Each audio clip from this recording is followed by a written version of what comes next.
Hello and welcome along to Brighton SEO today. My name's Kelvin Newman. I'm the founder of Brighton SEO. Now we've got a really interesting day planned for you, so thanks so much for joining us on this live stream. Now I don't know if you know a lot about Brighton SEO, if you've ever been to the event before, but if not, let me tell you a little bit about the story, how it came to be. So Brighton SEO started out as just a few people chatting on Twitter using a hashtag.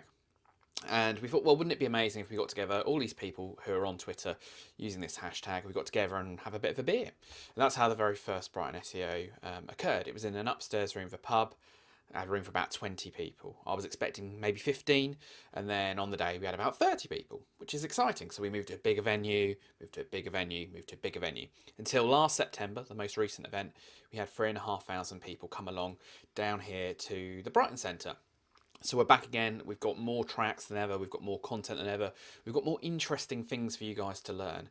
So today on the live stream, we're going to have all of the talks here on the main stage, all of the kind of key big speakers that we've got. You're in the right place to hear what they've got to share. So thanks so much to Authoritas for sponsoring today's event, providing the live stream and making sure people all over the world can get a sense of what this amazing little event in Brighton that's become a huge thing. You can see all the content that's there, see all that stuff on the main stage and really learn and hopefully tempt you along to our next event in September.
You can't hear me, can you? Come here. Oh, there we go. The irony of saying you can't hear me when there's no microphone was somewhat lost on me. Okay, so welcome along today. How are we all doing? Woo! We've got a lot planned for today. It's always a bit weird in here when I do that video. It makes more sense when I don't come up immediately afterwards. It makes me seem like the vainest person, which is probably true. So we've got a lot planned. We've got a really good first session. But many of you have been to Brighton. Who's been to Brighton SEO before? Hands up.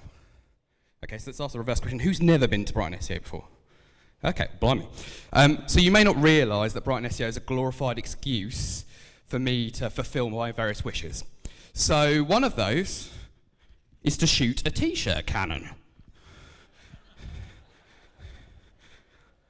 Okay, I don't know how this is going to work. If you've got a coffee and you're in the front row, could you put your hand over the lid? Okay, let's see.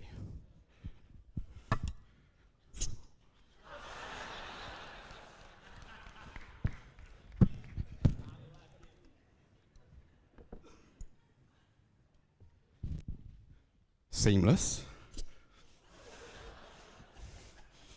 I'd like to pretend that was a joke that we deliberately set up it wouldn't work, as opposed to I've just cocked that up.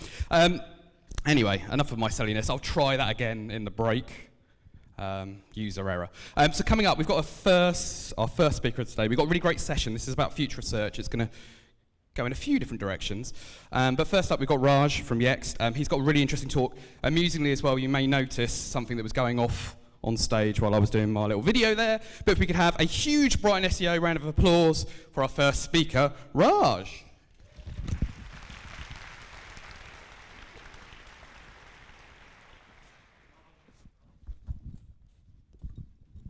I had one job. Hello? Can you hear me? Oh, perfect. Wow. Listen, Kelvin, happens to all men. It's okay. I think he was setting off my Alexa. Alexa, good morning. Good morning. Today in 2016, a 26 Way off. long python Way was off. found in Malaysia, weighing more than 550 pounds. I have one thing to say about that. Yikes! Alexa, what's the weather in Brighton today?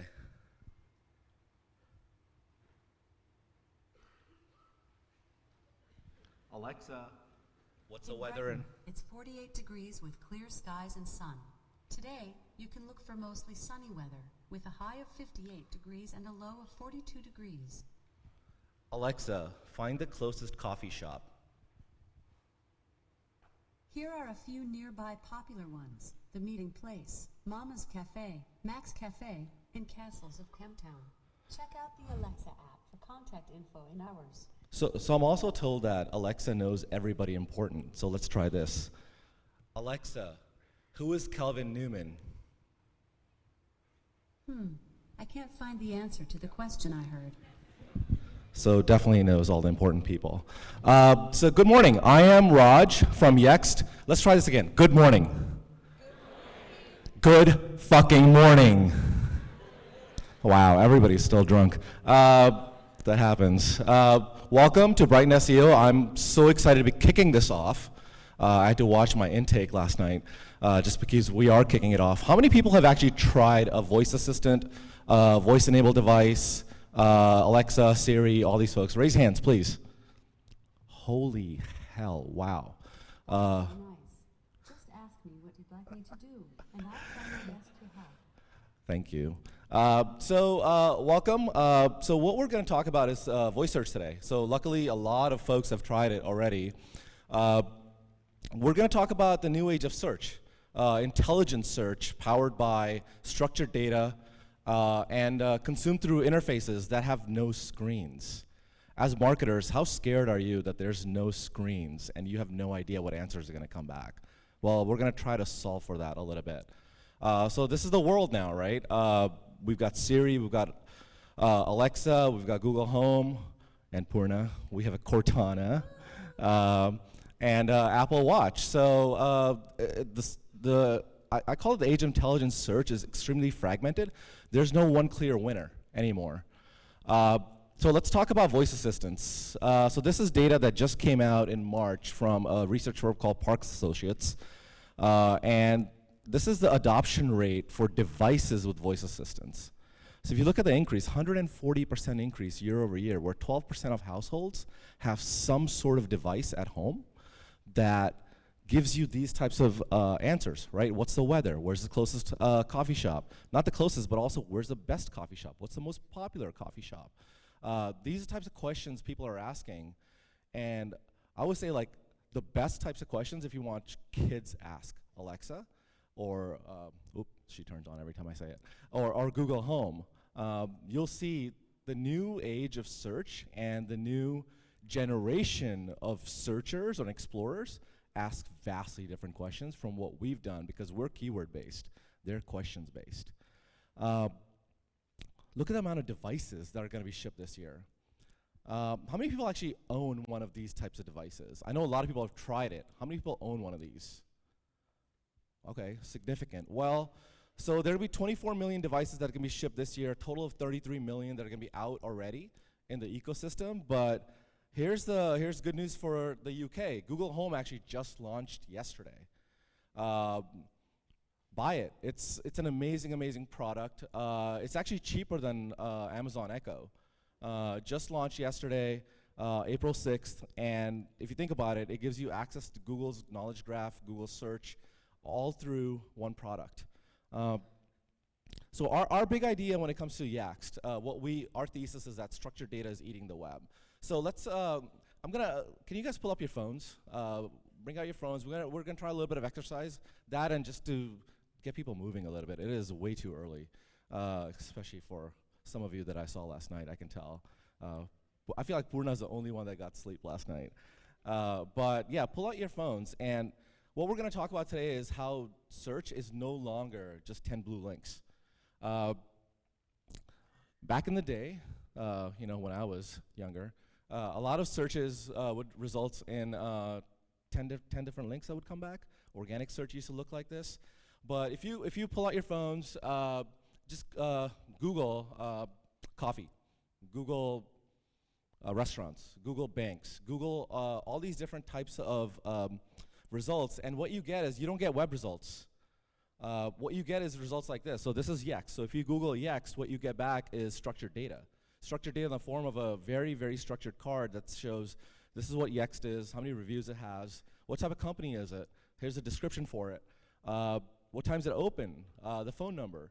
And it's vastly different from desktop. The mobile experience is exactly what your intent is. I want to find out more about Yext.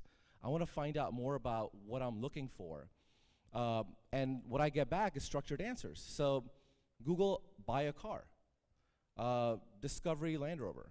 What you get back is structured data. You get back reviews. You get back how much it costs, how much, the dimensions, the towing capacity.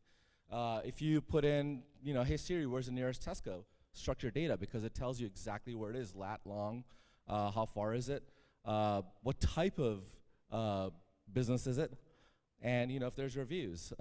Google groceries, and this is the data that you get back. It's not organic search anymore, it's structured data. Structured data in the sense that it gives you exactly what you want, because your intent is to get somewhere as fast as possible, because you want to consume local search or local services. Handbag stores. We can do this all day long, by the way. So banks, gluten-friendly restaurants. I don't know about UK, but at least where I live, like and I go to LA a lot, you can literally rob any bank with gluten, because Americans are very afraid of gluten nowadays. Thank you, Purna. Pet-friendly hotels. Look at the result here. So this is very different, right? If you look at the result now, it's giving you not just structured data, it's also giving you more attributes, more about the entity. So it's showing you, if you look at this, where do they have free Wi-Fi? Is it a 4-star hotel? What type of reviews does it have? And do you want to check in, check out? Like all these types of different places. And is it cheap? Is it within 5 miles? Is it top rated? Is it luxury? And this is all structured data. If you're a marketer and you're not, for your clients, making sure that they have the right reviews, all these attributes are set, this is what searchers are doing, and Google is automatically setting this for you. So if you ask for cheapest, most popular, pet-friendly, best, Google will automatically set the filter for your search. And if you're a brand or if you're a client, if you're working for a brand, if you're an agency that works with a client, and you're not setting these for your brands, this is automatically not showing up. So this is probably the easiest win that you can have for anyone that you work with or you work for. So let's have a little bit more fun with her. Alexa, what is McDonald's? McDonald's Corporation is the world's largest chain of fast food restaurants, serving around 68 million customers daily in 119 countries. Alexa, where is McDonald's? I found a McDonald's nearby. It's 2.7 miles away on Churchill Square Shopping Center in Brighton. It's open now until 7 p.m. Alexa, who is Ronald McDonald?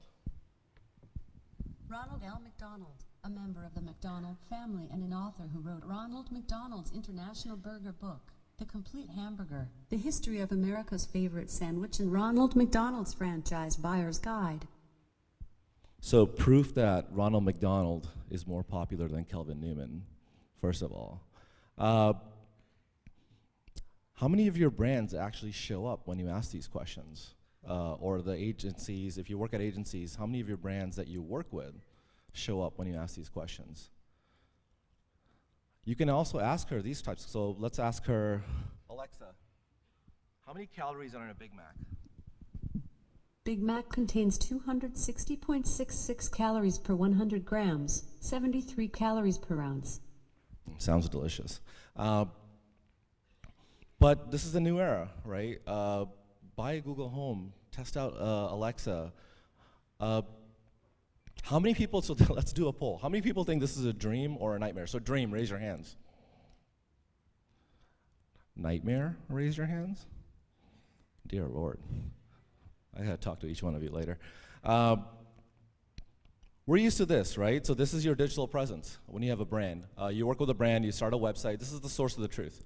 You have your brand, you have reviews, you have event calendars, you have news, you have a location. Anything that your customer wants to know, your location, hours, products, services, reviews, again, it's very crucial. It's on the website. And this is what search engines, they rely on, right? They crawl your websites, they crawl all this data to find the most authoritative data or content about the brand or the brand that you work with. So how many people think they're actually getting this right? Or do you think Google is actually getting this right? I'll tell you, like, we work with a lot of clients and we see data that is not accurate all the time.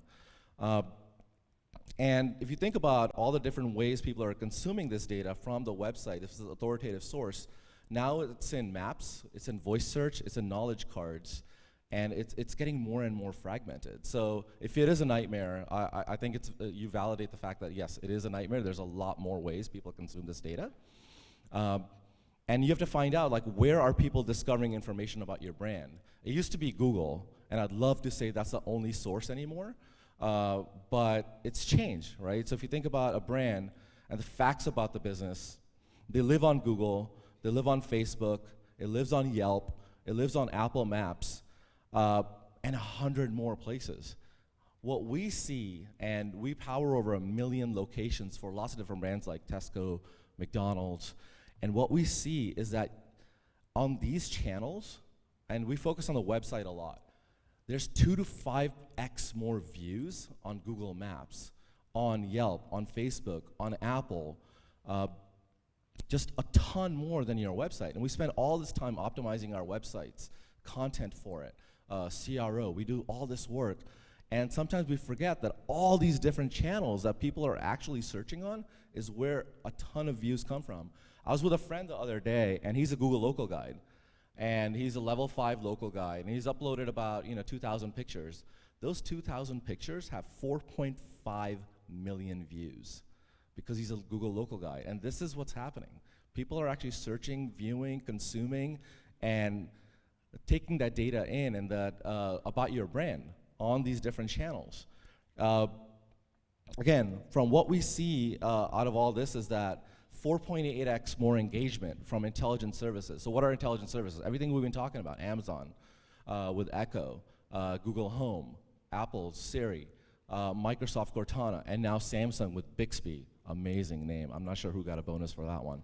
But, I mean, it's real. You're going to be able to order detergent from your appliance because it'll have a voice-enabled assistant. But this is where the industry is going, and from us, like from our viewpoint, what we see is a lot more engagement on all these different channels, and it's far, far, far more exponentially greater than your website. So this is today. These are things that are happening right now. There is definitely a new trend on the horizon, a new wave of intelligence services that are making decisions about your brand for their users. How many people actually upload information to Google Maps, Yelp? If it could be a Yelp Elite, Google Local Guide, how many people are actually doing that? So if you're a marketer, these are the hands that are going up. They're the ones making decisions for your brand. It's all user-generated data. And you have to make sure you're in control of all this data because all these pictures that are being uploaded, descriptions that are being added, hours that are being fixed, well, trying to be fixed, phone numbers that are being added. You have to make sure as a marketer that you're in control of all this data. And this is across all these different platforms. There's no one single thing where I can say like Google Local Guide is the only place where people can add data. If you're a Yelp Elite, Google Local Guide, they take data from a disparate number of sources. Google Map Maker was actually something that we used to use. And how many people used Google Map Maker? Shut down, because Google Local Guides is a way better source. It's crowdsourced. It's UGC. They rely more on that than they do on Google Map Maker. So the world is shifting into more UGC, and intelligence services are going to consume this a lot more when it comes to your brand. And you know, what we see is by 2020, a lot of these searches, 50%, that's a lot, are going to be voice searches. If you see the next generation, like I have a 10-year-old, and he's used to asking Amazon, and somebody I'm not going to mention because she's going to turn on, all these questions. He's used to asking Siri. He's not used to typing anything in. He doesn't use it. He just pushes the button on his iPad, and he'll ask Siri, or he'll go to Alexa, and he'll ask her, like, what's the weather? What's this? What's that? How to? What do I do? Why do I do this? All these types of questions. He's asking them. And a lot of these intelligent agents that we call are all powered by search. So it's very important that you have the right facts when it comes to the voice search. And when it comes to voice search, it's all powered by the knowledge graph. A lot of us have spent a ton of time trying to get in the knowledge graph, make sure the information's accurate, make sure all our entities and attributes are accurate. But you know, it used to be that if you're not on page 1 of Google, you don't live or you don't show up. Now it's if you're not on the knowledge graph, you just won't show up. The world is changing, so it's not about being on page 1, it's about being in the knowledge graph and being the answer. That's where this world is going. And not just going, that's where it is today, because you can ask her and she'll tell you where the closest coffee shop is. If you're not optimized for it, you won't show up. It's very simple. So the answer when it comes to this is deep knowledge about your business. And what do I mean by deep knowledge? So deep knowledge is attributes about a business. So this could be, do I have online ordering? Is it wheelchair accessible? Are reservations accepted? Is it air conditioned? Is there paid parking? Holiday hours? Is Wi-Fi available? You already saw that, it said free Wi-Fi. I travel a lot, and I would die if there was no free Wi-Fi. I think it's more important than power. But if you think about industry-specific attributes, how many people here work in food services or work with clients that work in food services? These are the attributes that you need to care about. Do they have a menu? Is it optimized? Is it structured? Schema.org actually just came out with new guidelines for menus. So they have schema for menus now. Is the phone number accurate? Is the address accurate? Let's ask, so retail. Does it have member rewards, product specifications? Do you have seasonal sales? Financial services, ATM locations, agent biographies, and this could be financial agents, this could be bankers, holiday hours.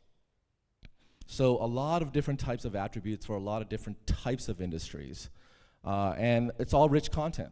So rich content, and this is something I've been talking about with Google Local Guides. It's images, it's video, everything that brings your brand to life on all these different disparate platforms.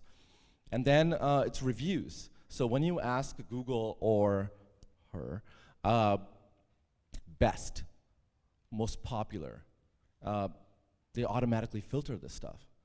So it'll be maybe 4 stars above, 3 stars or above. And you have to make sure the brands that you work for or you're working with have these reviews. Because people are making these decisions every day, and these intelligent agents like Amazon, Google Home are making these decisions for you because they want to make sure the best answer comes forward. And if you think about Google local ranking factors, you know, so there's relevance, distance, and prominence. Prominence is defined as business's reputation, which includes a review count and rating. So what Google is basically saying is that we are going to rank your business in the local pack based on the types of reviews you have. What is the count, but not just the count, but also the rating. And that's what happens. If you look at GM Hardware, Warsaw Hardware, in this is in New York, not the most well-known brands. They're local brands. They're more mom and pop shops, but they're ranking way above Home Depot. And Home Depot in the US is a huge brand. And they're beating them in the local pack, right? So they're first and second. just because they have amazing reviews compared to Home Depot. Nothing against Home Depot, they're great people, but that's what's happening. So when you do these types of searches, and you look at all these different results, I mean, which one would you choose if you look at all three, right? There's, so Zorba's has 2.0, Il Padrino has 2.9, and the Ladbury has 4.6. I know I travel a lot. When I look at hotels, I look at restaurants. I tend to choose the one with the best rating and reviews. So you have to stand out amongst the crowd, and that's your job as marketers to make sure that these reviews are out there, and you have people that are advocates for the brand leaving these reviews. How many people actually work in reputation management in this crowd? Yeah, so there's a huge opportunity to do this because this is what people are searching for. A lot of these businesses already exist. What makes you stand apart is the reputation and how well do you stand out. And 60% of consumers say star rating is the most important factor in a purchase decision. It's not just about showing up anymore. It's about showing up and people say, this is the best business to work with in the local pack. 87% of consumers won't even consider a business with a low number of reviews. I fall into this category. I'm also biased because I work on this all day long. But I'm assuming a lot of folks here are the same way. Because you want to make sure that you're working with somebody that has a great reputation, they take care of their customers, who doesn't want to get taken care of. So this is, these are the things that are super important now. So if you think about how Google results change based upon usage. So if you say a restaurant open at 10 p.m., it's ranked by distance and rating. So this is how search is getting a lot more intelligent. It's not just about saying restaurant. It's about saying open 10 p.m. And if you think about all these parameters that you're putting in, this is how Google is serving it back up. Because if you don't have hours for your restaurant, it's not going to show up because it's going to assume it's not open. Best restaurant open at 10 p.m. Again, ranked by rating, quantity of reviews, but it kicks out Berner's Tavern and the other one out of the top results because now it's looking for way better results. It went from 4.4 to 4.5 in the rating because you added a parameter called best. Again, Google is making these decisions for the consumer, but as marketers, we have to make sure that we're feeding Google the right data. So how do you maintain control in the new era of search, right? So there's a lot of diverse experiences. Lot of different publishers, a lot of different platforms. They all matter to a certain degree. They all have different, they're consumed different ways. If you think about Instagram, Snapchat, Twitter, Facebook, Google, Apple, so many different platforms consume so many different ways. And if you think about from a brand perspective, like we were with Tesco, so many locations. Every location, every fact, every experience is very different. Very local. But our thesis is that you want to have direct connections. You want to have control over this type of data to make sure it shows up when people are searching for it because they're just not searching with keywords anymore.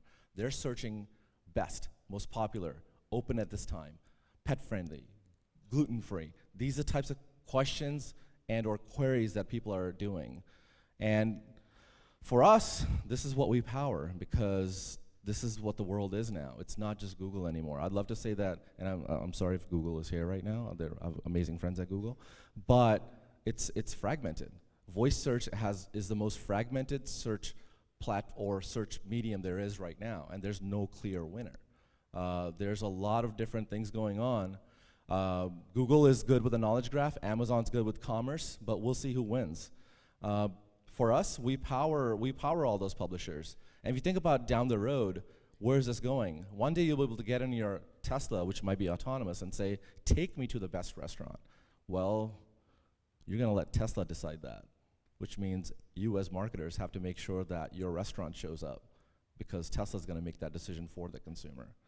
And that brand is front and center in Tesla because you might not even know where you're going because the car is just going to take you there. Or Amazon is going to make that decision for you.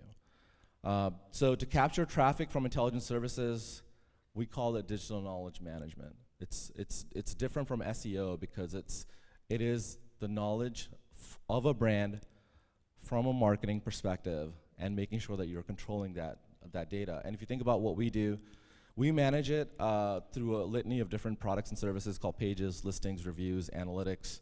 And a lot of it's powered by also pages, which is store locators. And if you think about even if you have a store locator page for your brand, does it have the right reviews, address, hours, phone number, and then making sure the listings have the right data. It's all the public facts about your business. It's the easiest win you'll ever have for your brand. This is organic data. This is not paid data, but this is data that you got to make sure that people find it when they're searching for it. So just quickly, 4 tips to capture traffic. So we start with products, people, places, and then it goes into entities. And then if you think about all the entities, like attributes, name, hours, exponentially it increases. You can be on all these different sites. And you got to make sure you control all this in all these different languages. Our founding principle at EAX is that you're the ultimate authority of your own knowledge. If you're an agency, you are the ultimate authority for the brand that you work with. So you have to make sure that you're doing the best thing for them, and that you, in the sense that the brand is in control of their digital knowledge, but everywhere. And that's all I have. Thank you.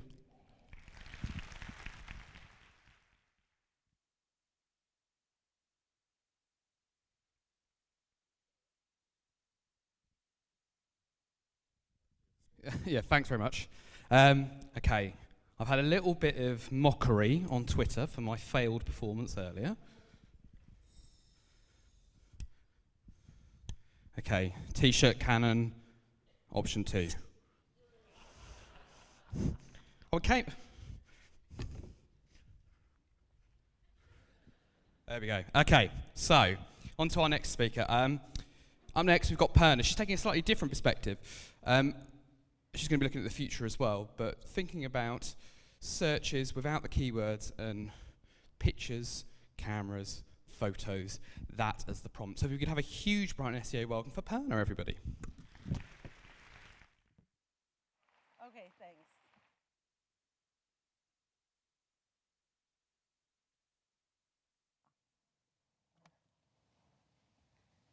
Good morning. How are you guys? Okay. So Raj talked about searches without screens. I'm going to talk to you about searches without keywords. You see, it's very fatalist this morning, which is killing everything off. But I'm Purna from Microsoft, and the only 2 things you should know about me is that I'm a giant nerd, and I love terrible puns. So I apologize in advance for anything that you may see today. I have a ton of info, so if you want to download my slides later, don't worry about taking notes. You can just go to this link, and you can get my slides. Let me start by asking you guys a couple of questions. Have you ever, right? We'll play the game, but in a really nice, cleaned up version. Have you guys ever interacted with a map listing? Yeah, we all have. What about a shopping ad? Yeah. And what about those Facebook videos with the recipes? And I'm probably the only idiot that thinks that, yes, you could actually make that in 20 minutes and not make a mess and horribly disappointed afterwards. But we all do it because as humans, we're such visual creatures. We eat with our eyes. We fall in love with our eyes. We travel with our eyes. It just makes sense, right, that there's this huge visual connection. So in a study that was done by Pixel Road Designs, a company based out of Florida, they found that consumers are 80% more likely to engage with content that has relevant imagery attached to it, of course. And in a really interesting study from KPCB back in the summer of last year, she found that the future generations, right? Millennials in the room, I'm really sorry. It's not going to be all about you anymore in the next 5 or 10 years. Do we need a moment of silence? Okay. I'm only kidding. But if we look at the top left, we're used to second screening, right? We think second screening is so easy. They're innate with 5 screens. That's kind of nuts. And I have a 10-year-old as well, and I can see him doing that. He's watching TV, he's got the iPad on, he's got his phone, and he's doing homework. I don't know how he does it. But they communicate with images. Gen Z, who's between the ages of 1 and 20 right now, has grown up in this Pinterest, Instagram world. For them, dealing with images and sending little messages and emojis is so much easier than typing the whole sentence. So we have to think visually. So where does search fit in, right? How do you search in this visual world anymore? Keywords, typing. Yes, for a lot of places, I'm not saying they're going to completely die, but we're going to see the emergence of a certain strain of searches that will just eliminate the need for any keyword or typing in of any searches. So let me open your eyes today to a brand new visual world. We're going to talk about visual intelligence. We'll talk about virtual and augmented reality. And then, if you have any questions, I'm right here. So what's visual intelligence? It's a term that I coined that's a mix of visual search and artificial intelligence. You guys in this room know better than anyone that visual search, it's just not new, right? It's been around for a really, really long time. But it's been changed by the increasing strengths of artificial intelligence. So let's take a quick look at how visual search has grown. Back in 2001, Google launched visual search, and at that time, they had a massive 250 million images in their index. Go to 2010, and clicker, why did you stop working? Oh, there we go. In 2010, they had 10 billion images listed. If you think about the number now, between Google and Bing, we both index trillions and trillions of images. And if you notice in the search bar, you can search via, of course, typing like we're used to, or by images, right? You could just upload an image and get an answer, like in this case, where I said, okay, let me upload the first stock image that I had on my computer, which was pizza, and it gave me the results of all of pizza. Apparently, it also thought cupcakes were very related to a search for pizza. Who knows? If you're going whole hog with the calories, then why not? Take a picture, get an answer. Convenient, right? But it also helps solve a problem. You guys, what's this tool called? I would have no idea, obviously. But so if I wanted to search for that and buy one, because I was trying to put together IKEA furniture, God forbid, and have a divorce with my husband at the same time, but I would be like, I need to go and buy this, but I have no idea what it's called. I'm not going to walk into like our version of B&Q, which is Home Depot, and be like, I need thingy. They'll laugh me out of the store. I could take a picture and upload it, and then it will tell me like, this is what it's called. So you see, image search has a ton of value, not just in convenience, but also in helping you find things that you just can't put the words to. So that's where it's really important. And everyone's jumping on the bandwagon. Pinterest has been stealing people from Google to help build out their image experiences. Bing as well, we've been getting a lot better with our image searches, as I'm sure you've all realized in your searches on Bing this morning. No, I'm not, it was not a joke. But you will use it now. And of course, Samsung's Bixby, as Raj was talking about, they've trademarked visual search and text recognition. Okay, so I talked about how AI is helping. Let me tell you a little story. About 6 years ago, Microsoft wanted to create a product that would recognize what was in images and explain it to you in a way that humans would understand a photo. So they started off with dog breeds. They put in a bunch of information about different breeds of dogs, and then you could just take a photo with your camera of any dog, and it would match it back to the breed. So that was its very humble beginnings. That was 6 years ago. This is now. We've got CaptionBot.ai that is designed to recognize a photo like a human would. So I uploaded this little photo of David Bowie, and it says, I'm not really confident, but I think it's David Bowie smiling at the camera, and he seems happy. I couldn't really get that from the photo, but I think she knows his expressions well, that's his happy face. Have you ever used a tool like this to guess how old you are? So it's really fun, and this is probably the first AI that you wanted to be wrong and guess you younger. It thought I was 27, so I will love it forever. But it was fun, so we interact with these things. What are we really doing? we're training the AI. It gets a look at your face, guess your age, and you can tell it if it's right or wrong, and you're helping train the AI. So a lot of these fun things can help make it smarter. And now we've reached the point of intelligence where you can look at any photo and identify it, and the computer can put words to it. So if you look next to the person of the man, just the man swimming, it's got all the little keywords and tags that the AI just created. Therein lies your disappearance of keywords for certain types of searches. So let me walk you through some examples where no keyword, no problem. Let's start with the retail industry. How many of you use the Amazon app? Quite a lot of you, right? It's amazing. I spend far too much money on it. In fact, Microsoft should just give my salary halfway to Amazon. It's across the street, the headquarters in Seattle. So much easier. But they have the option to search via image. So I just took a photo of a flash drive that was sitting on my desk, and it recognized it. It said, this is a flash and a drive, and it gave me some options of versions I could buy. Super simple. But then there's technology that's coming out, like a company like Moodstocks that Google bought recently, which will allow you to just take a picture of anything. So you're walking around the high street, you see this purse that you think is really, really pretty, but it's quite expensive. Just take a photo of it, and it'll be able to recognize what it is and find you, match you back to something very, very similar. So for example, it will tell me this fancy handbag is available for £60 at Wallace online. That's kind of cool. The world is your showroom. Anybody is your model. So if I'm walking around and I really like Raj's shoes, but I didn't know Raj and I didn't want to go up to him, I could creepily take a photo of his shoes. It would match it back. Though, of course, try to be a little bit surreptitious about it. And it's not just about clothing. Realtor.com, and I know this is just a US example, but they are a site to go ahead and buy houses. You could walk around and just take a photo from the balcony, and it will point to all the houses and tell you what's available for sale and what's recently been bought and what the price is. If I'm driving around a neighborhood and I come across a really pretty house, I just put my camera up and it'll tell me, hey, this is this house, it's not for sale, or it is for sale, here's the cost, here's all the info. How easy is that? So much better than putting it in. Let's go to social media. How many of you use Pinterest in this room? Quite a lot of you? Yeah, it's a pretty cool program.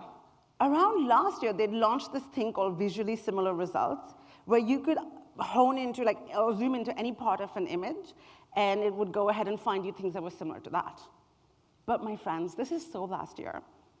Let's see what they're doing now. They have this feature called Shop the Look. So Pinterest, as you guys know, has always been a discovery channel. You come to Pinterest, you look around, find what you want, and then you go buy it elsewhere. Pinterest is wondering, why should we miss out on this revenue? We should try to get to the conversion channel as well. So if you've noticed in this GIF, you can look at any photograph, and it's using that visually similar results thing to go ahead and help you shop the look. And you said, oh, you want to buy these jeans? Sure, this is how much they cost, etc. Clever, right? What's even better is something that they have in beta now called Pinterest Lens. You guys know Shazam, right? Shazam, the music recognition tool. You hear a song on the radio, hit Shazam, and it'll tell you which song it is. Okay, awesome. So this is trying to be the Shazam of photographs. So you can look at any point of an image, and it will identify, oh, that is a chair, this is the table, this is where you can buy it. Now, that's going all the way from discovery to conversion just from this one single tool that already has a ton of users. So think about that. Pinterest can do more for you as a company. Accessibility and inclusion. So 2 weeks ago, I was in Germany, and of course, I couldn't understand any of the street signs. But Google Translate is phenomenal. Do you guys have the app? You can take a photo of anything, and it will translate it for you. So I took a photo of that sign, you just point your camera over the sign, and it was like, oh, one-way street. I'm like, okay, this makes a lot more sense than, I shouldn't even try to pronounce that. Or Big Bang Theory. Any of you watch this show? Did you watch this episode with the emotion detection automation? So Sheldon invents this machine that he can point to people and he can recognize the emotion that they are feeling. So he said he's going to use this to find his true friends and discover his enemies and conquer them. So You could use it for that use. Or think about how practical it could be for marketers. We know eye tracking, right, for websites. Imagine if we had emotion tracking. Take a quick look.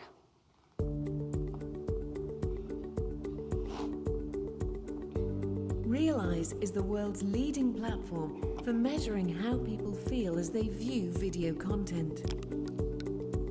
When people watch video at home or on the move, we collect their subconscious emotional responses by simply sharing their webcam.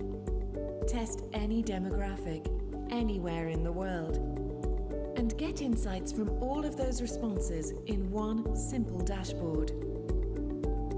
You can see, second by second, exactly how your audience feels about your video content. Whether it's a single video. Okay, we don't need to watch that whole commercial, but wouldn't that be something really, really cool? Like, would you not want a tool like that? And it's not a Microsoft tool, so I'm not like hawking anything, but it is quite cool. So let's think about how can we take action for this now? We want to think about giving the search engines the best possible images so they can understand our visual content and rank and show us up better. So some tips for you. Try to think of taking stock of what images you have now. Could you do like your minimum viable step and just start with image ads, or maybe just more images on your landing page? That's the simplest thing you can take. Or could you put up more images and categorize them a little bit better so that the search engines understand? If I've got my dodgy photo of Raj's shoes and I'm trying to match it back, will your website that sells shoes come up in the search? That's something we should think about. And better quality images, optimize them. Those SEO tactics for image optimization, as you guys know, they haven't changed that much in the last few years. Do those. And of course, visual ads. We've had agencies in America who are piloting some of our image ads report lifts of over 218% in click-through rate just by implementing image ads. Quite powerful. Some tools for you to go through. CloudSite, this is a tool that powers this app called CamFind. So if you just upload your feed that has your images and what it is, then if somebody's walking around, they took a photo of something, it tells you like, this is what it is and here's where you can buy it. Pretty much similar to Amazon, but this isn't tied just to Amazon. And of course, there are cognitive services APIs that you can use to read through images on your website and rank them better. And if you wanted to add an image search API to your own website so people can scroll through your images, especially if you sell a ton of products, then you could use this. I guess if I move too far, the clicker doesn't work. There we go. All right, let's talk augmented, virtual, and mixed reality. Augmented and virtual reality, I call them immersive because they're not just visual, right? There's sound, there's interaction, there's all of that involved within it. How many of you know what this is? Shout it out if you know. Exactly, it's Microsoft's HoloLens. Anyone of you seen the movie Minority Report? I'm sure Greg has. So, remember when Tom Cruise was walking around like playing with different computer screens in front of him? Think of that, but way, way better. Now we're talking about visual search. I'm not going to talk to you about it. Let me just show you. Media matters in building audiences on new device form factors. Microsoft HoloLens is no different, and we want 3D media to shine on the platform. To make that happen, we've created an accessible pipeline for publishers to easily distribute their holographic media on our devices. Microsoft Edge is the only web browser that allows you to bring 3D content into your real world. The level of investment needed to supplement a publisher's existing website with holographic media is much lower than building a new native app. And accessing content through the web is well-established consumer behavior. We've been working with a number of brands to build live web experiences. These pilots are a fantastic way for our publishing partners to start experimenting with mixed. How cool is that? Can you imagine when you're shopping, you go ahead and look at something in its place, especially furniture. My husband and I had this massive disagreement about whether the sofa was too big for our house or not. I said it was just the right size. My husband said it's too big. I was like, the wife's always right, even though actually it turned out I was wrong, but I did admit it. For 2 years, I kept tripping over the sofa to get to my stairs, but that's another story. HoloLens could have really helped me there. And this technology has been getting a ton of investment. Anyone want to guess just how much money is going to be funneled into this over the next 3 years? Not $20, Gregory. Okay, $30 billion US over the next 3 years. That's a ton of money to put into this technology, but it works because it solves a problem. If I didn't know how big a two-person tent is, I could put a hologram, walk inside, look around, realize what it is, and probably spend more money. And that's what we're talking about, revenue. Some research has shown just how much the revenue is going to grow. Yes, we're like really low right now, 2016, 2017. But look at 2018 to 2019. That's when it's going to really kick up as this technology gets just more widely adopted. So let's look at how we're going to adopt it. No keyword, no problem. Advertising. Do you guys have the Blipper app here in the UK? They're really famous. They did this thing with Domino's. So if you just looked at this poster, you would be like, okay, it's £5 pizza. But if you looked at it with your phone on the Blipper app, you would see this app, the ad come to life. You would go find, this is my local pizzeria. These are my local deals. Let me interact with this website, with Domino's on their social media. This makes a little simple poster actionable and relevant. So now I don't have to type in like, oh, where's my nearest Domino's? I would just find it because I could point my camera at it. Clever. And then Baidu has been pioneering this technology called Dusi, which makes you want to interact with advertising. How many of us like advertising? Nobody. And I work in advertising, so. But it's true, attention is such a hot commodity.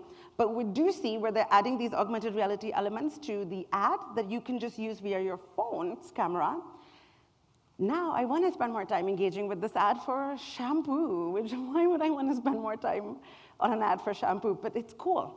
Mercedes-Benz is also working with Baidu on this technology. So let's talk about travel. HoloLens powers something called Holo Tours.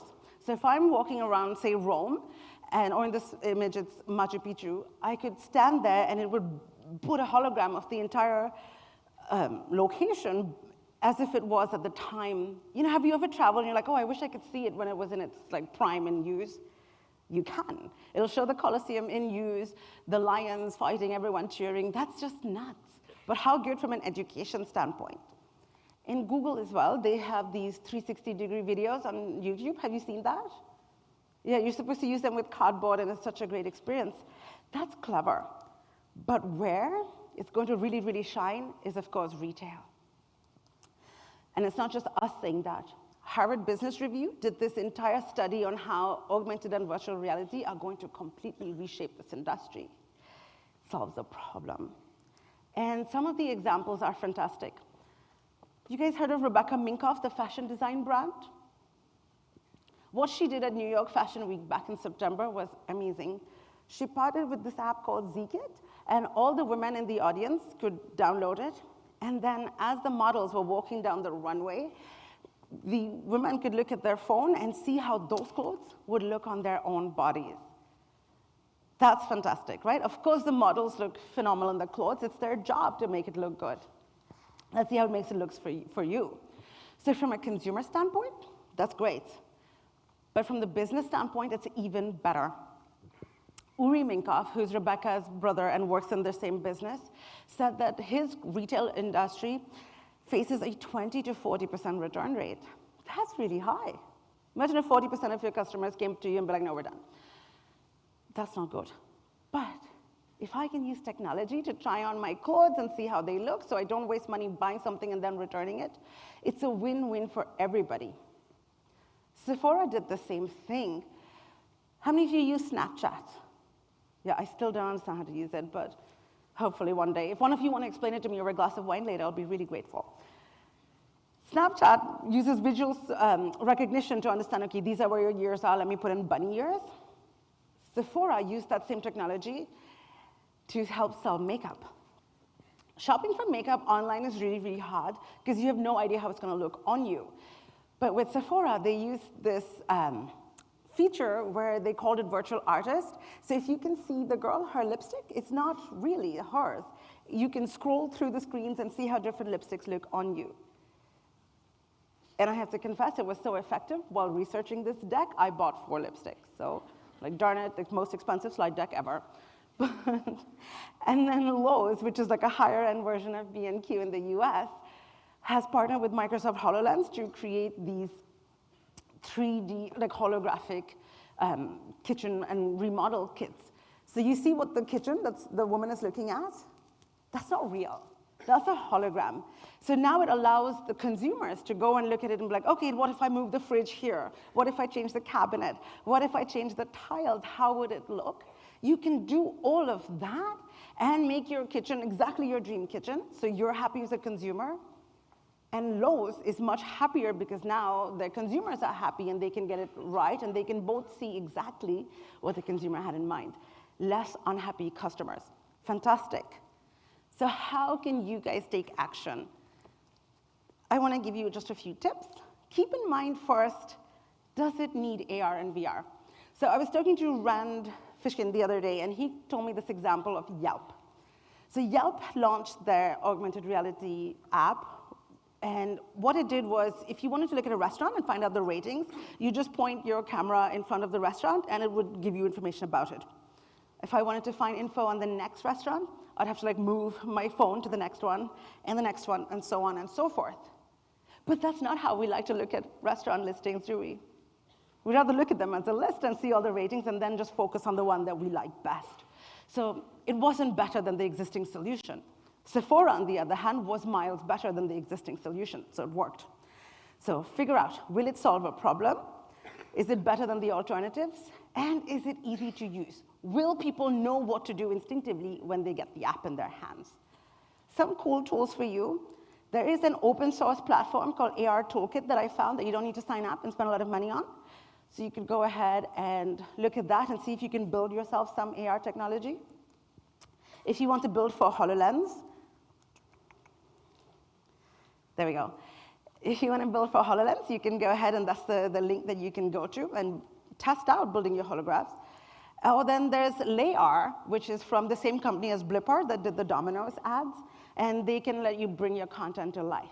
If you look at the magazine screen, you see the house is like coming right out, so it'll help make it more engaging. We are so close to this future of search that we can reach out and like touch it. So I would just urge you, in summary, to go ahead and don't be afraid. Go and just look at where the potential lies for you. Doesn't matter if it's small. We all have to start somewhere, but start small at least. Just start. And then drive some kind of quality visual content and observe and serve. So thank you so much. Say hello on Twitter or LinkedIn at any time.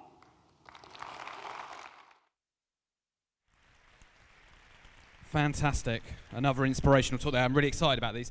People probably don't realize how we program the talks here. Like some conferences, they'll get people to pitch for a particular title, and then we'll do that. Instead, we get people to bring their themes together, and these are fitting exceptionally well.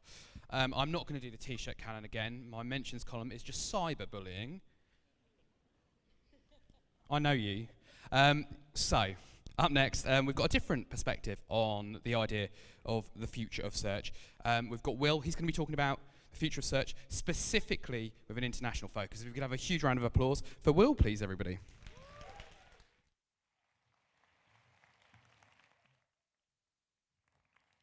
Hi, everyone. Hello, hello, hello. Is it working? Can you hear me? Hi, everyone. My name's Will. I'm from Adapt Worldwide, and today I'm going to talk to you about the biggest mistakes, the opportunities, and the future of international digital marketing. So I'm not sure how many people have been to an international marketing talk before, but quite often people will tell you to do a certain thing. So I want to run a test. I'll ask you to tweet Dave. So a lot of people tell you to get your hreflang tags right as part of one of these talks. But I've actually built a bot called Dave, which is going to tell you whether or not you've got it right. You can test it on your own sites, test it on your own competitors. And at the end of the talk, we're going to have a look at how many people have got things wrong, people have got things right, and what those kind of key errors are. So first thing to do, tweet Dave. He's going to give you some answers. So why international? Well, the international opportunity is huge, and every year there are 160 million people with access to the internet, and even more so with purchasing power to actually buy your products and services. A study done by the British Chamber of Commerce showed that 43% of British businesses that were surveyed intended to go global, and that's quite a huge and significant number. So there's obviously a lot of people wanting to do it. But something quite interesting done by the Harvard Business Review was, of these people that intend to go global, is how many actually succeed. And it's not actually a great story. After 5 years, a lot of businesses actually made a loss, a negative 1% return on their investment. So with the opportunity and more people around the world wanting to kind of view your content and having access to this kind of search platform, there is a challenge. And some of the core challenges for international digital marketing are, if we have more markets and we have more markets to kind of go after, and we have more content that we need to create to serve those markets, we have more platforms, and we have more competitors. Obviously, there'll be more competition. And we have another challenge. We have less spend. We're not going to get more money all of a sudden to go after 10 markets rather than focusing on just one. We've definitely got less spend, and we have less time. So what do we do? As SEOs, we're going to accept the challenge. We face challenges every day as SEOs, and it's probably at Brighton. It's the only place you can tell somebody what you do for a living and they understand you. Every other time, people obviously look at you with a blank face. So we're going to learn from some competitors' mistakes, and we're going to focus around 3 key areas. One is around localization, where people are getting localization wrong and ignoring the performance element of the localization workstream. The second is around content and how people are making too many assumptions and kind of doing incorrect market research. And the final element is around technology, which is around the implementation, the analytics, and the automation, which you can put in place to ensure that we can solve some of the challenges. So I've color-coded the outside of some of these slides just to keep on track in terms of what section we're talking about. The first thing that people are still doing, and this is an example from Best Buy, is just doing like-for-like translations and really neglecting the value of content in other markets. Obviously, you produce content primarily in English if you're in the US and the UK, and then you say, okay, we've got to kind of localize this and translate this for French and German.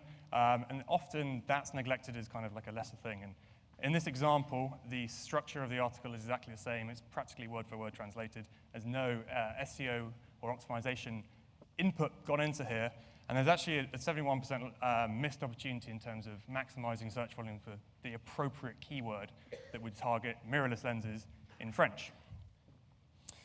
So I'm going to introduce a thing. Like localization is obviously something that people are talking about, and translation is a kind of old term, but localization is still quite last year. And I'm going to start thinking and wanted to introduce transcreation as the appropriate way in which you get your content into other markets. And that's the process of adapting your message in one language whilst maintaining the intent, style, and tone. And what we're going to add on is a layer of optimization. How does that fit in, we'll come to in a minute. The second kind of opportunity is the fact that we kind of neglect sometimes the fact that SEO is purely leveraging an algorithm. So we ran a study of word count by ranking distribution. And you can quite clearly see there is a decay from the high positions. So statistically, you are going to, in order to rank in those top positions, you do need more content. And so we can't forget to run the kind of this analysis in our target markets to understand how much content we actually need as an empirical figure. This graph is showing, obviously, the value of the optimization of metadata. We ran a study that basically took into consideration the length of your metadata and how that correlated with rank. And essentially, if you do optimize it within a certain threshold, there's changes from desktop, mobile, market to market, you get slightly different results, but the kind of yellow dotted line, that's the average ranking line. You can see when it is optimized, it's not being truncated or rewritten by Google, the ranks are better. So one of the things we're just going to kind of go through is going back to basics for the market research is very, very important. Make sure we're finding the right keywords. Make sure we are using the right platforms, checking our competitors and personas. But some things we need to do on top of that is actually going beyond and start looking back at things like keyword density, the length of content, and the type of content. How many links, what's the source of the links, and what type of links are they? And finally, for language, is style and tone. We need to start correlating these back to search engine ranking results. Because we've got less time and because we need to be laser focused on how we move into other markets, if we forget and neglect this and don't have this data to hand, it's very hard for us to justify what we want to do. So this is, again, from a client around speed, and speed's been said for ages. It's really important to have a fast website. And there's no question about it. If your website loads faster, people obviously can read more, and the conversion rates have been proven to be higher. And this is just an example from an international retailer who operate in these markets, and some of them are slower, and the conversion rates actually are definitely lower. And the implementation side. So I ran Dave across 1,000 sites, and 28% of them actually had hreflang, and 28% of them had an issue. So still in this current day and age, when we've had plenty of time to kind of get these things sorted, they're still present and definitely out there. So what do we want to do? Where's the best place to kind of solve those challenges that I discussed around time, around the length of content? From a localization standpoint, it's all, machine translation, if you're not already using it, it's getting very, very good, and it's getting very, very accurate.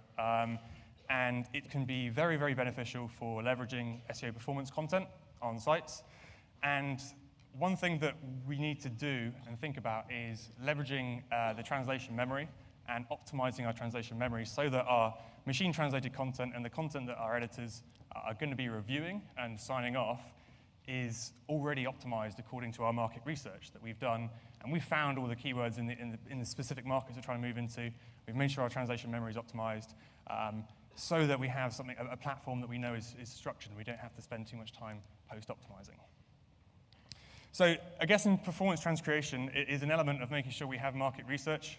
We have an optimization level that happens before a translation in place. Obviously, machine translation is not always the thing you would do. This is just an example for some SEO performance content that you might need to support your pages, and having a linguist to kind of create this performance framework. Another thing that is massively missed out is actually optimizing purely for Google. Google isn't the only search engine in the world, and it's often forgotten. There's obviously Bing, which has a huge market share in the US of 20%, which is actually quite a considerably large number of people. It's, again, in the UK, it's just over 12%, I believe, at the moment.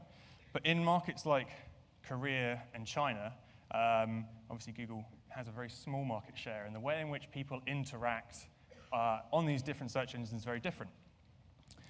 On Bing, for instance, you get sometimes an older demographic, and their kind of average orders are often quite a lot larger, but the conversion rate might be slightly less, and obviously depending on your industry, it's quite important to make sure you know how those different search engines' demographics are going to behave, so you can decide to target the most appropriate one for your product.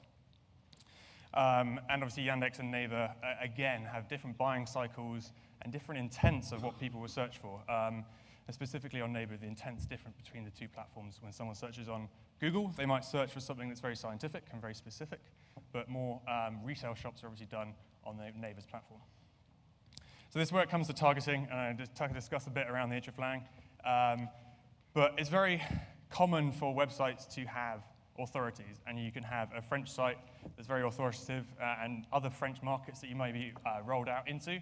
The local sites might not have the authority, and they might not be ranking. So this is very costly, and if you don't actually take this into consideration, you can lose a lot of revenue. In this instance, someone from the Netherlands landing on the French site and not actually finding their way to the French checkout, the Netherlands checkout, is a 60% lower conversion rate, and it was £200,000 worth of lost revenue. So actually, just getting this wrong is very, very costly. So do get cookies on your site, get hreflang, and get your IP prompts set up, and don't IP redirect, obviously, and don't do nothing in terms of a targeting perspective. And if you haven't already, check if this is happening to you within Google Analytics by checking your geolocation breakdown and checking how the different geos that are driving traffic to your site, if the site is the right one, and what percentage you could potentially missing out from any problems that have arisen. So, getting smart with data. One of the things we need to do to really cut costs and really understand our marketing spend better is, if we're going international, is leveraging the value of each channel and how each channel has value on one another, and how users are interacting across them, that specific channel, and also each other's. And so we definitely have to get a lot smarter with data. And that does mean that attribution is a big thing, and we can't just rely on last click. How many people in here have a last click attribution model set up for their clients? Yeah, quite a few. So it's been the source of truth for a while, and sometimes it is hard to move away from it. But for us to actually understand how different channels contribute to the purchasing journey and the value that they have on each other, we have to move away from this. Staying on the topic of tech, we're going to have to get a bit better at working with data. We, at the moment, kind of a standard technical track is being able to do your VLOOKUP, SUMIFs, your index matches, and one thing we need to move away from is actually get into more of it handling data in a database format. So if you're working in tech and kind of like the techie side of SEO, start getting used to databases, start getting used to data types, and start getting used to some of the cloud platform functionality with BigQuery and the like. So as an example, VLOOKUPs are kind of a staple for comparing data within two columns or two cells, two sheets. And these alternatives within SQL and Python are actually far, far faster. And I'm sure a lot of people here have had problems trying to look up huge data sets of traffic across different markets and had things crash. And if you haven't, you will at some point when you have the right data systems in place. So reporting. Reporting has sometimes taken a long period of time, and you should kind of think about three key principles, which is obviously the storage, the processing, and the display of your reporting data. So Google Cloud Storage is a great platform for storing all your data. You should store all your keyword research and keyword search volume data in cloud storage. You can process that with BigQuery, or if you're using Amazon, something like Elasticsearch, and then you can use Data Studio and Tableau to display it. So Data Studio is something that is free. You can create dashboards. They have connections already with a lot of API templates. There's a huge opportunity just to make data reporting take minutes and not hours. And you can basically connect into any kind of platform that has an API within Data Studio in some way, shape, or form. Monitoring. So if you've got 10 sites, it's going to be very hard for you to really keep an eye on what's changing. Did something that was supposed to change happen or not? So monitoring is quite key. And I ran this study over the last 30 days, which monitored every day of the week for key on-page SEO elements. And you can kind of see things that do change a lot. And this is an average of over the last month on a weekday. It's about 150,000 URLs a day. But there is quite a huge amount of change, and things are happening. And if you don't know they're happening, that's a problem. And if they do happen and they're incorrect, obviously that's another problem. And if you're not really aware of that, then you're going to definitely run into problems. So get monitoring, and you can start to monitor your titles, your H1s, canonicals, the content on your page, meta robots, etc. Kind of all of the key issues, but it's definitely very valuable. So if you haven't already, get started. But what about the future? Where is this actually going to go? So I'm going to start with a quote. The first rule of automation of any technology used in business is that automation applied to an efficient process will magnify the efficiency, something like that. And this was said by Bill Gates, and obviously if you automate something that's inefficient, it's going to get more inefficient. So the future definitely lies in automation, and the future lies in people like Dave. So if we can creating services that are able to automatically monitor, automatically tell you and give you insight of what's happening, what's gone wrong, is going to give us a huge time saving and the ability to really scale into those markets efficiently. So some quite interesting things that are out there. So natural language processing. Google have released something called SyntaxNet, which is built on TensorFlow, and it's a neural processing algorithm that effectively allows you to quantify the different type of language and how the structure of the language can correlate to digital performance. So you can actually understand how different types of styles of content, how that relates to paid search performance, SEO performance, etc. That's a huge opportunity if we can actually quantify in our localization and translation what the best approach is to really drive performance. Scikit-learn. So Scikit-learn is a free and open source platform which is you're able to basically input machine learning into your data sets and anticipate, discover, and pivot when things go wrong. Machine learning is going to obviously have a big play in how as kind of Kelvin said at the beginning, in how search and marketing really develops. But using these free data sets, if we're not using them already, is a missed opportunity. And finally, kind of the holistic search. So as we've seen previously, Amazon Alexa, Google Home, the search vectorization across experiences is key. And what we need to do is make sure our platforms are able and have the right information and have the ability to connect and get set up into these systems. So the kind of key takeaways from this are to make sure you optimize during your transcreation process and you have your translation memory optimized for the right keywords if you're working in multiple markets. And let's not forget, we are optimizing for an algorithm. There's a huge opportunity to actually go into real detailed concepts around the structure of sites and in the competition and start to break down and make sure that we have that bare minimum to rank on page 1. How and what data you're analyzing matters, and finally, if you can automate efficiently and you can have your monitoring set up, you can have your reporting set up in a scalable way that takes very little time, there's a huge opportunity there then to grow into international markets. So, any questions? Come and see me at the Adapt booth. We're in the bar on the West Bar, but thanks very much. Thank you. Cheers, Will. Thanks, Raj. Thanks, Purna. Thanks, Will. 3 really great talks there. A couple of practical things. Who's got the app? Hands up. Fantastic. If you've got the app, that's much easier to navigate the venue and the talks and all that kind of thing. You can also review the talks in there as well, which really helps us for next time. We've got a break now. You can go wherever you like, essentially, in the talks that follow. We've got content in here. It's going to be really, really good. I also really recommend going to the expo hall, talking to the people that are exhibiting and buying what they sell. I think that's a really good tip. Fantastic, and I will see you after the break. Thanks so much, everybody.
and probably lose. So coming up next, as you can see behind me, we've got a really great session. We're going to be talking about content. We've got 3 exceptional speakers, all sharing really inspiring but also practical stuff. So without further ado, if we could have a big Auditorium 1 Brighton SEO welcome for Marcus Tober, everybody. Thanks very much.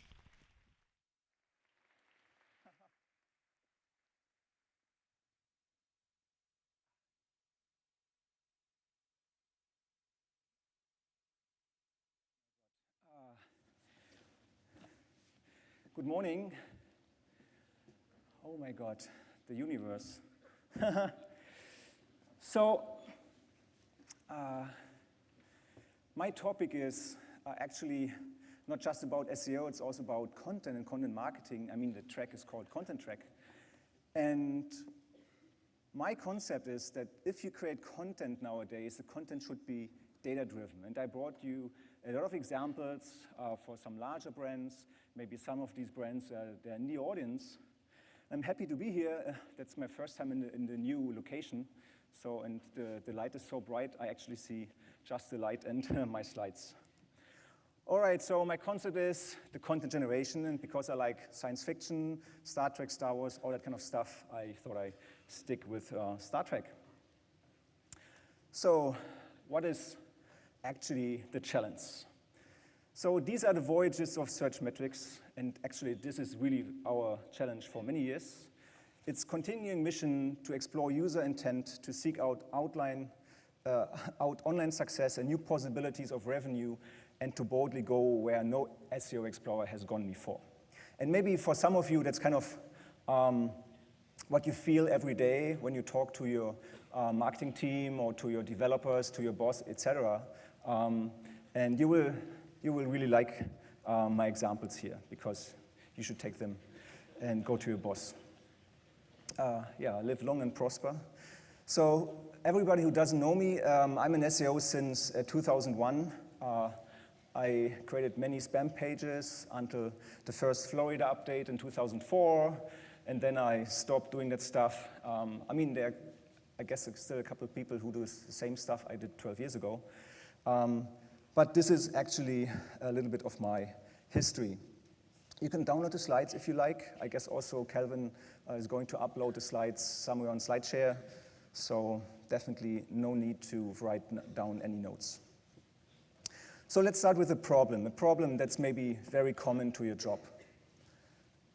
If you want to be successful, you need to create content. And the content could be everything. It could be a video, it could be an image gallery, it could be text. So it could be a lot of stuff. So for me, a topic could mean a lot, right? And the question is, how do you research this stuff? So we SEOs, we like tools, right? So we like Google Analytics, Ubersuggest, Streaming Frog, maybe also our software. So you like the stuff. If you're a content marketer, you like software as well, right? You use the Tag Manager, where we will have another session right after my session here. You use HubSpot, Jira to organize your projects. So that means we all love data. But when you ask yourself, where is the content created? So what do you think? What is the most used solution to create content? It's actually a blank sheet of paper, called Microsoft Word, but it's actually not data-driven. What are the 2 most used features of Word? So what do you think? Sorry? Copy and paste, yeah, maybe that's a feature of the operating system, not from Word. But definitely, many people maybe copy content from somewhere like Wikipedia and paste it in Word, I don't know. But the 2 most used features based on surveys that we did with our customers are the spell check and the word count. It's great, right? It's crazy. Spell check, word count. So, and if you talk to your content team, maybe this is a little bit familiar with you, right? So you talk to them and they always believe they know everything better. They believe they're the subject matter experts. They believe they know what to tell the user. But question is, why don't we use data to write better content? And maybe sometimes you really have the chance to give some insight, some data to the writers. But what do you often use? You use stuff like answer the public. So let's take a random topic. I'm a health guy, so I like avocados. And if you put in a topic like avocado, you get a lot of keywords back, a lot of suggestions, almost 700. But you also get back stuff like avocado song triple J, or avocado A or B, or avocado and egg hair mask game. So, and I don't know what it actually means. But this is what I actually get back. So that's really a query I did just a couple of days ago. So that's really a big challenge. And I believe a lot of this stuff is just distracting because you don't know what you can do with it. So we need better data. And because we are a company based on SEO, that's our foundation. But when the first Panda update was released in 2011, where people complained about quality in the Google index, and then Google kind of tried to kick out all these kind of cheap content companies, we started to investigate in what is the magic recipe of successful content. And the thing is, we truly believe that you can explain everything with data. I mean, just imagine the news, right? Everybody's talking about self-driving cars. Now we also talk about flying to the Mars, not to the moon, no, to the Mars in the near future. There are companies investing billions of billions in pills that will extend our lives.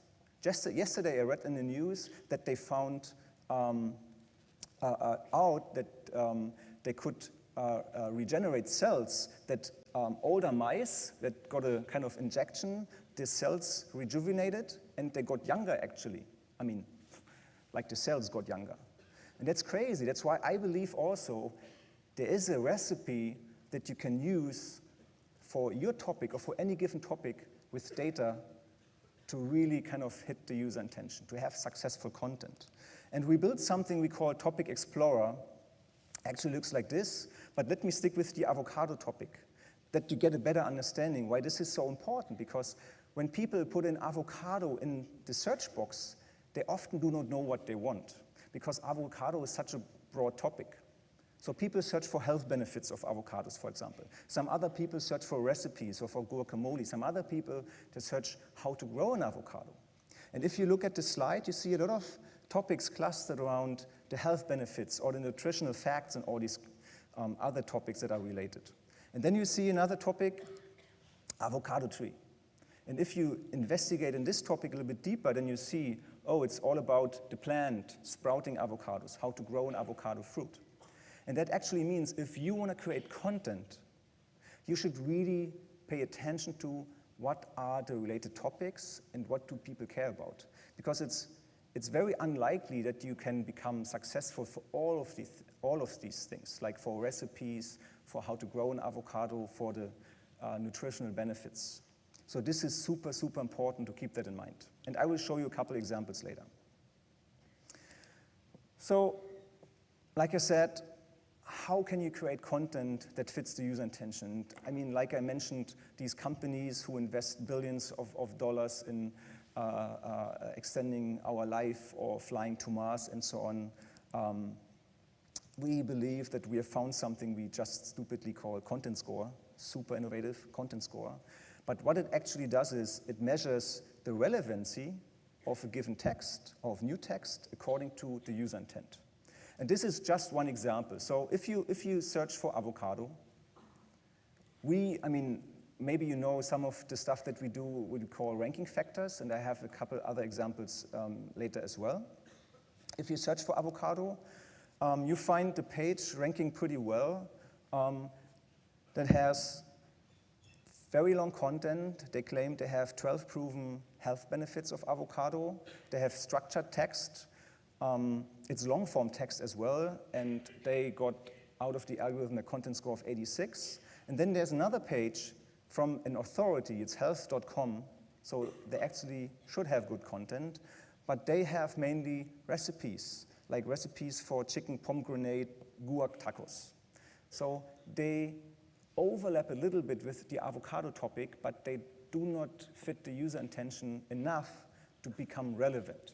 So it absolutely wouldn't make any sense at all, for example, now for health.com to start stuff like, oh, we have to optimize our internal links, we have to optimize the external links, we have to optimize all these other kind of factors we have in mind, how to optimize the pages, because the problem they have is the content. And you can force now a page to rank on maybe between position 1 and 10, but in that moment when the user signals are that bad, because when people click on the page, they don't find what they like, they bounce back. This is something that Google nowadays really takes into account, and then you have no chance at all to really have a good ranking. And because we work on this since over 3 years now, with many clients, we did a lot of testing, and with big brands, we believe that the content relevancy became a ranking factor. I mean, and that makes sense because when we all talk about user signals, when is the user happy? When does the user stay on the page? When he actually finds what he wants. That's why I believe big brands, they have some challenges because they talk about this concept. I mean, when you talk to a marketing manager from a big brand, they have language that you maybe don't understand because it's out of so many buzzwords and so many things. But let me take one example. Let me take Tesco. Tesco is one of the largest companies here in the UK. And because I'm a gadget guy, I like to buy gadgets, I thought, okay, let's take smartphones, but don't take the newest smartphones. And there's a reason behind, because we often just follow this paradigm, publish and forget. We create content, and then the content is left on the page. So it means that if you have content on a page about the iPhone 6, maybe that content is now outdated because there's the iPhone 6s and the iPhone 7 now, the new iPhone 8 coming, likely this year, but still people are searching for the iPhone 6. So let's take this example, iPhone 6 and Galaxy S5, because they are very similar, they look very similar, but they're competing products from different companies. And if you search for iPhone 6 versus Galaxy S5, Tesco is not ranking at all on the first and second page. Really an issue. But behind that, there's a huge search volume. No, seriously. And the reason why this is so important is,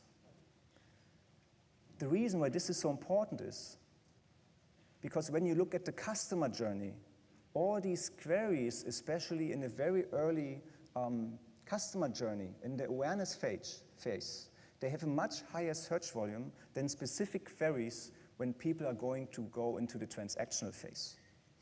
But then I thought, okay, maybe it's just the work of the SEO at Tesco. Maybe they couldn't kind of push this page. So I looked for, does Tesco has a comparison page for these both phones? But they don't. But like I said, remember the customer journey. So you have the sales funnel from awareness to the retention phase, where you want to keep the relationship with the customer. And then you look at just a couple examples, like the best smartphone, when people are kind of aware of something like this, and then they consider some products, and then they want to transact. But if you look at the search volume, this is now from google.com, not from the UK, but it doesn't matter. It's about the volume. And the volume of searches, especially in the early beginning of the funnel, is much higher than the specific queries when it is about the transaction. Okay, and then I thought, wow, Tesco is that large. If you go into a Tesco store and they actually sell also electronic products like phones, I thought, okay, let's make another query. Let's look if they have some comparison pages at Tesco.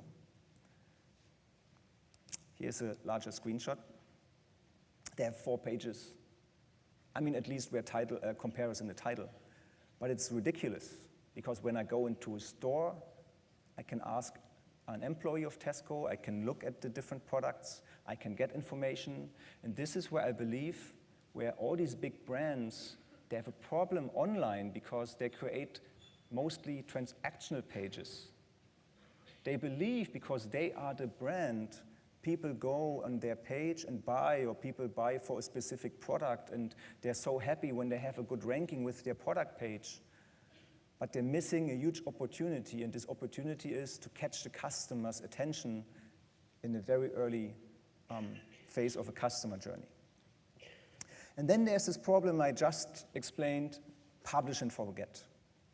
I mean, you publish and publish and publish, and you don't repurpose your content, but things change. So let me give you a couple examples. So what was the global budget for content or digital content 2015? It was 145 million, billion, no, not million, billion. So it's a huge amount. Of course, it's including ebooks and a couple of other digital content pieces, but it's 145 billion. And then there was a study done by 2 agencies in 2015, how much of this content is actually consumed. So they asked companies, they did surveys, they did a couple things, and they found out that 80% of the content that's produced is not visible. It's waste. It's polluting the internet. So maybe this is also a problem that you have, and I will show you one example. You should go to your boss and tell him, hey, look, let's do this, and I promise you, I guarantee you, you will be successful when you do it right. Another problem, because of this, because you create new content, new content, new content all the time, you do not repurpose and change the content, often it comes to the point where size matters, because you create more and more and more. But let me show you one example. Take About.com. It's one of the oldest pages within content marketing. They started mid of the 90s. They still have over 500,000 pages indexed, and they paid hundreds of millions of dollars for their content. If you look at their visibility, it dropped by 97% in the last 2 years. And when you look closer, so I'm a hobby chef, I would say. I like to cook. And when you look for recipes at About.com, they have about 17,000 still indexed. But then I took a different example, a successful page within a recipe space, thekitchen.com. They only have less than a third of the recipes of About.com. So 5,400 versus 17,000. But if you compare their result, you will understand that this tip to specialize is actually super important.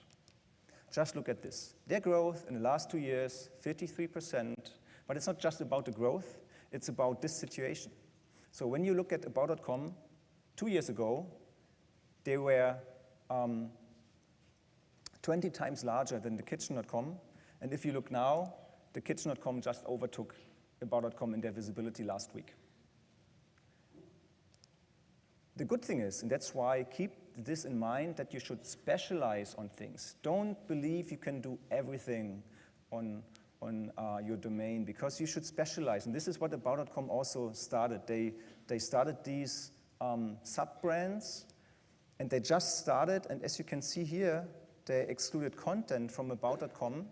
It's also part of the reason why the visibility dropped that hard, and they republished it on a different brand, but only with the purpose of home and garden or health benefits, recipes, and so on.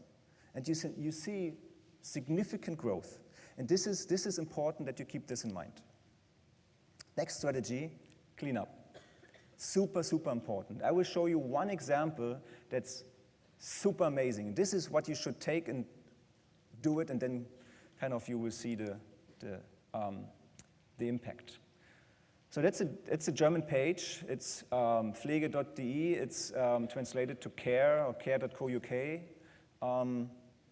They got rid of 95% of their content. They only have still indexed 243 pages, which is not much. But if you look at the following thing, this is their visibility in the last 2 years. There's one event, and at this event, they removed 95% of the content.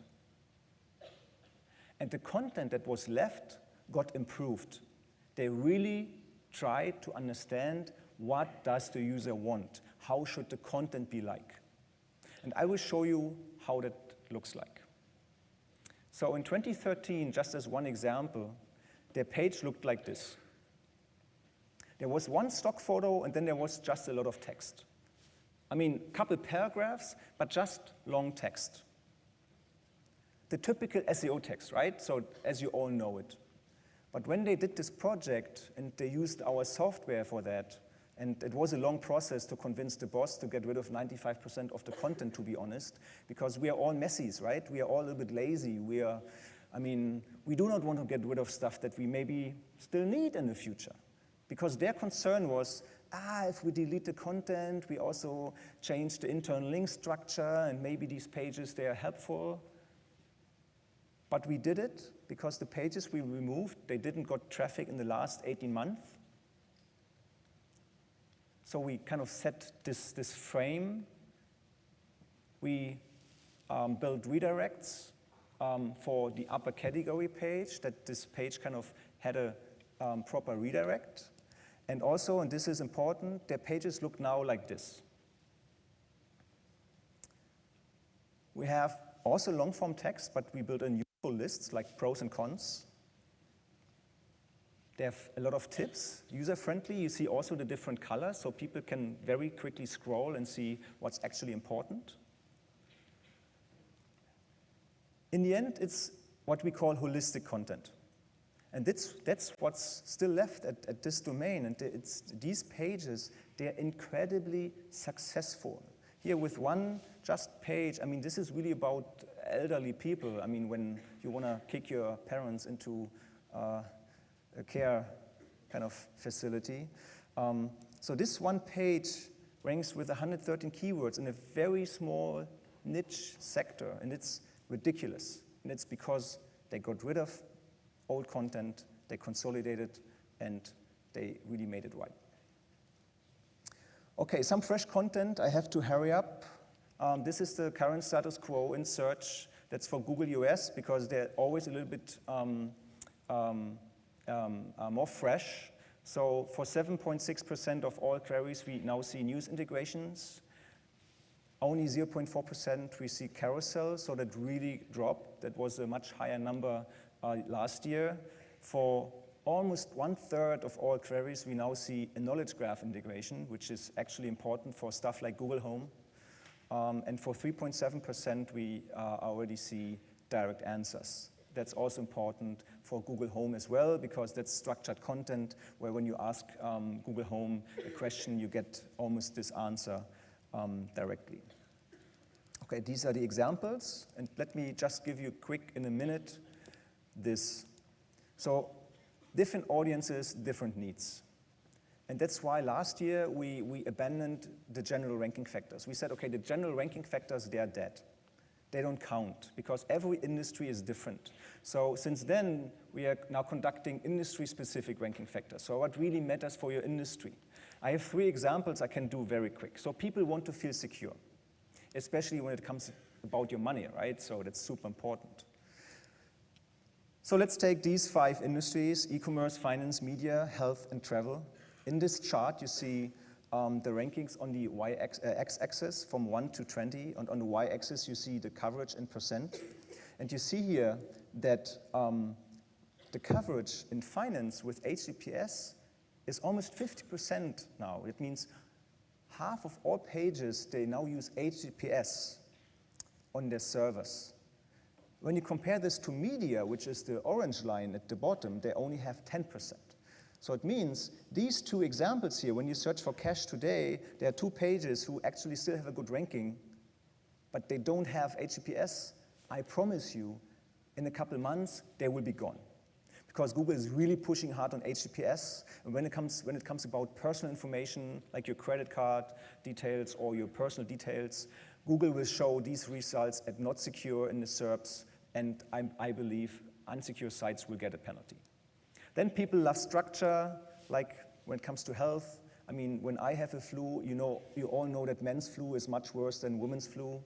So when it comes to health, I'm kidding, okay? I'm really kidding here. No offense. Women can take more pain than men, definitely. When it comes like this, you see that the usage of the number of lists in health is much, much higher than in all the other industries. And it makes sense because, I mean, search for stuff like this, avoid hair loss. You see two examples. You see WikiHow, number 1, and then WebMD on number 8. And by the way, WebMD is a really good site. So that's just one example where maybe that doesn't work that much, but they're actually really, really good. But if you look at this example here, WikiHow, they have structured content. They have these kind of visual content because people want to see something quick, and then they have a list below every kind of image. But overall, in total, on the whole page, they have 17 unordered lists. So they really kind of have visual and structured content. If you look at WebMD as an example, they just have text, only text. There's no structure in it. And if I would search for avoid hair loss, I want to find information as quick as possible, how to avoid it. I don't want to read through long-form text. Okay, so blah, blah, blah, whatever. So you can download or look up the presentation on SlideShare. Let me show you my last slide. I worked on this a couple hours. So live long and prosper again, and thank you very much. Fantastic. Thanks very much for that, Marcus. What I will say, all of the talks that are in here are being live streamed. Thanks very much to Authoritas. Hello, all the people at home. Or, well, probably in the office rather than at home. We'll also be sharing recordings from the other talks as podcasts over the next 6 months. But we will also share around the slides of everyone as well. So that's kind of my note there for you. So fantastic. Continuing the content theme, looking at it in a slightly different way. Coming up next, we've got Tom Bennet. If we could have a big round of applause. He's going to be talking about GTM and some of the implications that has for content marketing.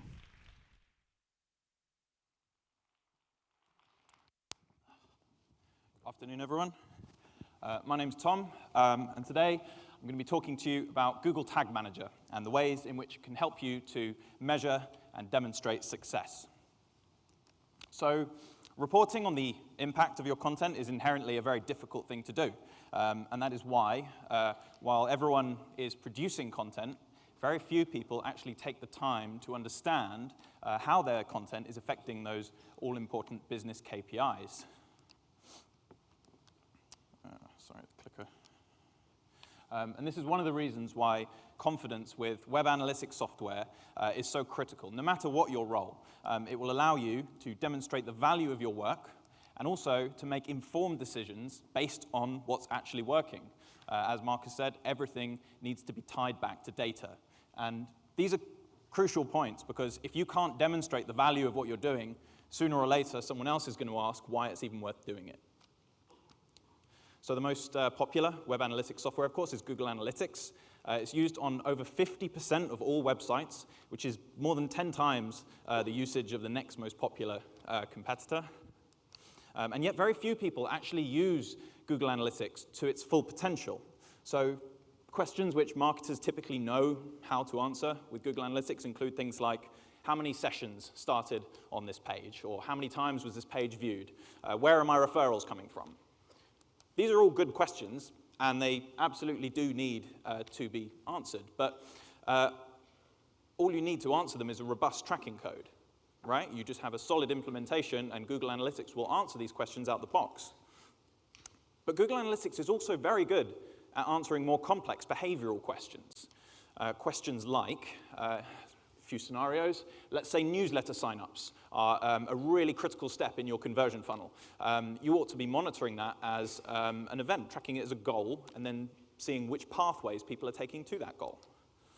Or alternatively, if your content strategy really hinges around your blog, you should be tracking your authors and categories as groups, and then monitoring which ones are driving the most traffic to your sales pages. Or alternatively, if you value engagement above all else, you suspect that it correlates positively with higher lifetime value or return visits or whatever, you should be tracking your most engaged users as a subset of traffic. So, for example, your blog commenters. How are they behaving differently from your other users?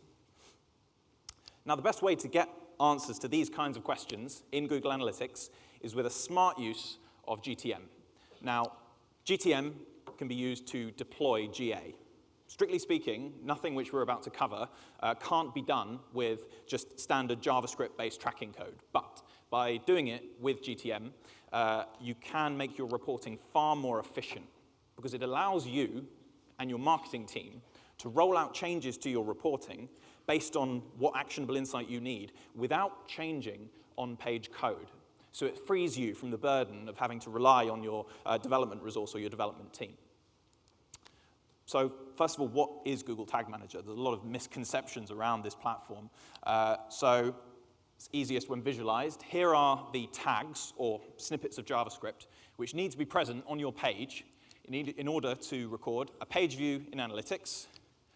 That's a Twitter marketing pixel, your AdWords remarketing code, ClickTail CRO tag, and so on. By contrast, here is all the code which is needed on your page to record all of these things in Google Tag Manager. In fact, you could implement a dozen other things as well, and your on-page code still wouldn't change. And that's why we call this the container snippet, because it contains all of the tags which you need to be present on your page, and then dynamically injects them as and when they are needed onto your page.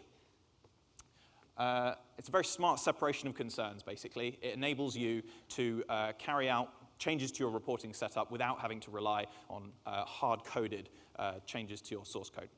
So let's go into a few examples. Using GTM, there are two main terms you need to be familiar with, and they are tags and triggers. So tags are the what. They're the kind of things that we've covered already. They're the actions or the code that you want to run on your pages. So things like universal analytics tracking, CRO software, and so on. Triggers, by contrast, are the when. They define when we want Google Tag Manager to fire a particular tag, because in many cases, it's not as simple as run this code on every page. We need more fine-grained control than that, and triggers allow us to do that. So we'll do a very simple example, first of all. We're going to look at the standard Google Analytics page view tag, the kind of thing you would get if you just implemented Google Analytics out the box onto your site. And we're going to implement it with Tag Manager. So here's a new tag configuration. You can see that we've set Universal Analytics as our tag type. And for our tracking ID there, you can see we've got a word in double curly braces. Whenever you see that, it just means it's a custom variable, which is a piece of text or a number or anything at all that you want to reuse throughout your container. And you can just reference it by that name for convenience in event tags, page view tags, and so on. So we've defined our analytics ID there as a variable. The track type, we've set page view. And the trigger for this tag, very simple, all pages. We want the Google Analytics page view tag to fire on all pages. And that's literally it. You just publish your container, which will push your changes to the container snippet. And with no on-page code changes whatsoever, we've implemented the standard Google Analytics tracking.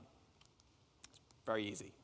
So we're going to go on to a slightly more complex behavioral example now, something which would typically require some custom tracking code. We're going to use the first of our examples from earlier.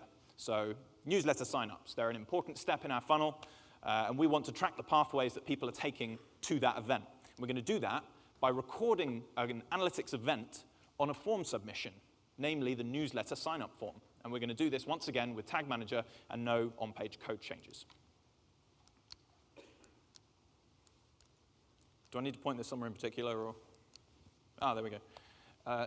OK, so here's the new tag for our event. We're going to set a track type of event rather than page view. And we define all the standard analytics event attributes that you're probably familiar with already, right? Category, action, label, and so on. Now, the trigger for this tag is going to be a little more complex than just firing it on all pages, right? We want to fire it on a particular form submission. And it's when creating triggers like this that a lot of people have their first real light bulb moment when it comes to GTM, because it gives you a sense of the power of the platform. So here, we have defined a trigger based on a form submission of certain forms, not all forms, and we have set two conditions under which this trigger will fire. We've defined the page path of our form, matching a regex pattern. In this case, it sits within our blog category. And second of all, we've defined the CSS ID of the form element itself as newsletter. So when any user submits a form that matches those two criteria, our tag will fire. Once again, all we have to do is publish our container, and we're done. And the result of that is that in analytics, we can start to monitor people signing up to our newsletter as an event, so we can define that as a goal And once again, with no on-page code changes, we can start to get insight into how our users are starting to engage with us, which is very powerful. So this is, yeah, it's a very powerful approach, and it can take your reporting a long way. But if you think about it, everything we've just done so far with those triggers, it really amounts to scraping, right? We're defining triggers based on CSS IDs or URL paths. We're basically scraping the front end of our site to define what we want our reporting to do. I mean, SEOs are good at scraping, so that's fine, but ultimately, Tag Manager can give us a slightly more powerful way of doing this. It gives us a better separation of concerns, allowing us to carry out our reporting without relying on the front end of our site. And it does this by giving us the data layer. So the data layer kind of sits in between the HTML of your site, the content, and your tag management platform, which doesn't necessarily have to be Google Tag Manager. It's independent of any one platform, right? It's probably, again, easiest to understand when visualized. So we have our content on the left, our HTML, and on our right, we have our tag management platform. So we've already talked about the container snippet, right? That sits in the head element of our page, injecting all our tags when we need them. And the data layer kind of sits directly above the container snippet, so it's kind of in like a demilitarized zone. It's in our HTML, but it's outside of our content, and it just sits up there. What is it exactly? Well, in technical terms, it's a JavaScript array containing various key value pairs, which means, in layman's terms, it's just structured data about the current page, separated from your content. And in theory, it can be populated automatically with any data points from your CMS. So whatever data points are valuable to you, whatever would give you actionable insight, it can be populated into your data layer. So here's an example from our own site, from our blog. You can see we've defined attributes like page category, post author, post date, and so on, the kind of things that a content strategy which hinges on a blog would want to know. But if you were an e-commerce site, for an example, in your data layer, you might want attributes like product price or product category or whatever. So looking at that, your first reaction is probably, well, that's code. I'm going to need a developer to implement this. Surely it defeats the whole object of using a tag management platform, which is being able to do stuff myself. You're right that you will need a developer to be involved for the initial implementation, but defining a data layer for your site does come with some huge advantages, particularly for larger organizations. Defining your site's data layer is a really great opportunity to collaborate across the different areas of your business to decide what data points are insightful to you as a company. What do you want to be present in your reporting platforms like analytics? It means your data is available in a format which is independent of any one platform or technology. It's basically plain text sitting there in the head of your page, ready to be used by any reporting platform that needs it. And because it's machine generated, it's always up to date and less prone to the mistakes that you often see in hard-coded custom tracking code, right? And it's completely decoupled from the nuts and bolts of your front end. You're no longer reliant on the front end of your site or your URL patterns. Much like HTML and CSS separate out content and styling, the data layer separates out your data for reporting. So a few practical examples. We're not going to go into the real nitty-gritty of implementation. All the resources you need are in the slide deck at the end. We're going to use our next example, which was authors and categories on our blog. We want to track them as groups. And to do that, we're going to define a content grouping and attach it to our page view tag. And we're going to use information from our data layer to do that. So as with all content groupings, you start at the view level in analytics. Head to content groupings. We're going to give it a name, blog author. We're going to enable a tracking code-based implementation. Give it an index number of 1. You can have up to 5 content groupings per free analytics view. And you hit done. And then we head into Tag Manager to enable Tag Manager to fire this data to analytics. So here's our page view tag, same one as we created earlier, our standard page view tag. And we're going to go to More Settings. That's where you'll find your content grouping configuration. So give it the index number of 1. That's the slot that we created. But how are we going to populate the value for that content group? How do we reference something in our data layer, namely the author of the current post? Well, we do that with a data layer variable. Data layer variable is simply a way of referencing an item that's in your data layer. So once your developer has configured your data layer to populate blog author as a field with the name of the author there, all you do is reference that variable in your data layer, add it into the content grouping field there. We've called it DLV author, data layer variable author. And then, once again, with no on-page code changes at all, just a robust data layer implementation, we are now able to set our content grouping as our primary dimension in analytics, so we can see which of our authors are performing best, which of these buckets is driving the most page views, and then we can, of course, start to monitor performance more deeply than that. So yeah, that's very powerful insight into the efficacy of your content strategy. We're going to do one more example. We're going to look at our engagement example, right? So we want to monitor the behavior of our most engaged users, namely the people who comment on our blog, and we want to see how they're behaving differently. So we're going to do that with a user-level custom dimension. So for everyone who needs a refresher, in analytics, dimensions are things like keyword, city, browser. They're the what, right? They describe data, whereas metrics are, they measure data. So like how many, how much, and so on. So whereas our previous example was a content grouping, which is a way of bucketing our existing content into groups which reflect our reporting requirements, a custom dimension, on the other hand, lets us record additional non-standard data and fire that to analytics. And we can record data about users, sessions, or pages, such as whether or not a particular user is a commenter or not.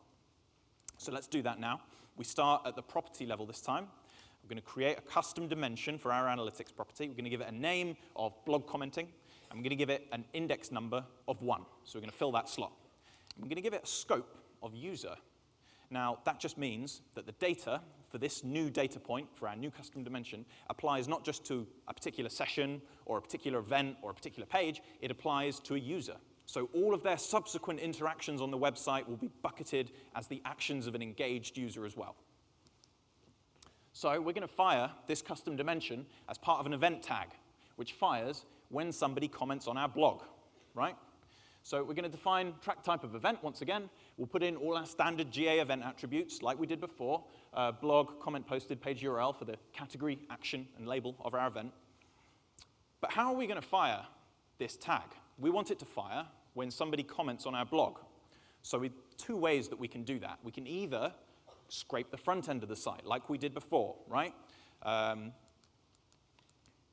We can scrape the front end of our site by defining the submit comment button as a link, right? So we say some link clicks when the click ID equals submit comment. So we've defined our submit comment button there based on its CSS property.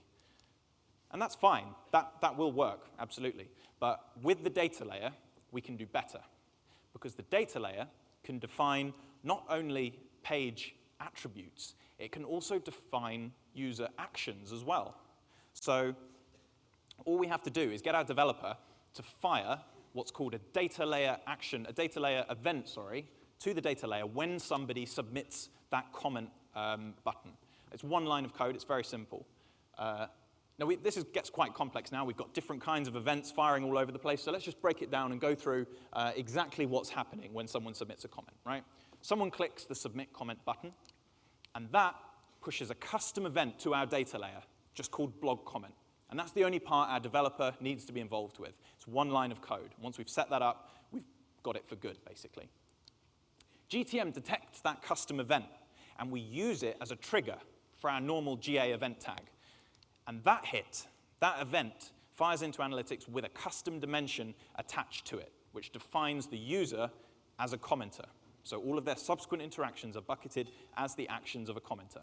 And the result of that, because we've set that as a custom dimension, we can now use it as a segment. So we can monitor the behavior of our engaged users. Or we can use it as the primary dimension in a report like goal flow, and then monitor how our most engaged users are interacting with our other goals in our site. And how is that different from our other users, which is hugely valuable data. And once again, we've been able to do that with no on-page code changes, really, just a solid implementation of a well-defined data layer. So we're going to do one last example before I finish, just for fun. It's not the most practical of examples, but it's one of the best I've seen for demonstrating the real power of GTM as a platform. So here's my hypothesis. Visitors to my umbrella website are more engaged with my content when it's raining outside. Okay? So let's break this down a bit.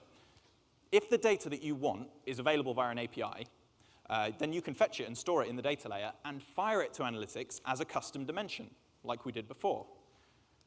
We can get the weather from an API, and we can geolocate a user based on their IP address as well, quite easily. So if we talk to a geolocation API, find out where the user is based on their IP, we can then talk to a weather API to discover the local weather where they are. We can push that to the data layer as plain text, and then pick that up in GTM and fire it as a session-level custom dimension, which means that we get this behavior when it's raining. So we can immediately see how our users are behaving differently when it's raining. It's largely pointless strategy, but it's very useful. I suggest you read the blog post by Simo Ahava, where he goes into some of the techniques used to build this, because it's a real eye-opener when it comes to the power of GTM. So just to wrap up, GTM will not fix all of your problems overnight, not by a long shot. It's not a magic bullet. When we're talking about GTM, we're talking about page-level stuff, right? Even with razor-sharp implementation and a robust data layer, it's page-level, and you still need to be familiar with the rest of the reporting process as well. So that's your property level, filters and funnels and so on, and your analysis level, custom dashboards, segments, and advanced reports like Goalflow. But where GTM really shines is in helping you to demonstrate success and get the actionable insight which you need, the insight which is most valuable to you and your marketing team. Because when you get that, you can do a lot more than justify just more content. You can justify bigger budgets, more innovative projects, more hires, ultimately, whatever you need. So thank you very much for listening. I hope you enjoy the rest of your day at BrightonSEO. Fantastic. Brilliant. Well done, Tom. Really enjoyed that. Some practical bits there as well. As I said, we'll share the slides so you can get a copy of those as well. So, rounding out this session, we've got a really great speaker coming up next. She's making our way to the stage as we speak. She's going to be talking about distribution, promotion of your content. If we could have a huge auditorium one, Brighton SEO welcome for Julia Ogden, everybody.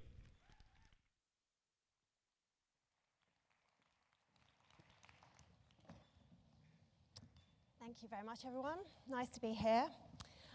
So those of you that are observant will see that actually there's 10 steps in this show-stopping distribution plan, not 8. So apologies for that. That was my error. But hopefully you've got 2 freebie ones to take away with you. So just a little bit about myself. My background is newspaper journalism and also PR. I worked for more than 20 years, more than 20 years experience. Obviously, that means I started when I was 8. But I joined Cecil in October 2013, and I have to say it's been an absolutely massive learning curve for me. I've discovered lots of words that I'd never even heard of before. I'd be sitting in meetings and keeping a glossary of terms, actually coming out and going, did I really just hear talk of a panda? And what on earth is a penguin? Citation flow, trust flow, what does all this mean? This is what I didn't know. But what I really did know is the value of creating informative, entertaining, engaging content to help build brand awareness and also to engage with audiences. And now I know how that old and new worlds, the digital and the traditional, can actually merge and work together to increase a brand's online presence and ultimately its profits. I have a mantra, and I guess this is the journalist in me, that storytelling is as relevant today as it's ever been. It's just the platforms that have changed. And I have these journalistic principles that I hold really true to my heart about great content and how to achieve that. I just think, the platforms, as I say, have changed. So where it was before in newsprint and magazines, is now on mobiles and tablets.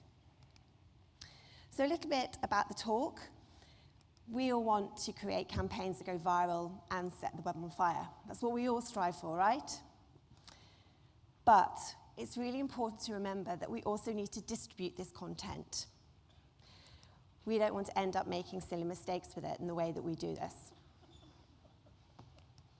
So just to bring the talk to life a little bit, I'm going to talk through a fictional campaign that I thought of for a trained service provider. And we'll just kind of flesh out this campaign and go through the steps that we would do as if it was a real example. So step one is, what is the objective? What are we hoping to achieve from the campaign? Is it to build brand awareness? Is it to increase keyword rankings? Or is it to build high quality links? Now let's be honest, most people here would say they want all three. So if you're going to do that, you really need to understand probably one of the most fundamental parts, which is the step two. Who are we talking to? What is the audience? Who are we targeting? We all know that marketing starts and ends with people. And there are loads of variety of different tools that are available to us to use to do this that you can combine with your own existing data. It just helps us to paint a really clear picture of the people that we're targeting. So as well as using your own audience insight, your own customer database, it's really important to add character and colour by some of these tools. And there's two that we use that are free and two which are paid for. So the free ones are Facebook Audience Insights. This also gives you an understanding of who your social audience are. There's also YouGov Profiles, which just add a little bit more personality and allow us to delve a little bit deeper. And then ComScore and GWI are the ones that you need to pay for. ComScore kind of gives you independent live data on your audience, people who are engaging with your website. And Global Web Index allows you to understand how your audience engage with brands, the kind of content they like, and where they hang out online. So you know exactly who you can be targeting and where they're going to be. So for this example, with a trained service provider, we've had a look at the people who like rail transport. And Facebook Audience Insights shows us rather interestingly that 56% of these people are female. Now, I have to caveat that by saying that women generally are more active on Facebook, so this could have slightly skewed the data.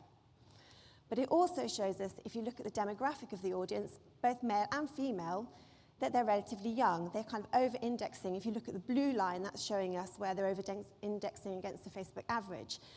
And they're looking around about 18 to 34 age bracket. Their relationship status is single.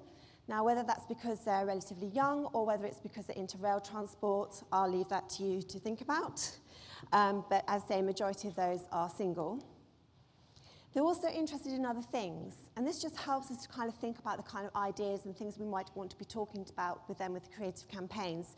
So we know they're interested in fashion and shopping, music, and interestingly, technology is coming up really highly. Just looking at YouGov Profilers is actually saying that people interested in rail transport tend to be more male. Again, they're relatively young and they're relatively affluent. A few of their favourite things include having a pet fish, and they tend to live in London, which I guess would be sort of commuter belt, so that'd be quite interesting. Global Web Index, as I say, allows you just to delve that little bit deeper into understanding how they engage with brands, how they discover about a brand. And if you look at this, you can see again in the blue line that it's telling us that audiences who like rail transport get a lot of information about brands from online advertising, also from the brand's own website, review sites, and also celebrity endorsements. And social media is also coming up relatively high. And as for the brand role, so what do they want from a brand? What are they looking for from the brand? They want something that's going to allow them to contribute, but they also want something that's going to improve their image and their knowledge and make them feel cool. Also really interesting, GWI can give us insight into how long people spend online. And rather interestingly from this, you can see that they spend an awful lot of time online. This audience are online for between 6 and 10 hours every single day. Therefore, we know that sort of digital marketing is the best platform to target them with. And then ComScore, just kind of giving us a little bit more, just backing up on what we're trying to say, is again, it's showing that the audience's majority of them are female, and that again, they're relatively young and relatively affluent as well, because they're from the B social grade. So just to recap, in summary, the audience are men and women aged between 18 and 34. They spend a lot of time online. They engage with brands that improve their knowledge, they're interested in technology, and they're relatively well off. So from all this information, we create personas to really understand who it is that we're targeting and just give these people real personality. So, clicker. Okay. So some example personas we've created for this particular campaign. We have Alice, she's single, 20, and she uses the rail for work and social life. Then we've got Aidan, he's 34, he's a seasoned traveller, he uses the train a lot for work, and he tends to go first class. And then there's Steph, she's 29, and she uses the railway to visit family across the other side of the country. We also understand that people look for content through pain points and micro moments, so they tend to put in a question into their mobile to try to find out the answer to something very quickly. So it's important to consider this as well when you're looking at campaign ideas. So you need to think about the I want to know moments. I want to do, and I want to buy. And in this particular example, we take the personas. Steph could be saying, I want to know the quickest way from Peterborough to Manchester by train. Alice, I want to do a trip to Barcelona with the girls for a weekend. And Aidan, I want to buy first-class rail tickets from London to Paris. So now you need to come up with an awesome idea that is hopefully going to target all three of those people. So it's really important to, when you're having your brainstorm, to think about a creative campaign to make sure that you cover every single angle possible. There is a validation or an ideation checklist that I just wanted to share with you, which I think will hopefully be really helpful. So first of all, just look for news and seasonal ideas, any trending content, anything that you could potentially jump on the bandwagon of. Unique data, that's a really great way of getting a PR hook. So perhaps you might want to do a survey, or maybe you have your own data that you could potentially use. We also know the value of human interest stories. People like to read about other people. They also like to, as we've already established from this persona group, they like review sites, they like celebrities. So think about that when you're coming up with your idea.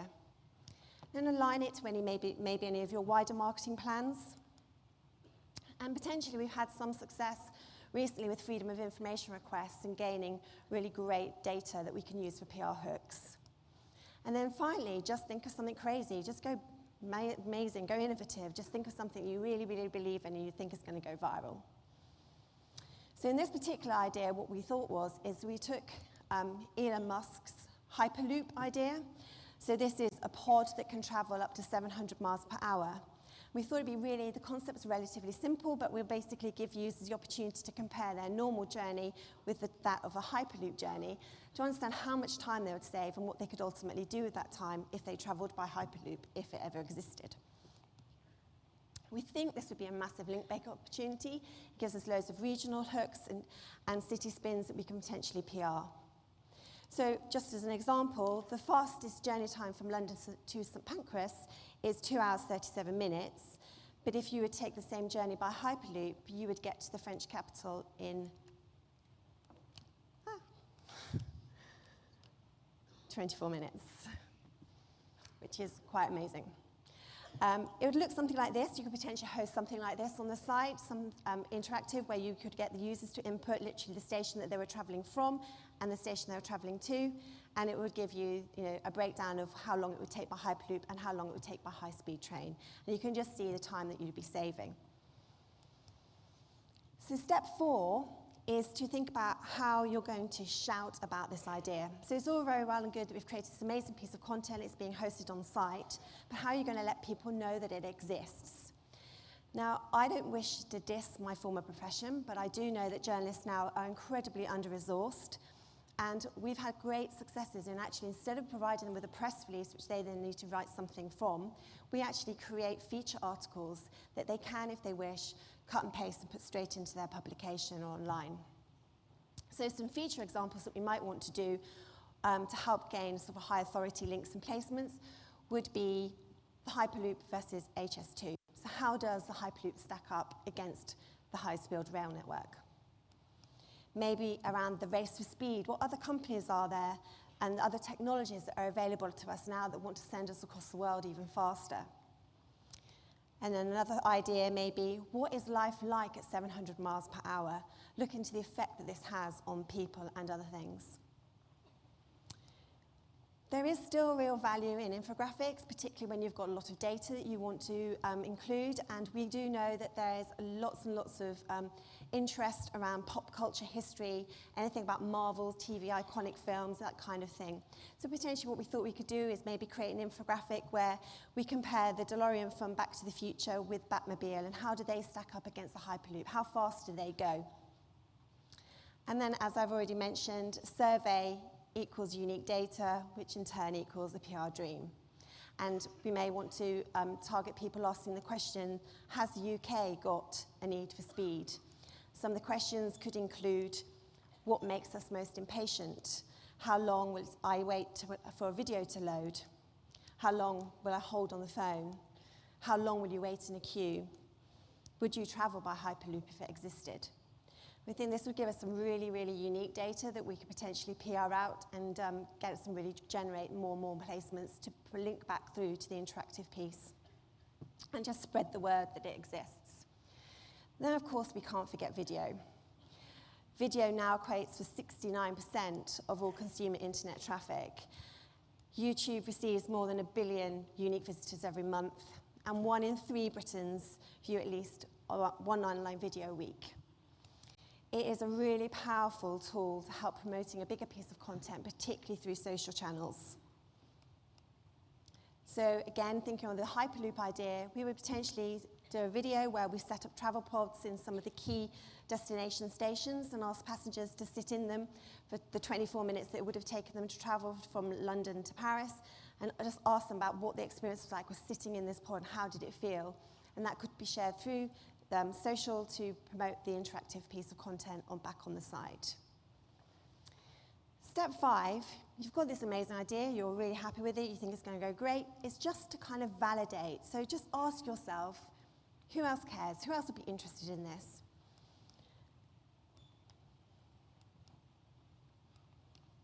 So, as I say, it's important to ask yourself some key questions. The first one is, do you have a hook? Yes, I mean, train travel's quite often in the news, so that's an interesting hook straight away, taking advantage of news and seasonal events. Do you have unique data? Yes, we've got the survey data, which is giving us some really valuable hooks. Does it evoke an emotional response? Yes, excitement and amazement. And does it tell a story? Yes, it's current affairs, and it will appeal to lots of different people because it's just very, very interesting. The 6th step is just to check with the professionals. So we're happy with the idea, we're confident, we really believe in it. But it's really important to actually ask the people that you're going to hopefully host this content to give you some feedback before you create anything. So the process for the Hyperloop campaign would potentially work. You would identify the relevant sites, the influencers, the journalists that you think might be interested in the content. You find out other things that they've posted or published that are around that theme or topic. That gives you a hook, a reason to ring them, to speak to them. And then obviously you contact them by phone, email, or through their social channels.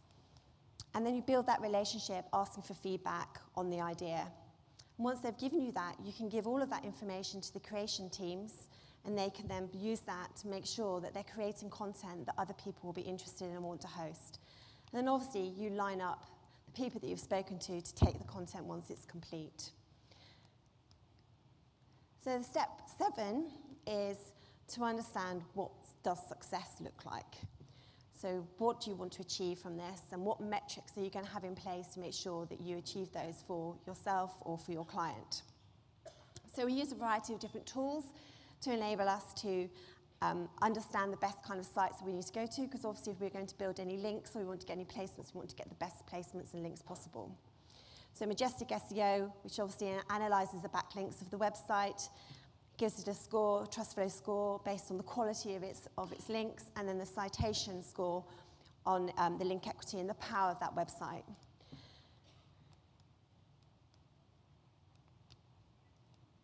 Right. Moz's domain authority as well, giving a score again of up to 100, predicting how well a website will rank in search engines. And then SEMrush, which looks at the estimated organic search traffic, the visibility, and how many keywords that domain is ranking for. And we also use Hitwise, which is really important to pay attention to social signals and just overall site engagement. It measures user behavior and as well as the site's influence, and essentially creates a score based on the number of people visiting the site and the amount of time that's spent on it. So then you need to agree the following. So what are the metrics you're going to use with this particular campaign? Well, we would expect that we would get an average trust citation flow of 25 plus and a DA of 20 or above. The number of placements or links that we would expect to get from this would be around 13. Obviously, we're aiming for national, regional placements, as well as site and blogger and influencer placements. And the idea is that you seed out to as many people as possible, and then it's picked up organically and actually achieves many, many more links and placements than the 13 that we originally seeded to. And we give it a Hitwise score. So how many people do we realistically expect to get this content in front of? How many eyeballs? And we would estimate that we could get this content in front of 15 million people. So step 8 is distribution. So how are you going to distribute this content? It's really, really important that you utilize every option that's available to you, whether that's your owned channels, your earned, and also paid. Just to go into a little bit more detail with that, the owned is exactly what it says on the tin. It's using your own channels, whether that's your website, your blog, your customer database, or your own social channels. Obviously, this means that you're engaging with people who already know about you and know that you exist, but the idea is that you share it with as many people as possible in the hope that they will then pick it up and share it with others who perhaps haven't heard about you. And then there's earned, which is obviously sharing where other people share your content. It's PR. You can go down the traditional route, which is obviously the press releases to media and trade, digital PR, contacting online publications and relevant high-profile bloggers, or content aggregators. There's a lot of sites like Reddit, TumbleUpon, as well as directories and forums. We find lots of people who are incredibly vocal on these, and you could target them with the content in the hope that they may share it and speak about it to other people. We all want to think that we can get all of this for free, but let's be honest, sometimes a bit of paid helps, money talks. So again, you can do this through a variety of different routes. There's the traditional advertising route, TV, radio, and print advertising. It's obviously the native advertising route. Paid social, Facebook advertising works particularly well for most of these campaigns because it can be very, very targeted.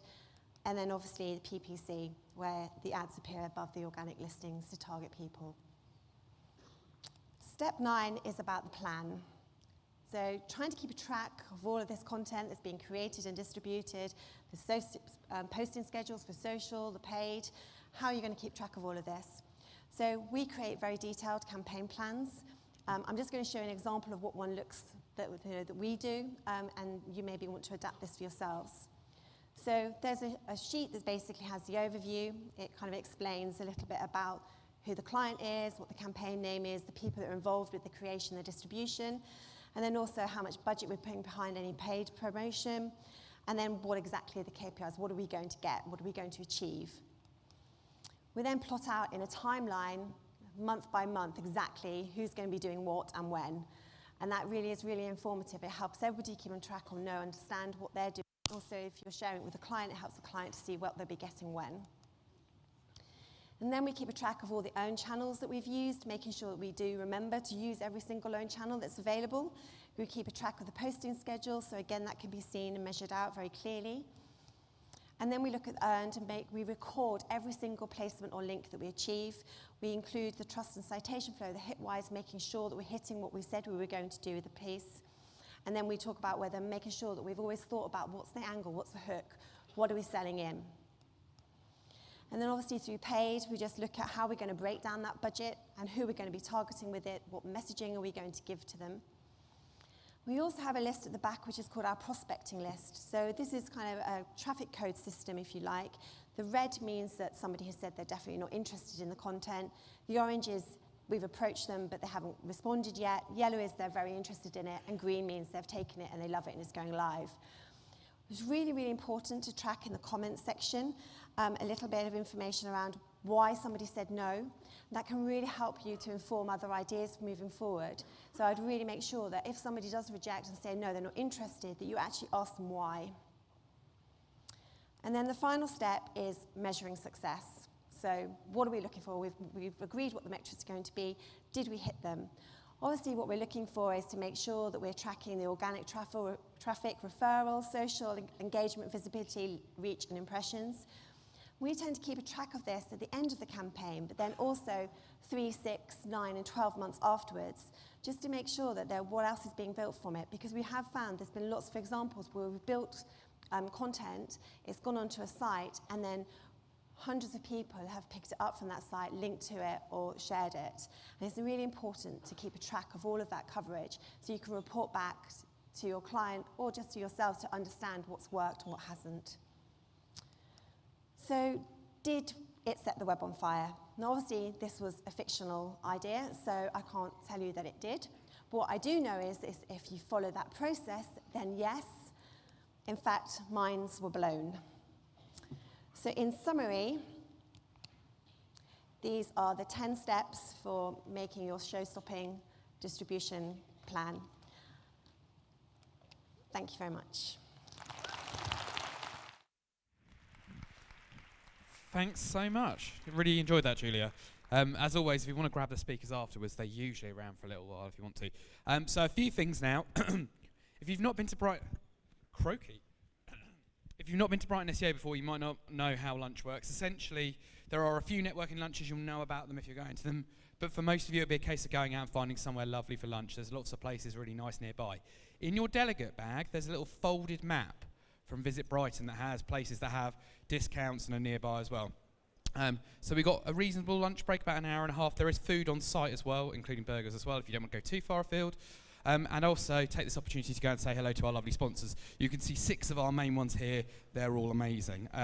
Thanks very much. Have a lovely lunch break. I hope you've enjoyed this morning's sessions. Please do review the speakers and the sessions in the app. And you're all going now, so see you later. Cheers.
picture of the seaside? A few did.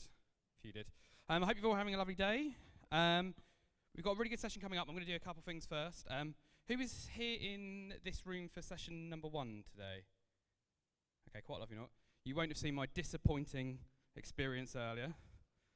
I've got a t-shirt gun. It didn't work earlier. Okay, I'm going to shoot it this way, so be prepared. If you've got a coffee, please can you sort of hold on to it. Oh.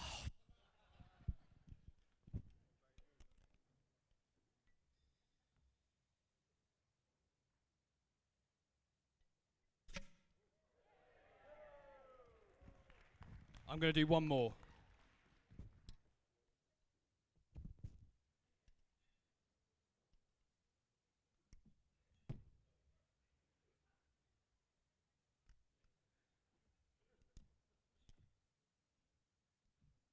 No, I'm not. I'll do that later. One other thing, I'll do that later. So, coming up now, we've got a really practical session about SERPs. The first of those I'm really excited by, as you can see behind me. We've got Adrian Phipps, and he's going to be talking about how to rank in the answer box. I think this is really timely. I know last Brighton SEO, maybe even the one before, we were talking a lot about the answer box. Adrian's got some really interesting examples of where they've been getting in those featured snippets. So if we can have a big Brighton SEO welcome to Adrian, please. Thanks very much.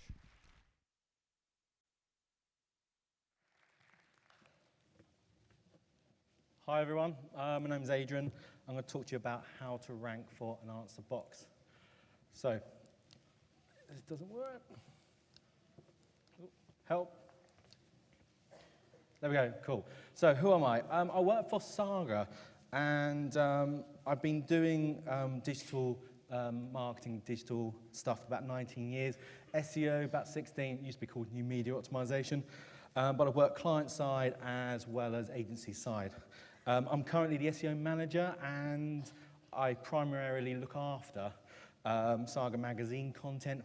So that serves content for home, garden, health, lifestyle, money, those kinds of aspects immediately correlated with, say, The Guardian or The Telegraph or Boots.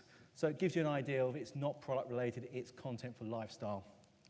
So the insight I'm going to talk to you today is garnered from real experience. So I'm not here to try and push a product or push a service in an agency. It's our insights based on real understanding, personal to us. First question, what's the most important thing to consider in SEO? User intent. What are they looking for? This forms the foundation of everything we do in SEO. It forms the foundation of a lot of things we do in digital marketing as well. What's their motivations? What are their needs, needs, wants, and desires? Part of that is purchase intent. So that's looking at people that want to buy stuff. And then people that want to discover stuff. Okay. Why is that important? It's important to understand because it is the foundation of everything we do. It's also at the heart of Google's algorithms. They base a lot of pressure and a lot of their insights on what the user wants to achieve. What are they doing? What are their motivations? What are they trying to get from you? If you can address that as a business or a publisher or a website, then you're halfway there. So, to come back to the topic in question, what are quick answers? Well, essentially taking a meta example, it's an answer box or a rich snippet or a direct snippet or rich featured snippet, whatever you want to call it, but it's information that can be answered directly above the existing SERPs. Google's trying to help you. Content that answers questions, whatever they may be, to help a purchase or to either help get on discovering stuff or to make some form of informative decision. Who, what, why, when, and how are examples. Also known as position zero. So guys from Moz have said, oh, this is a new position zero. It is. Got some examples now of what an answer box or a quick answer are generally. So the first one is a list example, so broken down. Second one is a table example, and the third one is a paragraph example. They're pretty much the main ones you're going to be going for. Now, there is a proportion of ones that work better than others. So you can see here, 82% are predominantly paragraph-led, 11% list-led, and the other 7% table-led. Now, I didn't get those information, or stats rather, but Rob Bouchy from this white paper from GetStat site, he spoke about this last year, and it's really useful to actually have a look at that because it breaks down in a really geeky kind of technical way what's going on, and there's lots of good models and frameworks in there. So, what's the common advice to get quick answers? Well, we all know them, pretty much.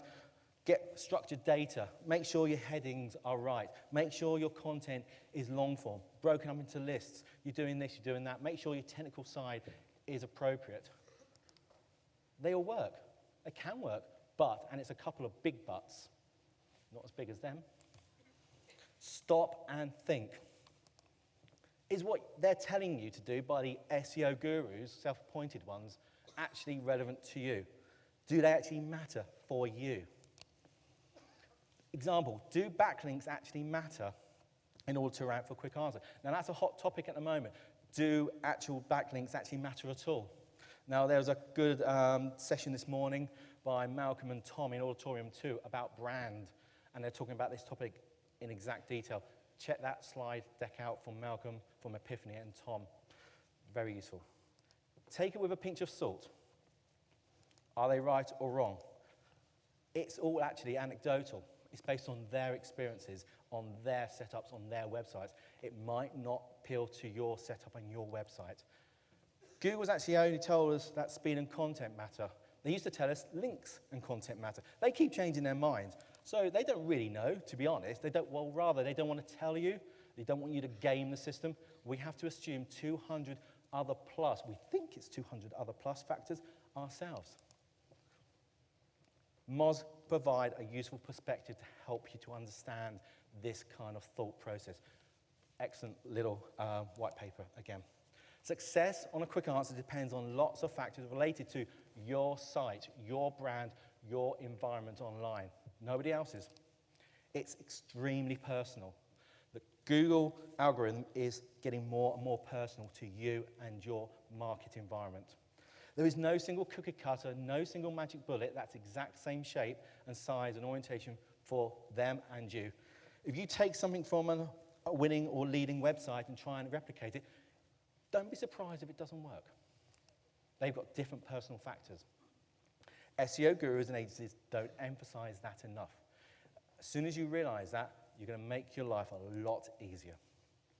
Okay, so back to the topic in question, Saga quick answers. So we now understand a little bit about user intent, what the hell a quick answer is or answer box, and actually how to consider and approach them. And that's our foundation at Saga. So 2 years ago, quick answers didn't exist. And that's our graph of 283 in 2 years. The red line is a republishing of our Saga magazine site. So we optimized it, made it responsive, we did a lot of technical stuff, made sure it was just tick, tick, tick, tick, tick. It's going to do the bare basic kind of SEO housekeeping, and it's working.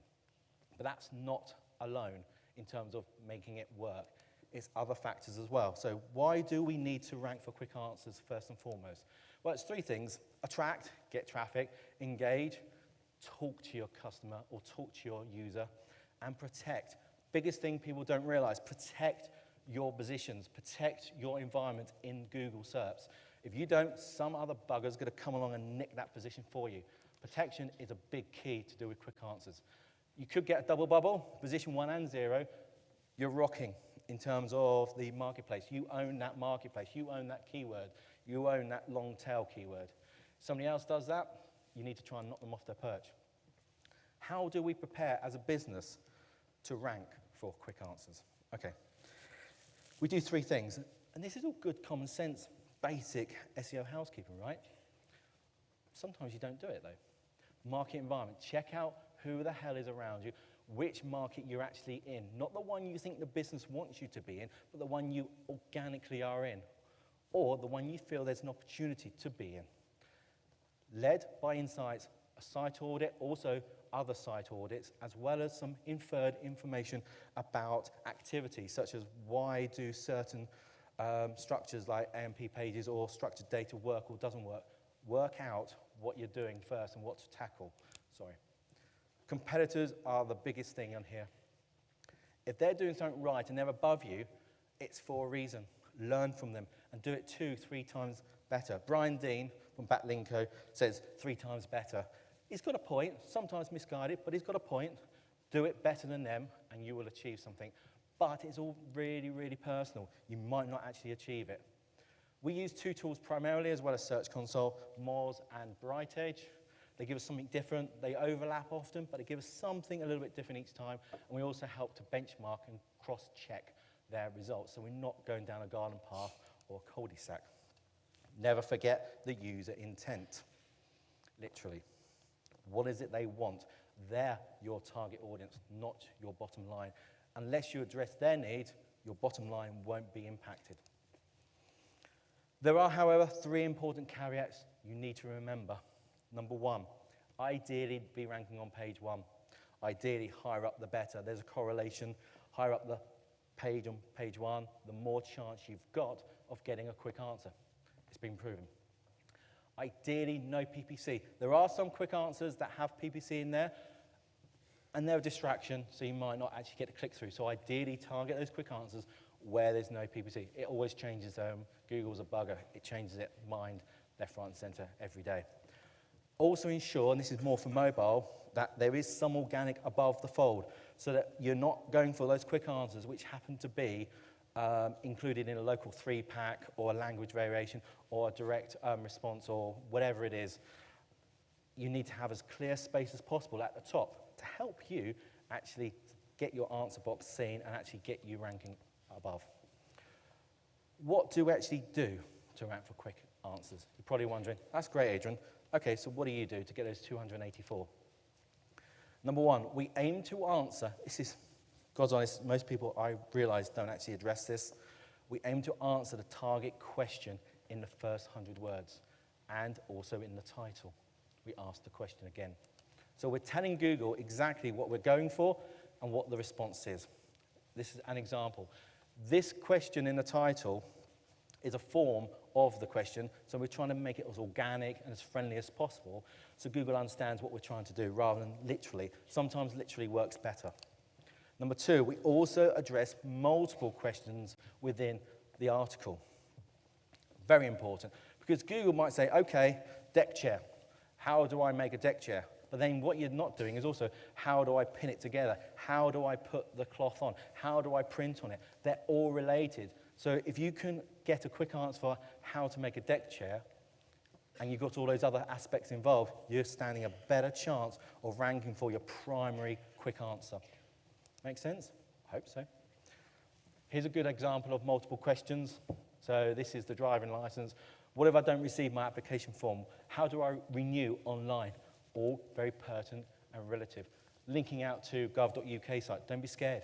It shows that you're willing to give up some of your engagement to help user. Google loves that stuff. Or seems to do. We don't actually know. But we think we do. Multiple headings. Example, we always put through H2s as the actual question itself and put content directly beneath it in short form to answer directly. So we've got like a snippet prepared so we can take it and use it so it doesn't have to find it. We can control things better.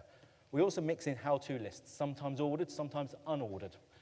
But listing things is great. Google loves that stuff. It's looking for that kind of stuff because you're thinking about user experience and how to help the user. Again, this is an example of headings with content directly below. Unique content addressing the whole topic, minimum 1,200 words. So it's not just good just to scrape or spin.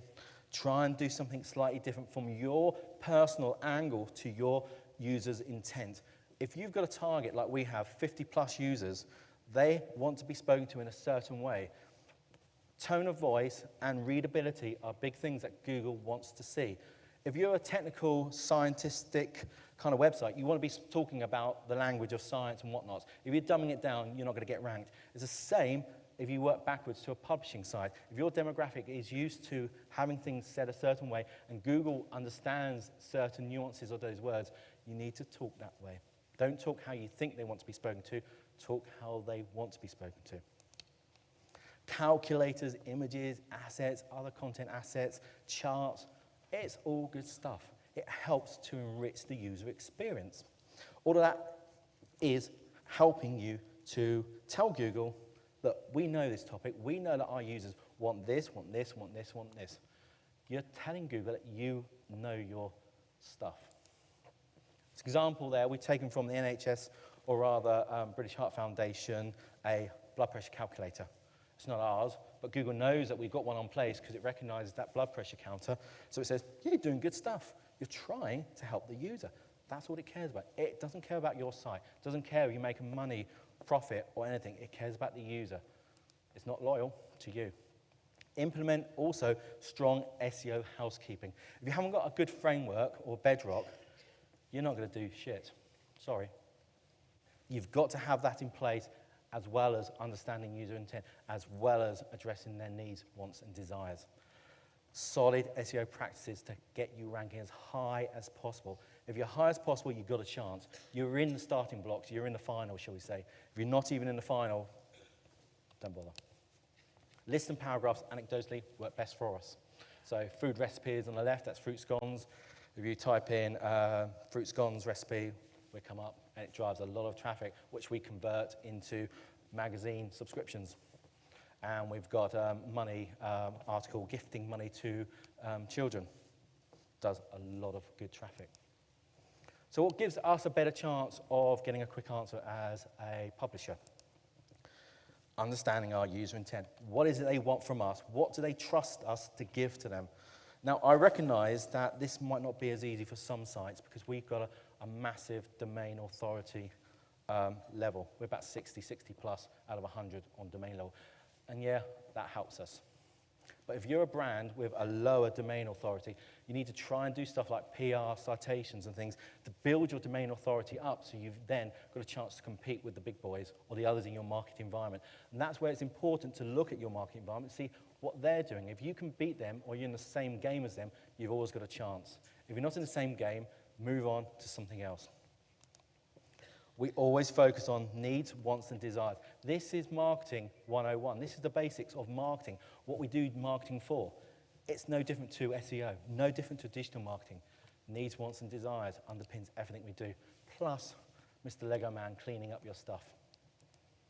So, overall, quick answers account for roughly 3 to 5%. It varies because some quick answers last 2 weeks, some last 6 months. Google changes its mind like the wind. But that accounts for roughly 3 to 5%, which is about 30,000 per month from quick answers. So I've got 10 takeaways for you. So hopefully this will digest everything I've just said into 10. Hello? Oh, back. 10 takeaways so you've got something practical as well as theoretical to go back to. Be ranked on page 1. Sounds simple, but it's necessary. Actually answer the question. And in the first 100 words. The Googlebot looks to scan the first 100 words. It's no mistake. It says, right, what's this page about? Okay, got it. And if it doesn't realize what it's about, it's going to devalue you. Address the question also in the page title. It doesn't hurt. It's an opportunity. Answer multiple questions. Tell Google you know what you're talking about. You know this topic. And also create unique quality content, ideally 1,200 words plus. Sometimes shorter does work, but in the main, it's best to be safe. Okay. Use headings correctly. Make sure you understand the layout between a H1, H2, and sometimes H3. But if you use them consistently, Google will understand what you're trying to do. Know your environment and your competitors. Can't estimate that or pronounce that enough. That's the biggest thing. Use assets, videos, and calculators where you can. Always try and put something else in. Enrich the experience. UX is where it's at. Good on-page SEO and technical housekeeping underpins everything. But ultimately, understand your user and user intent. I like to think of it as you can bake a cake, but you can't make it pretty. Quick answer makes it pretty. So you might have baked the cake, and it's there, and people want to consume it, but you're in a row of all other cakes that have been baked. Getting a quick answer means you've got a bit of squirty cream and a cherry on top. People are going to dive into that cake more than the others. That's what a quick answer can do. So why not give it to them? I've got a list of good resources here for you to follow up some reading. So all of this is underpinned, if you can see, on my website, SlideShare, and in LinkedIn. have a look at the deck, have a look at what these guys say. There's the Get Stat one. Check out from Malcolm and Tom this morning from Auditorium 2, their brand insights stuff.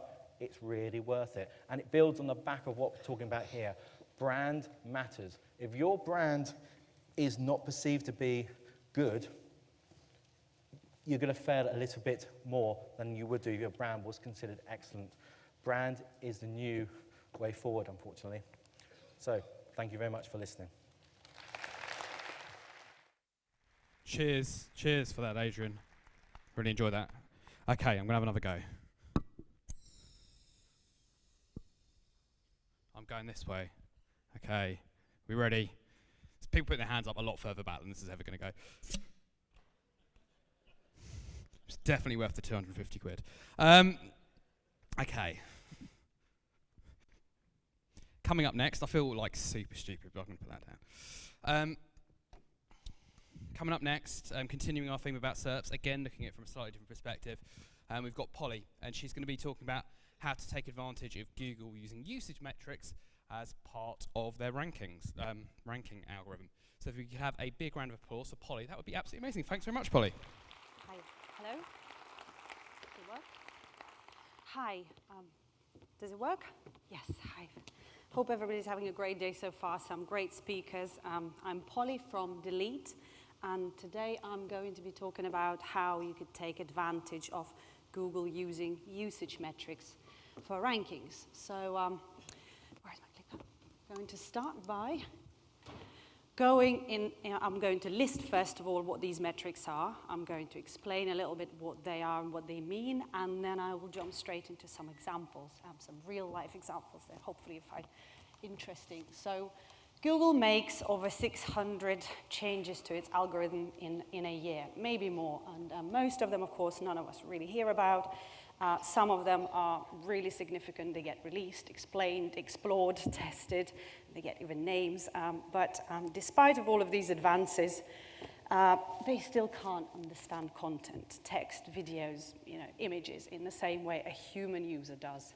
So, and to evolve in ways in which they rank content, they're now trying to dab into user metrics. What they're trying to do is they're trying to understand, does real user actually like what we are showing, what we're returning in the results? So what metrics help search engines understand user behavior?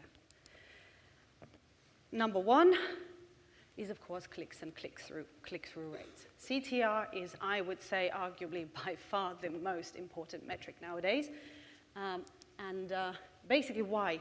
Google now, it's proven, tested, it elevates a result if it shows that it significantly outperforms the normal click-through rate that is designated for that position. So, So we've got some results here. If we take example number 4, which generally, for argument's sake, would generate 7% CTR, but suddenly Google is starting to notice that, that result is, showing a lot more interest from users. It's achieving 16%, 20%, so significantly higher. Quite quickly, Google actually starts to elevate that result. So really, really important to pay attention to CTR and squeeze the most out of our snippets, our organic snippets. Now, it's actually great because organic snippet is totally within our control. So we can manage our title text, we can manage our descriptions, and of course, some of us can do really great stuff with schema data. Actually talked a lot about it today. So where I work at Delete, we actually, our approach to writing organic snippets is no different to how we write paid ads. It's actually strange how much time paid PPC managers spend on writing, ad copy, testing it, A/B testing it, really fine-tuning it. Why? Well, because it hurts. Every time somebody clicks on our ad, it really costs, so we need to totally maximize it. So why not do exactly the same for organic results? It's actually arguably even more important. So quite often I see our clients, writing their meta descriptions and saying, yeah, but we populate it all the time. Yes, but they do it within CMS. Or even worse, they will download, you know, all of the URLs from their website into a spreadsheet, one column and another column, they'll put the keywords that they need to target, and off they go. They start writing their titles and descriptions. Totally disconnected. You know, they are disconnected from real SERPs. You know, they're not looking at what the competition is saying. They're not looking at, you know, trying to understand, will that stand out? You know, are the searchers, searching users, are they going to like it? So my advice is create organic snippets for actual searchers, searching users, and not for search engines. Forget about stuffing keywords in titles. Actually write for humans. So metric number 2 is time to click, so short versus long click. So what is a long click? It's actually talked about quite a lot on various blogs, but in brief, Google uses this metric to determine, you know, success. So a long click occurs when a searching user clicks on a result, goes onto a page, and spends a long time on that page, and ideally does not return back to search results, selecting another search result, selecting another result, and then, you know, basically, or going and refining query once again. So that's a really, really strong signal that something's, you know, something's good here. You know, users are happy. And of course, a short click is the opposite. Short click occurs when a user, searching user, clicks on a result, but within, you know, almost instantly or a matter of seconds, clicks back into SERPs, chooses another result, or refines a query. Now, that's a really, really bad signal, the signal that will really drive your website down the rankings very, very fast. So, you know, it's actually quite easy to tell for a search engine. You know, they have access to all of our browsing data, all of these metrics, you know, through Chrome, I don't know, through Android operating systems. So if, for example, our result number 2 here is showing that people are only spending 10 seconds on the page, and, you know, 80 out of 100 of those people return straight back into SERPs, click on something else, I mean, that is going to drop out of search results. So I have, in this example, I have a page that yesterday ranked for how to change your brake pads. On the first page, I was looking at this page and thinking, what's making it rank? So thinking about the search query, you know, a user is probably looking for some tangible, you know, advice, you know, some step-by-step guide. And you know, there is some advice here. It's long and boring, and there is some steps, really informative, but also very long and boring, and it's all heavily text-based. So, the other website, ranking for that same search query, you know, I think is doing a much better job. So I don't know how ideal it is, but, you know, they've actually put in some images and listed the tools that you're going to need. And there is some video and the step-by-step guide and GIFs. So, you know, if I was to guess, I think that this page would probably result in much longer click as opposed to the previous example. So the way you format your content, the way you present it to your customers on your web pages is really important. Basically, try to answer searches in a natural, easy to digest manner. So, and the third metric that I really would like to go into well, it's actually a suite of metrics. These are the site engagement metrics. So, you know, this is the stuff that you guys can see in your Google Analytics report. So that includes your traffic, organic traffic, total traffic, direct traffic. Then we're talking about duration, so time on site, time on page, average, etc. Frequency, so return, you know, number of times your users tend to return to your website. And of course, navigation, you know, how do they actually get to the content they want on your website? So I would say there are some really clear signs that behavior signals are on Google's radar. Not just Google's, every advanced search engine out there. And it just stresses the rising importance of actually what I call it user experience optimization. It's no longer really search engine optimization. So, and search engines, of course, now have a very, very good idea of the kinds of websites that rank well. so that satisfy their searches. So generally, these websites share, several things in common. So, what you tend to see at the top 5 results for most queries, these websites are going to be easy to navigate. They will be well designed. They will be accessible on all devices, load reasonably fast. They will deliver high-quality content in various content formats. And of course, most importantly, they probably keep users on site. So in addition to all of this, search engines are also totally open and honest about the things they don't like. So, and that, for example, doorway pages. Doorway pages, an update that really killed doorway pages, I would say, what was launched about 3 years ago, 2 years ago. So, and they keep talking about it, and yet, we sort of carry on seeing all these pages. So what are doorway pages? You probably know, but these are the pages that are created purely to dominate rankings and to attract organic search traffic. They're not the pages that are created for user. Generally, these pages are not part of your natural website navigation. You won't see it within your main nav, or won't actually a real user browsing your website won't get to them. And these pages probably carry no conversion, attempt within them whatsoever. So I would say it's not difficult to predict where search engines are heading. So why are so many websites, so many companies continue ignoring the importance of optimizing user experience? They continue creating doorway pages, they continue stuffing links in footers of their websites, they continue submitting XML sitemaps that contain 10,000 pages that you actually can't find on the website. And of course, a lot of the websites don't care about the performance of their website on various devices.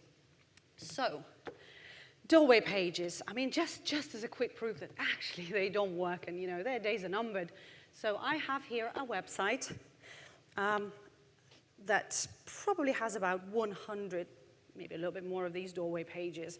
So why I think they're doorway, they're actually not the worst kind doorway pages, but you can only find them in the XML sitemap there, so they're there. I can tell you none of them rank well. Well, they don't even show on the first page of SERPs. And if you then try to see whether they actually attract any organic traffic, it's, go into Google Analytics, into your top landing pages report, enable your organic segment, and try to see what these pages actually yield. I could only find about 2 to 3%. So it actually makes no sense. There's all this effort that goes into building these pages, designing them, checking the layout, for nothing, another one, tactic. How many of you guys have seen this before? Footer links. Any of you? Yeah? How many of you have done this before? There is no shame in admitting that, we've all done possibly, well, maybe not all, some of us have done things that, are not elegant anymore. But you know what?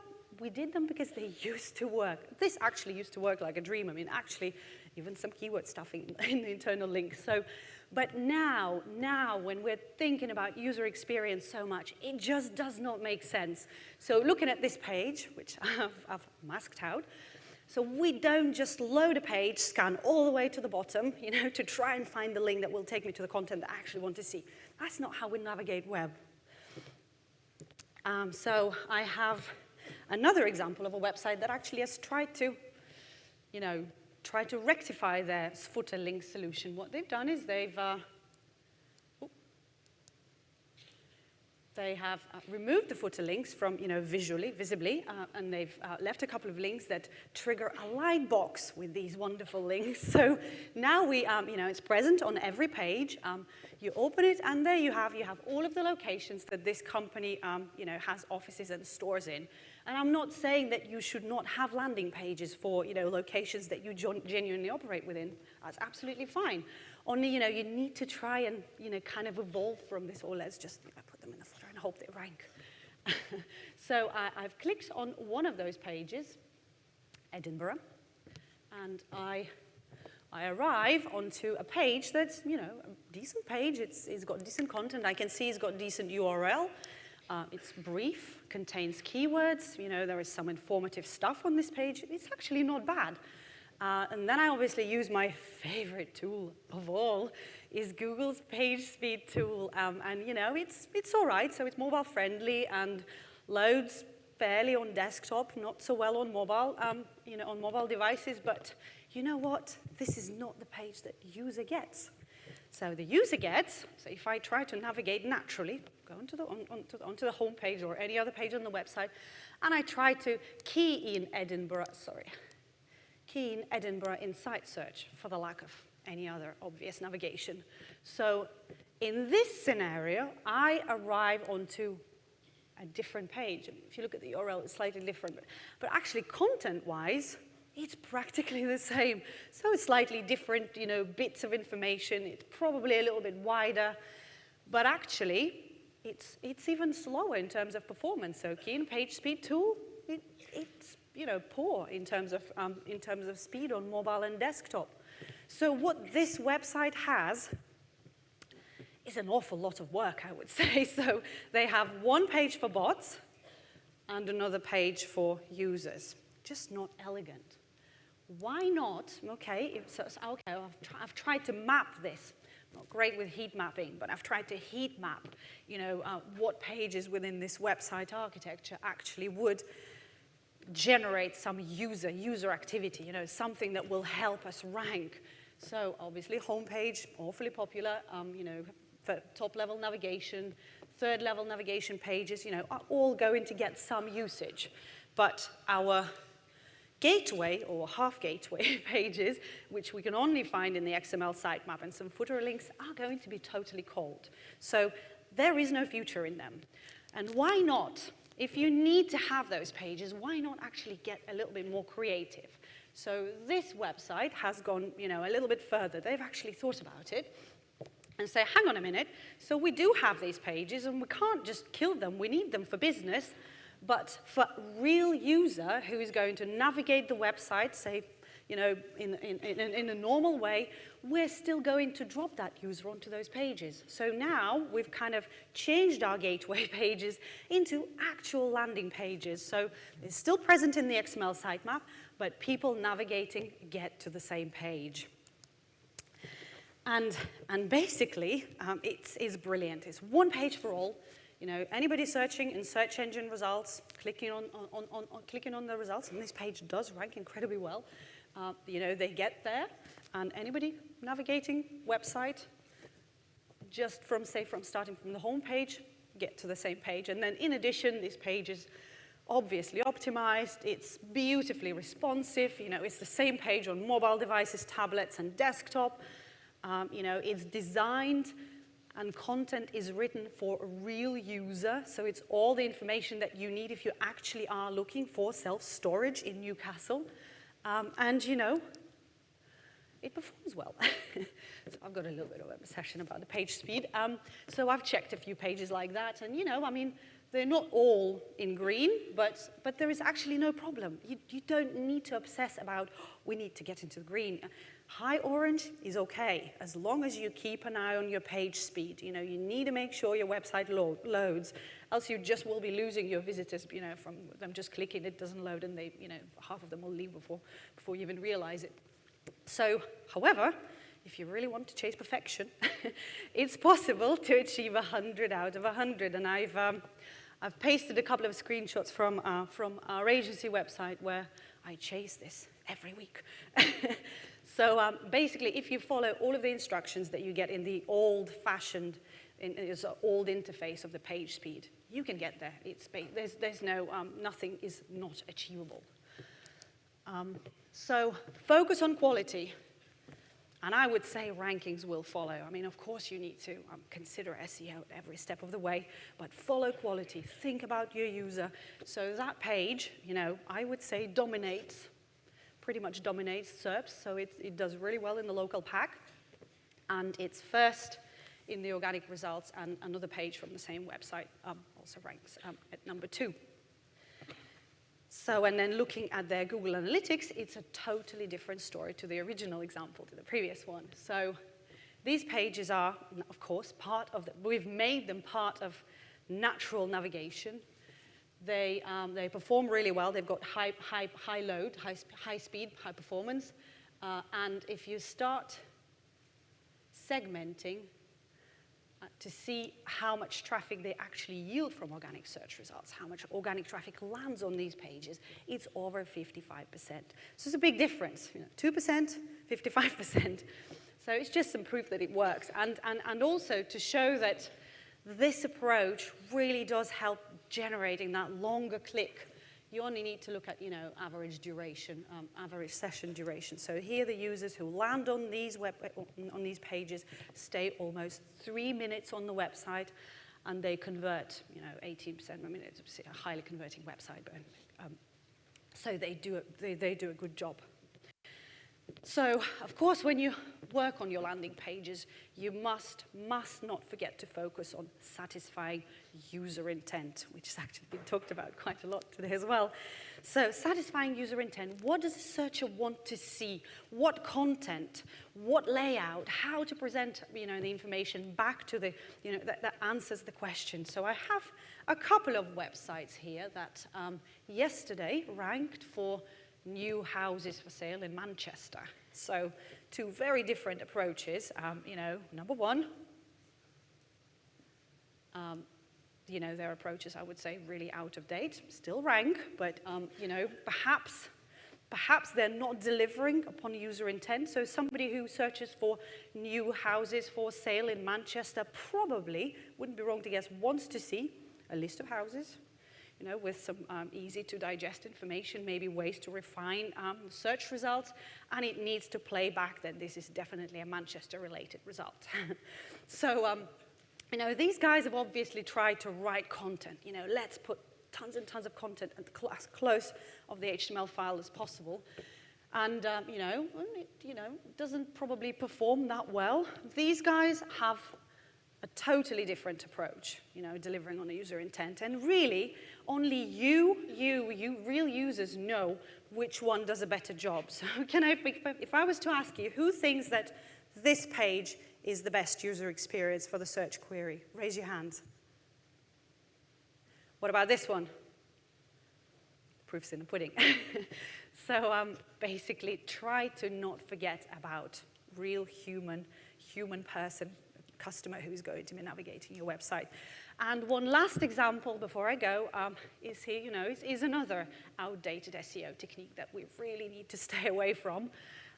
So this page is optimized for self-storage Manchester.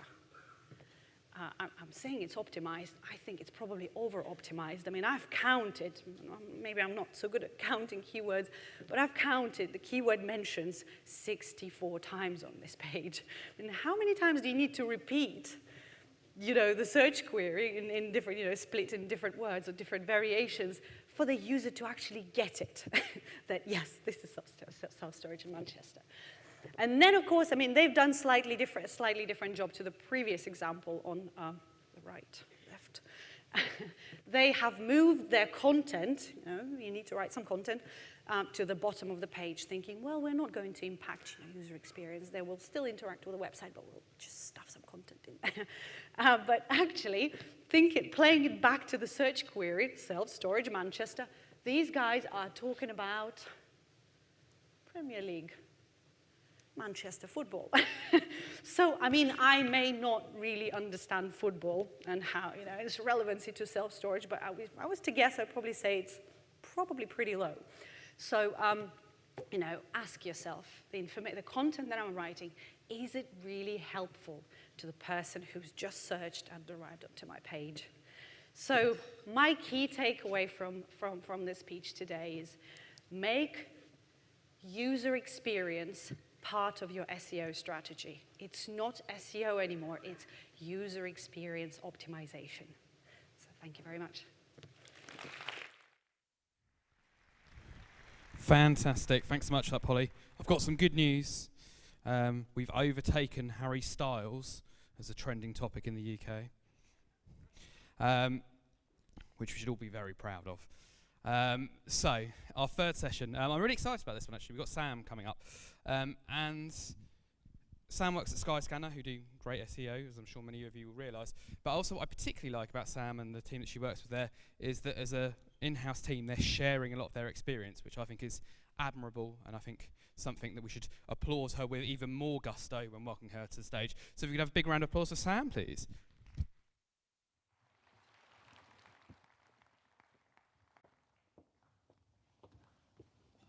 Thank you very much. Wow, it's really bright. So obviously Kelvin just introduced myself. I am Sam. I do work at Skyscanner. And when I was asked to come and speak here today, I struggled a little bit on what on earth can I tell you? What can I come up here and tell this range of an audience from PR, from content, from paid search, and of course the SEOs, things that you don't already know, things that you haven't been told already today by great experts. So I stopped and I thought a little bit about the slogan, to help search marketers do their job a little bit better every day. So I wanted to share with you all how I do my job. So I'm not here to sell you anything. I'm not here to make you download the Skyscanner app, but if you want to, I'm not stopping you. But I'm here to help you with how we do things and how we do so well with SEO and how we hack our SERPs. So to do so, I actually stopped and thought, I know how diverse the audience is today. But I thought, what are we in common? What can we do and what do we all do? And first of all, I know that we're all passionate about driving growth. We wouldn't have all came here otherwise. We wouldn't have all travelled from be it even London down to Manchester or down from Edinburgh myself. We wouldn't have came here unless we were passionate about making a difference, about making our numbers grow, whether if we're agency or we're in-house. We all want to grow that. And sadly, as much as it is we want to improve our organic visibility. As much as we all slightly hate Google, sorry if you are here, we all do want to rank better. We all want to perform better on these SERPs, whether that be in the future with voice or with the Google answers that Adrian was talking about. We want to do that. And that's something common that we have. And secondly, well, third, we all spoke a little bit about ideas, and I could have came with you with all my ideas and shared them and would have had to compete with you in the future. But actually, from speaking to all of you, you all already have your own ideas. If you go back to the office, you already have a list of ideas that's a foot long, of things that you're trying to sell in to your own boss or to your clients, about things that you so believe will work and will really drive that organic growth. And it's difficult, because 9 times out of 10, we get stuck. We get blocked at trying to make these ideas into solutions, into growth. And I actually moved from agency thinking foolishly that I would actually get past this barrier, that I would be able to sell in my ideas, that it would be fine being in-house because there are all these engineers to help and support me. It's not the case for those of you who are also in-house. You will be aware that we still have that battle every day, that we still hit a brick wall when we're trying to get people to help us. So that's what I'm here today to do, is I'm here to share with you how I get past that brick wall, how we get our ideas from an SEO perspective out into the world and to make that difference and to make that growth happen. So here are some of my top tips. Now, some of them might seem pretty obvious to some of you. They're not rocket science. But what I'd like you to do today, and just whilst I am speaking, is think about your backlog. Think about what you actually have that you want to do on either your own website or a client's. And think about how you can apply this when you go back to the office. And then let me know how it went, how it got on.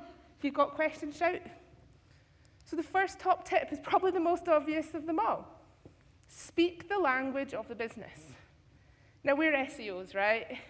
We all want there to be organic traffic. We're all talking sessions or reducing our bounce rates or improving our click-through rates. And that's all brilliant, right? That's good.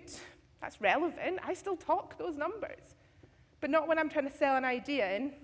I try and understand what the main metric is for my business.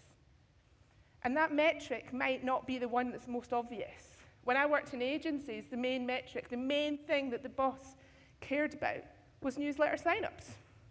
He knew that if he got people to sign up for his business and he got their details, then that was fine.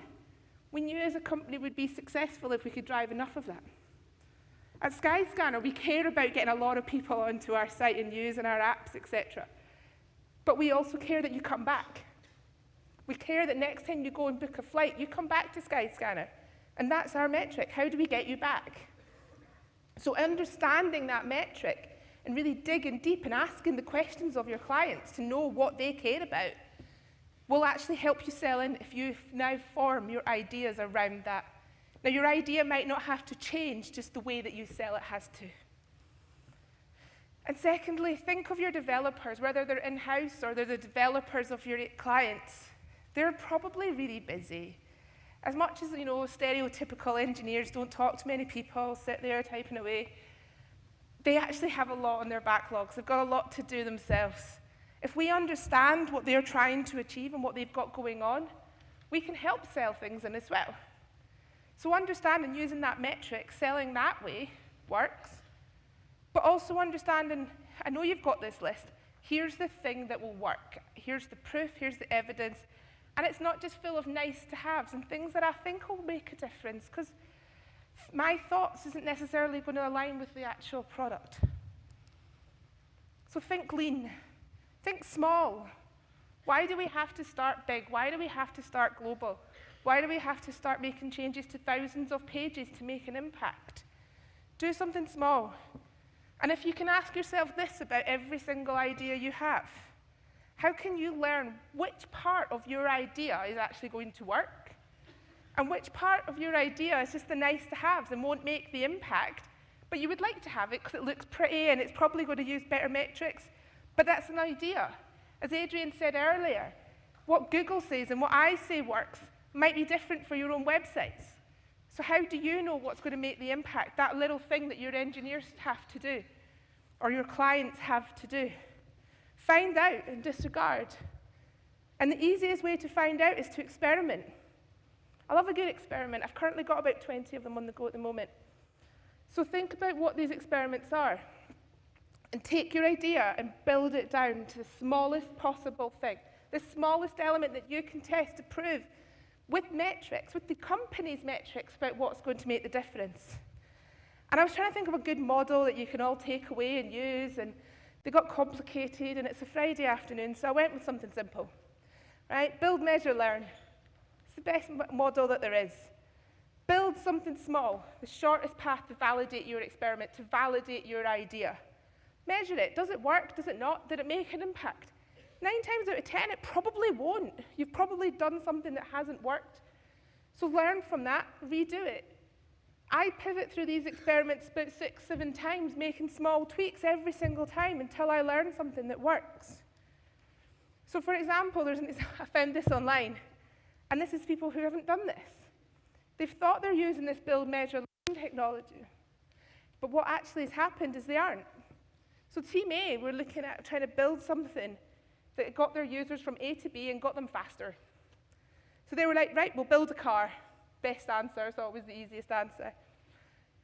And they didn't build, measure, learn, but every time that they built something, whether it be the tires, etc., they learned nothing. Nothing was making an impact. They had no metrics to prove to their boss that they were doing the right thing. So how were they going to get buy-in with all their ideas in their backlog? Whereas the second got here, said, okay, I need to get from A to B faster. This takes 2 seconds. I made a skateboard, a bit of wood, 4 wheels. They got feedback. You know, they learned from it. Probably wasn't what they were looking for, but they've probably made enough of an impact to pivot and continue. They've learned that they needed to put some steering in. They needed to make it go a little bit faster. People wanted a seat. People wanted to go faster and not actually have to do much manual work themselves, etc. And they got on, but they learned at every point. So when you do think small, don't just think of your big idea. Think about what's the smallest thing that will make impact that you can learn from, that you can then put that into your product. So as Eric Ries once said, if you're not embarrassed by what you put out first, that very first version, you've waited too long to test it. You've waited too long to experiment and to learn anything. And here's an example. We've all seen Whiteboard Fridays before from Raz, right, at moz.com. Do you think he was embarrassed by some of his first Whiteboard Fridays? I mean, this is 10 years ago, I just went on. And I think he would be embarrassed, A, at the picture that I picked, sorry, But also, if you notice, he's put a PS note at the bottom. That PS basically says, I'm really sorry, guys, the video quality is a bit rubbish. Yeah, it's not great. Every single one of the comments was talking about the poor video and audio quality. Not one person discussed the content that was used. But did he stop at that point and said it was going to fail? He didn't. He knew this was a good idea, but he needed to validate that himself. So he continued to pivot, and now we all know how successful that is. So what I'm trying to say to you today is to stop just kind of pushing more new ideas to your clients or in-house. They don't need something groundbreaking every 5 minutes. What they need is proof that your ideas are right. So give them that, give them the metric, hack your way through those blockers and show them what will make a difference. And I know that sounds a little bit vague, so I'm going to do a few examples here. Most of them are going to be travel related for obvious reasons. So think about travel. Let's think, in travel we want to inspire. We want you to all think about where you want to go on holiday. And when you start to think of a new destination, you're going to have some questions. Those micro moments that were spoken about today already. People wanting to know what to do. What can I do there? What can I eat? What can I see? And we know people search for this, and they're searching for this in thousands of volumes, especially when you then multiply that by every destination in the world, and then you multiply that by every language, so for every domain. That's a huge opportunity, right? So if I was to try and sell that in, I'd be like, huge, let's do it, let's get it done. That's never going to happen. There's too many what-ifs. There's too much a big a scale. I'm going to come back and say, actually, that content requires too much budget. I need too many images, too much video, all the site architecture. The engineers will have a problem list. And I'll fight this idea. And you've probably all got ideas like this in your backlog. And you'll fight it, and you'll fight. And eventually, you get a bit frustrated. And something new comes along, and you're like, right, I'll try this battle. So if you were to use this kind of lean thought on this, you would maybe say, well, actually, why don't I test one destination? If I can prove the impact I can make on one destination, then I can easily sell in the rest, which makes sense. But can I do it even smaller? Can I learn even easier, even quicker, using what I already have? Because new landing pages doesn't need to be the answer. We've heard that long-form content works. I know for a fact that most travel sites will already have a page that's an authoritative on that destination. What happens if we added in relevant content? We've all got CMSs. We might not be very engineering here, but we might be able to edit their own CMS to add in the content or images, etc., that we need to help us rank. And that's where I would start, because it's something that I can do today at my desk and make that difference to get the metrics for tomorrow so I can then sell it in. And I will sit and I'll build and I'll measure and I'll learn and I'll go through that process, because perhaps that just hacking it into the CMS on another page isn't going to work. That's okay. I'll fail. You'll fail a lot. But then you'll edit it and you'll pivot and you'll build upon it. And eventually you'll find something that works. Eventually you'll find the smallest possible thing that will make a difference. Right? And it will make a difference enough that you can sell it into the business using their business metrics, that you can sell it into the engineers, because you know there's nothing in that idea now that doesn't help. There's none of these nice to haves, and you can prove the value of every single part. And that's what engineers like. So then they'll help you roll it out. So think lean, start small with every single idea, and there's always a way to do it. If you're struggling to think of how you would make your ideas smaller, just ask. There's always a way. So here's a couple of examples from my own site. So at Skyscanner, we have a page for every airline, right? Makes sense, flight comparison. And these pages rank pretty well. They're never going to rank above the airline themselves. I have to accept that. But I get a fair amount of clicks, and they do reasonably well for me on my other metrics. But I wanted to try and improve my CTR. I wanted to capture more. And obviously, we talk a lot about CTR being a really good user metric. So I wanted to get the star ratings in, because we capture ratings and reviews of all our airlines that we work with and all our partners. Now, I've not got the technical know-how to make that automated, to therefore update every time we get a new review. And That's not my job. I don't know how to do that. I'll hold my hands up. But what I do know is the very basic bit of code that I need to put on my page to structure the review to get the star ratings, and that's what I did. So that little example there, that's static. I just hacked that in at the bottom of the text. It's ugly. It doesn't flow very nice. Didn't impact user metrics. I don't think the users got that far. But what it did do was it got me the star ratings. That took me about a minute in the CMS to write up. That improved CTR around 10%, just getting those star ratings. That got rolled out globally within the week because we could prove the impact, not on CTR, but what it did in our final metric, the metric that's most important to our business. And that's something that you can all do. You've probably all got access to the CMS, and if you don't, then your client contact probably does. They can all do this to prove it.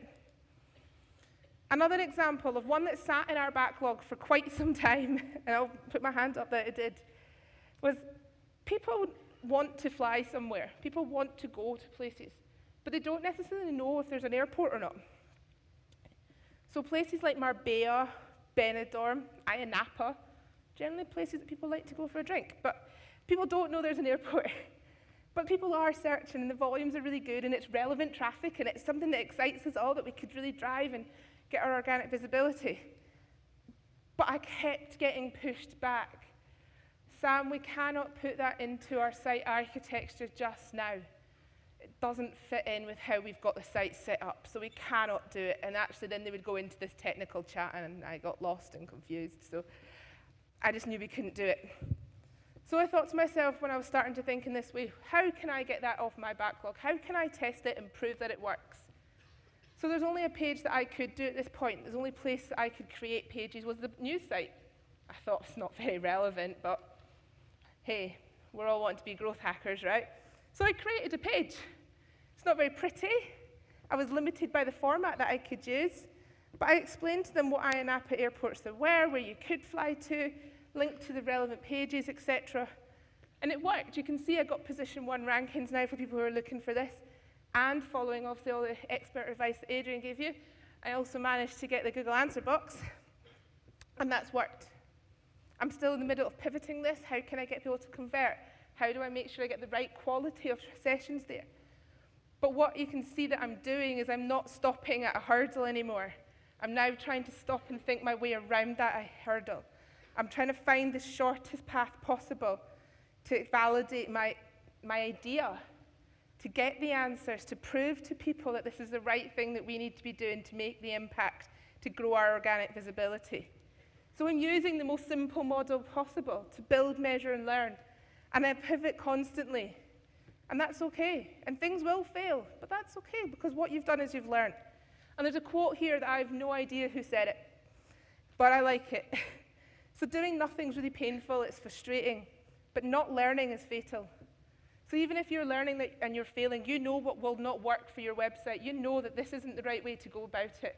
I need to try again. It's the best thing you can ever do is learn.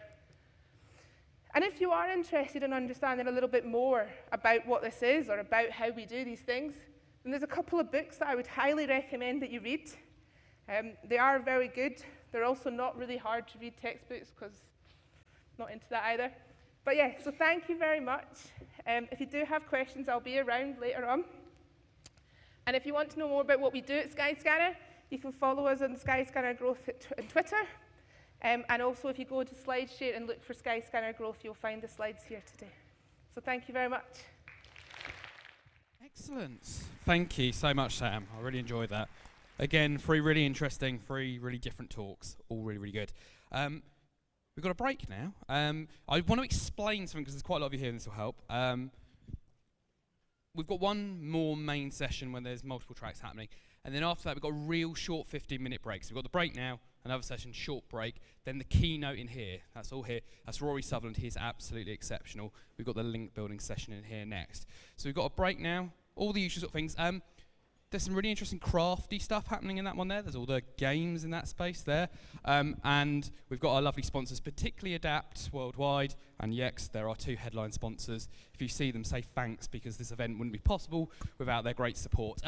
Thanks very much, and see you in about half an hour.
Hello.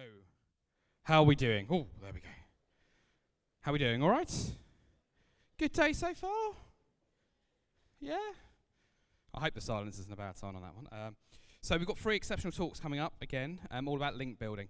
I'm going to do something slightly different first. I've got an exciting bit of product news to reveal with you. Spencer, is it right to put that one up? We've been working with Bison Beer, and we've got a very special, some of you have got friends bags will have already seen this. It's the Sellout beer, a session IPA, which is a tenuous brand extension from Brighton SEO. So we've got our own beer. Why am I telling you about this? Because we've got a crate to give away. So if you want to win that, what I'd like you to do is during this session, using the hashtag BisonSEO, so that's BISON SEO, give us even more tenuous brand extensions we could do. If you do that, you'll win a crate of this lovely Sellout beer. So, coming up next, first up on this session, we have got Alex. And Alex is going to be talking about how partnerships and sponsorships can help you in your search marketing efforts. So we could have a big auditorium one, Brighton SEO welcome to Alex, please.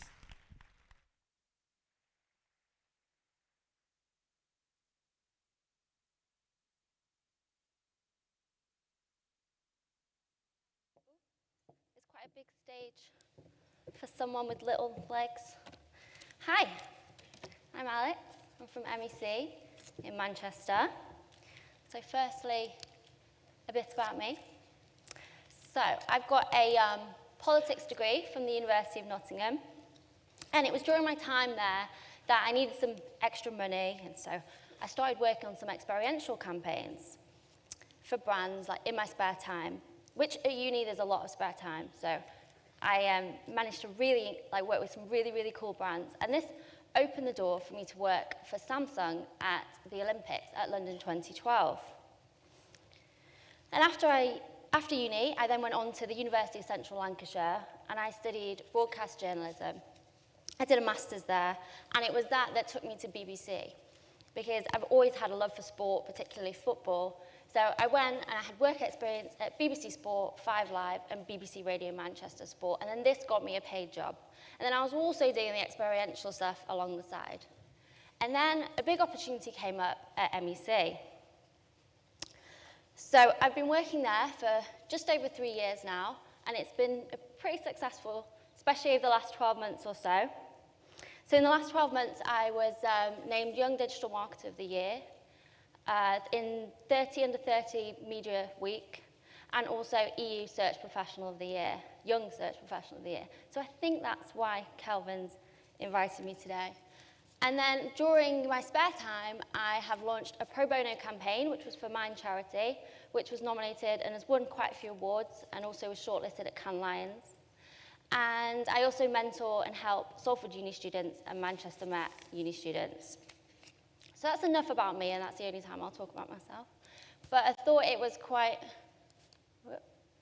apt to really let you know exactly why I'm here, because when Kelvin first emailed me, I actually ignored his first email, because I was like, I'm definitely not SEO, I'm definitely not, sorry about that, by the way, Kelvin. I'm not best placed to speak about SEO, and you've probably heard a lot about technical SEO today, and all I can tell you is you won't hear anything about the best practices of technical SEO in today's talk.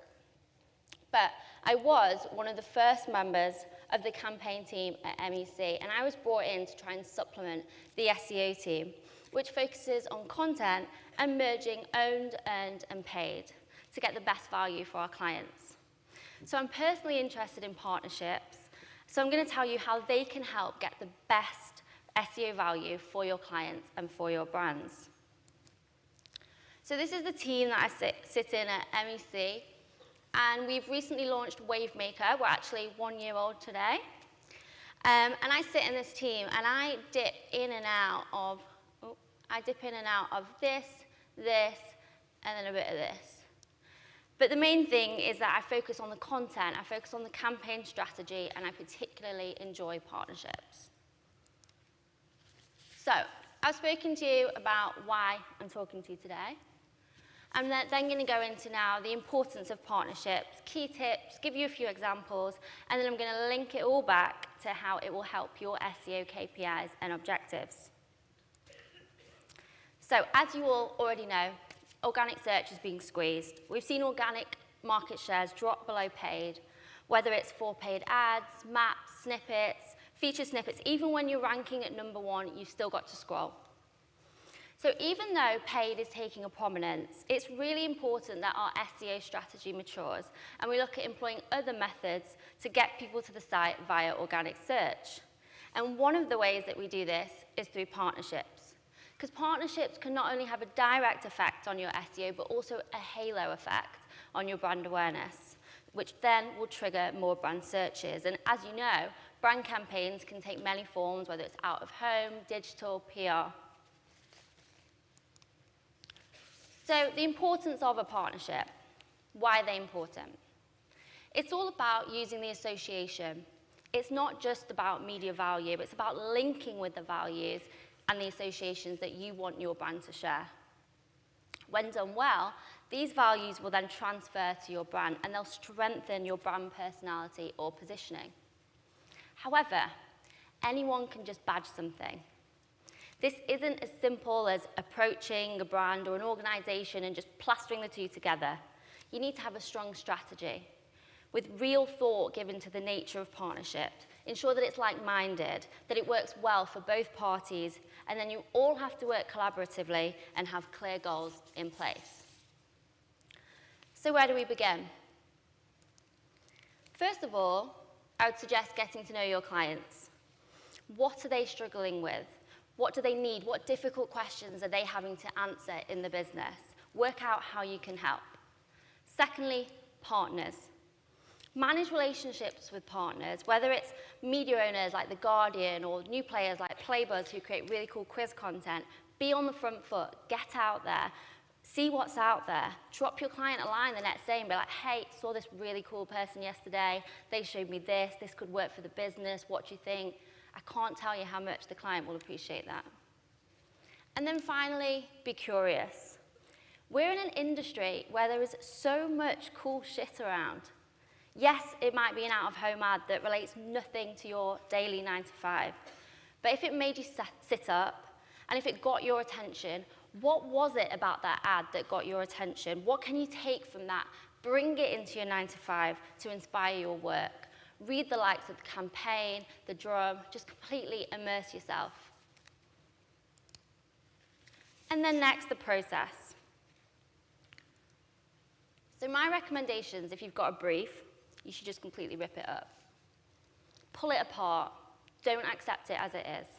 Work out exactly what the challenge is, and if you don't have a brief, just make one. Then challenge the client.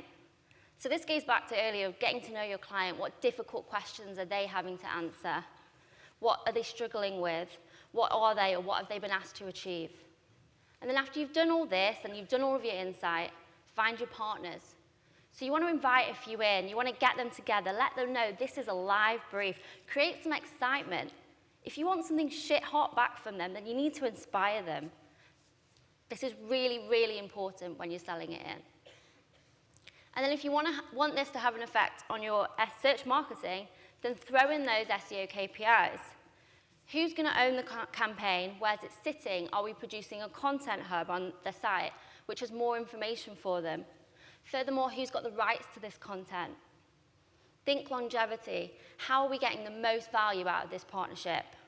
And where can it sit after the partnership?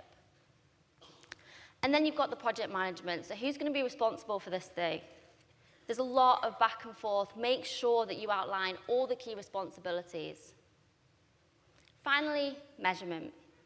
This is your chance to be very clear on what this will and what this definitely will not achieve. Make sure that you manage expectations here. And then next, you've got the fundamentals. So the fundamentals need to be top of mind throughout the partnership. You need to have trust and expectation from everyone involved. The expectations have to be really clear. You have to have transparency of what you're going to achieve and what's everyone's role during this time. You also need to choose a complementary audience, so it has to fit. It can't feel weird to the audience. It can't feel tenuous of why you've suddenly partnered with this other company. And it has to have mutual benefits for all parties. So if we're selfish, it's going to fall down. How's it going to work? How's it going to be successful for everyone involved? And then finally, you really need some willingness. So it's not easy. There's lots of long hours. It takes a lot of organization. Not forgetting, it might be that you don't get it off the ground, and that's okay. Like, you weren't able to put an SEO KPI in there this time, but don't talk about it, present it back to the business, and let them know what you could have done and what you could have helped them achieve next time, and that you're ready to help the business when the next opportunity arises. So the key points here: make sure you're patient, show tenacity, have trust, transparency, and get the most out of the complementary skill set. So an example. So the first example was for one of our clients, Great Western Railway, or GWR, and the leisure audience was our focus. But we needed to know a bit more about them, especially what drove them to book short breaks. So the insights here would then fuel our strategy and inform the content that we're planning on creating. So we commissioned an MEC momentum study. So we don't have time to go into this too heavy today, but it's basically a research and planning tool that we use at MEC to understand the purchase journey. And it's used to develop the brand strategy and plan communications. But it's not a funnel, it's a constant purchase journey. It's a constant, never-ending purchasing cycle.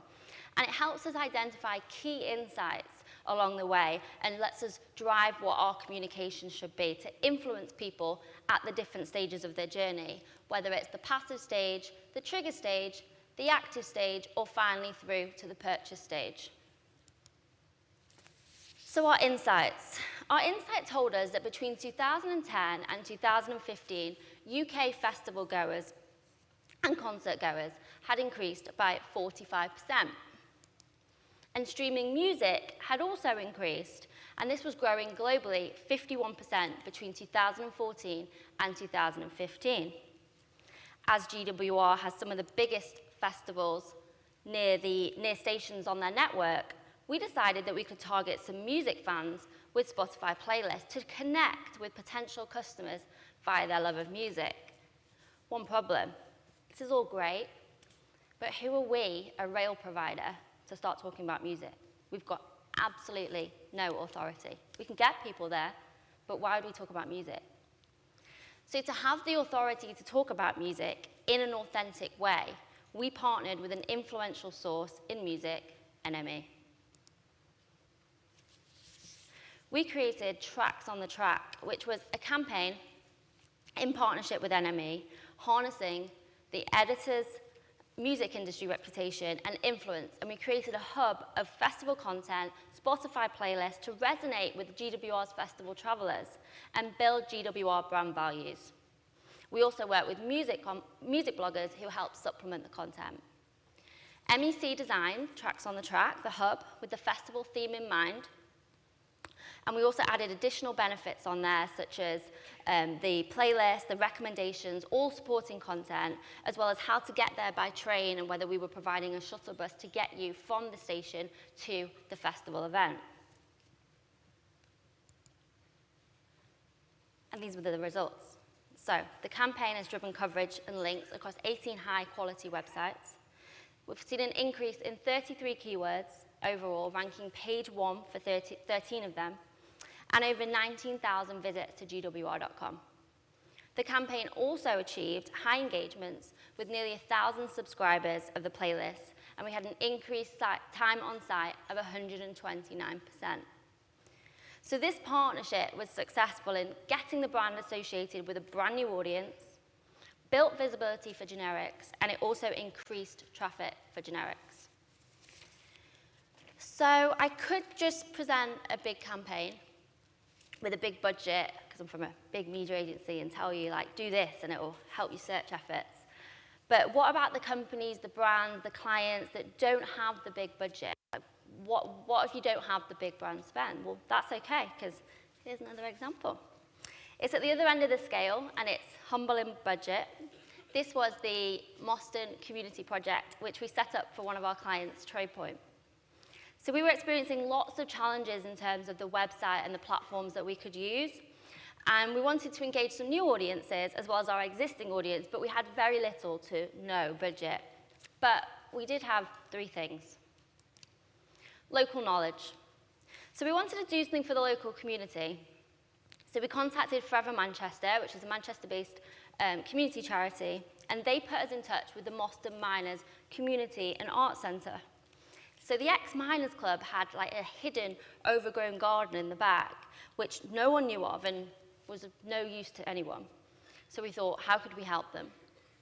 We put forward the idea to help them to develop and regenerate their 60 by 21 foot space. And we decided that we'd try and change it into a community garden so that they could see the benefits and that they could use it for charity and community purposes. We picked up the phone.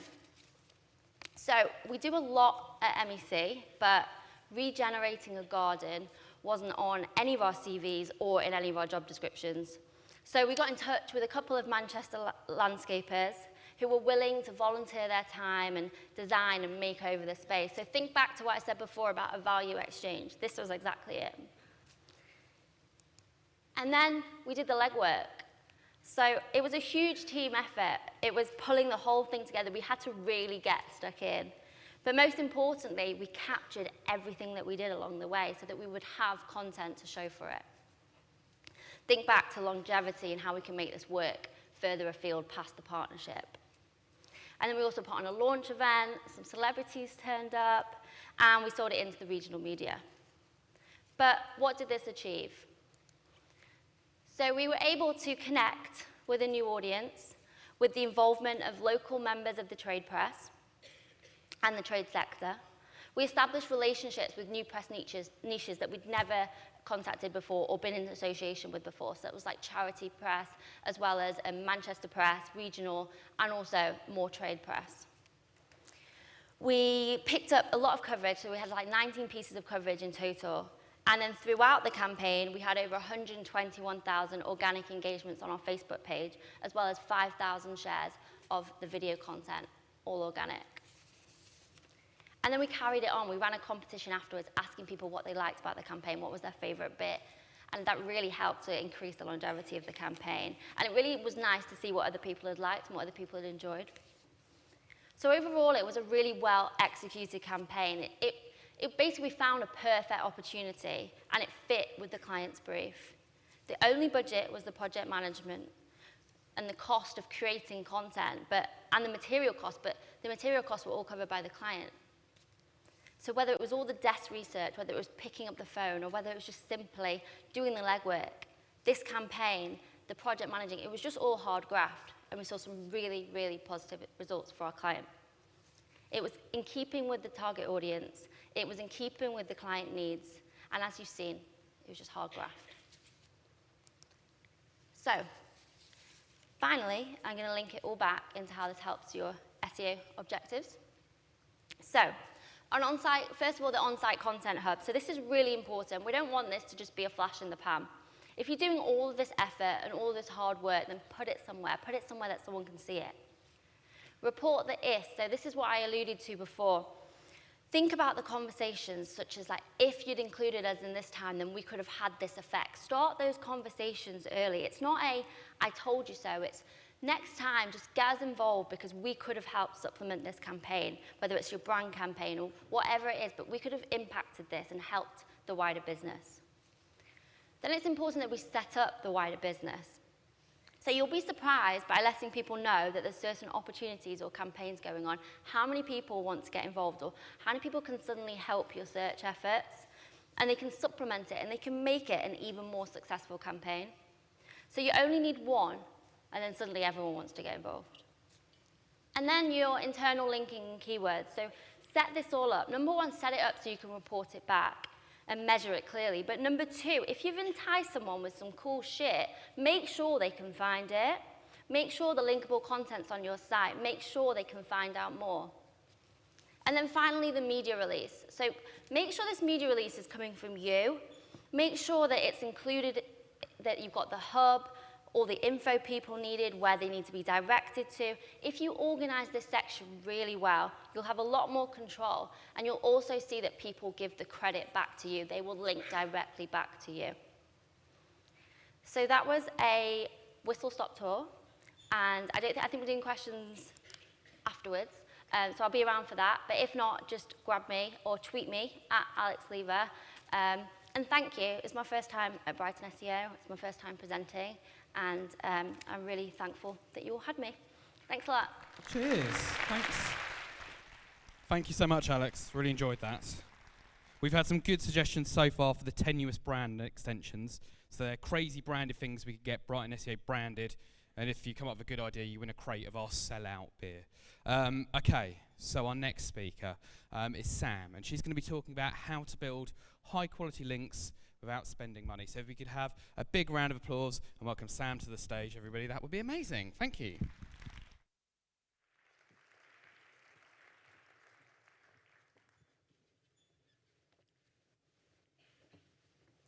Hey everybody, I'm Sam. So we hear over and over again that if we create great content, people will link to us naturally.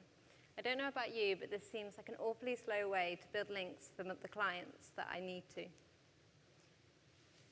Specifically, working with startup companies, they often don't have a lot of budget, which means that I have to think creatively in ways that I can execute link building campaigns. Throughout this session, I'm not going to talk too much about my professional career, but in a nutshell, I've been working in the SEO industry, specifically in content and outreach, for the past 6 years. I've worked both in-house and within agencies, and I've recently been nominated for UK Search Awards Young Search Professional and featured in the Drum's 50 Under 30s. 100 SEO campaigns later, I decided to take the plunge and start my own business last year. So now I have a business called Float Digital, and my aim is to educate small business owners and to make SEO accessible to everybody regardless of budget. So today we're going to be talking about how to incentivize bloggers without spending money. I want everyone to go away knowing how to forge relationships with influencers and also to build links without having to spend big budgets. Also, I want to make sure that everything that we talk about today, you'll be able to go back to the office and have some actionable insights that you can actually start developing your own link building campaigns without spending lots of money. So to explain why I've been inspired to talk about this, it's probably easier if we rewind a little bit into how this kind of came about. So I was working on an outreach campaign for an enterprise client. I was setting up dozens and dozens of iPads on a weekly basis to get reviews so that bloggers would link to us. Bearing in mind this is about 4 or 5 years ago, so I wouldn't recommend doing this now, but at the time it was pretty normal. So one day I opened up my inbox and I found a message from a blogger that was fairly good, but I wouldn't say it was incredible. And she demanded that she charge £200 on top of the fact of getting to keep the iPad, which I thought, firstly, was quite cheeky, but secondly, I couldn't believe that she got 50 emails a day just from outreach. Now that I've been working in SEO, I know this is pretty normal, but at the time, it just seemed barbaric. Thirdly, I thought she's in a really good position. If she's just sitting at home, she's getting a free iPad and charging 200 quid. So I started up my own blog. It appealed to the greedy side in me, and I just thought, you know, it's a great way for me to flex my creative muscles. I've always been the creative type. Google Analytics was quite difficult for me at the beginning, and I had the exam coming up, and I just thought this would be a great way to get really hands-on with it. So anyone struggling with Google Analytics, I really do recommend that you get your own blog because it gets really addictive when it's your own traffic. And of course, I wanted to make money. So through multiple ad revenues and different ways, things went pretty well. So I've been whisked abroad, I've been cooked for by celebrity chefs, been on celebrity photo shoots, and also I did make some money on the side. It's actually been paying my mortgage every single month for the last 2 years, which meant that I could go freelance. So as well as all those things, though, I really got to develop my SEO knowledge, and I did pass my Google Analytics exam a few years ago. And it made life a lot easier. And it really became a sandbox for somewhere that I can develop and learn more about content and what works and what doesn't. The most interesting thing that I learned, though, is that actually that blogger was right. You really do receive a shit ton of emails every single day. So I don't receive a 50, but I'd say even when I'm not working hard on my blog, I'm still getting about 25 to 30 emails a day. I've probably got about 700 posts on my blog now, and it's been running for 3.5 years. So yeah, it's still quite a lot of emails to be getting. Half of these, I would say, is people trying to get free links, and I'll go on to that in the next few slides. Some of them are just plain awful. They were really, really terrible. But some are quite good, and I'm probably the greediest blogger out there. And I actually ended up dishing out free links just because the outreach was so incredible, and there was mutually beneficial collaborations that they were offering. So I thought, why not? So coming from me, who set up a blog simply for money, I can tell you that it is possible to secure links for free on blogs. So all of these strategies have been tried and tested. They've all landed in my inbox from my competitors, essentially. So I've received thousands of emails from brands, agencies, all with their outreach templates, all with their creative campaign ideas that they've probably been bumbling around in their office trying to work out the best way to approach a blogger. And as an SEO, it's just great to know what everybody else is doing in the industry and how they're approaching bloggers. So the first one, which I've worked on this kind of project quite a few times with multiple brands. So it's to source bloggers with press pages and then create content about them on your blog so that they link to you. So I'm going to explain also how you can do this yourself, so when you get back to the office, you can start implementing these campaigns as well. Also, I'll be posting the instructions online. The slides are available already. I've just tweeted them, so you can go ahead and retweet them if you want. So if you first head over to Google, and then you put in title, and whatever kind of blog that you're looking for. I've put lifestyle blog in this scenario because, you know, it works for quite a lot of campaigns, but I mean, you can do anything. You can do wedding blogs or whatever, and then followed by press or vice versa. What you'll be presented with is a list of lifestyle blogs that have press pages. So all you've got to do is click and open the relevant ones. There's just a few here. You can see the top post is actually the name of their blog has the word press in, so it's not relevant, but the other ones, they do have press pages. Sometimes they're integrated into their about pages. That's quite good because usually they're quite strong pages. So just take a look and see how they're linking. Sometimes they link to the homepage, sometimes they don't. Sometimes they use like different anchor text. But also the most interesting thing about this, you might think, oh, well, you're just getting a link to, you know, from a random page, and it's probably just going to go to the article wherever they've been featured. But actually, this is where I learned that building relationships with bloggers is a lot more than just putting in your outreach email, oh, I enjoyed your last blog post. It's actually speaking to them, maybe even get on the phone. But also, something that's quite nice about this is they create the content for you. So all you've got to do is send 10, 15 questions across to them and just say, hey, would you answer these questions? We'll post it on our blog for you. And they'll share it, they'll write the content. All you've got to do really is kind of hunt down who those top bloggers are. So it's definitely one that works quite nicely. And actually, I've been doing it on my blog for the last few years. It's just a really nice way to connect with people. And you can start making more collaborations in the future, and they'll be much warmer with you. So number 2, outreach as usual, but instead incentivize bloggers with content instead of money. So what's the next most important thing after money? It's time. I always have this imbalance of either not having enough time or not having enough money. So this came about when I knew there was a piece of content that I wanted to write on my blog.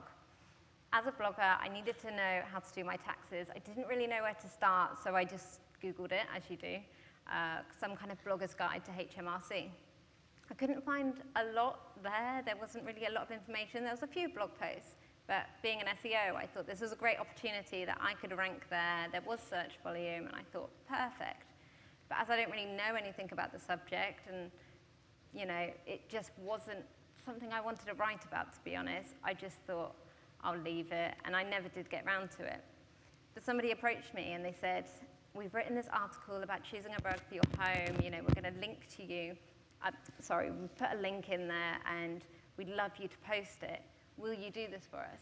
We will, in return, we can't give you money, but we can write an article for you, anything that you want, completely unrelated. So they freed up a lot of my time, something that would take me about 2 hours to write a 1,500-word article. They just gave it to me for free, which was quite nice. And now every single month I get loads of relevant traffic through to my website, and then people have been clicking through all the blog tips and all sorts on my site, so I've gained new readers. And for me, it's just something that keeps paying. So freeing up that time was really, really important to me. So number 3.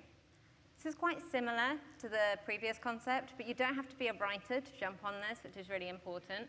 So it's to offer advice, resource, just to support bloggers and help them improve their websites.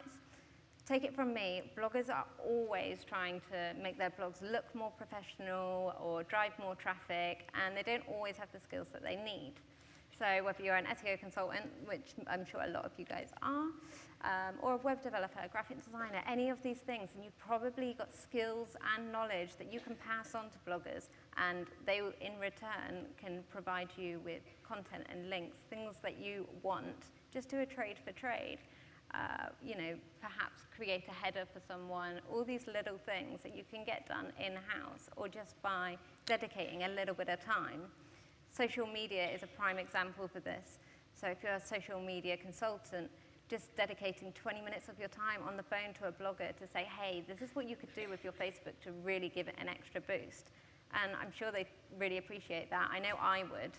So that's another way that you can work your trade for trade, not just with content, but just with knowledge that you've already got and take for granted. So number 4, I think we're on number 4, is to create an ego-bait infographic of 30 of the best bloggers and share it with them. So this is a bit of an odd one because I really don't like infographics. It might be a bit of a shock to the SEO industry, I'm not sure, but I find this in my inbox a lot.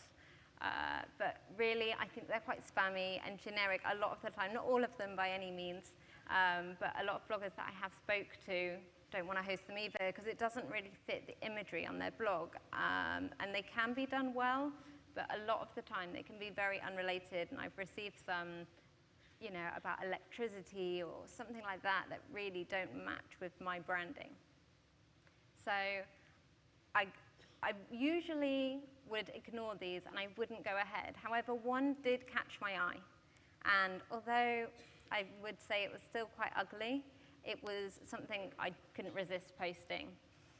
It was an article or infographic accompanied with an article about 30 of the best bloggers, and I was featured in it. So it tickled my ego, and I just thought, why not? I'll post it. They've provided the content. They've made it really easy. I haven't actually included an image of the infographic because I feel like it's a slight backhanded compliment. But it worked, though, and I mean, it's something that I think could work again. My fiance said to me as I was practicing my talk, he was like, oh, you can't put that in there. And I said, well, why not? I know it's an infographic, but what's wrong with it? It's fine. And he said, no, you can't, because the internet will be covered in infographics of 30 of the best bloggers.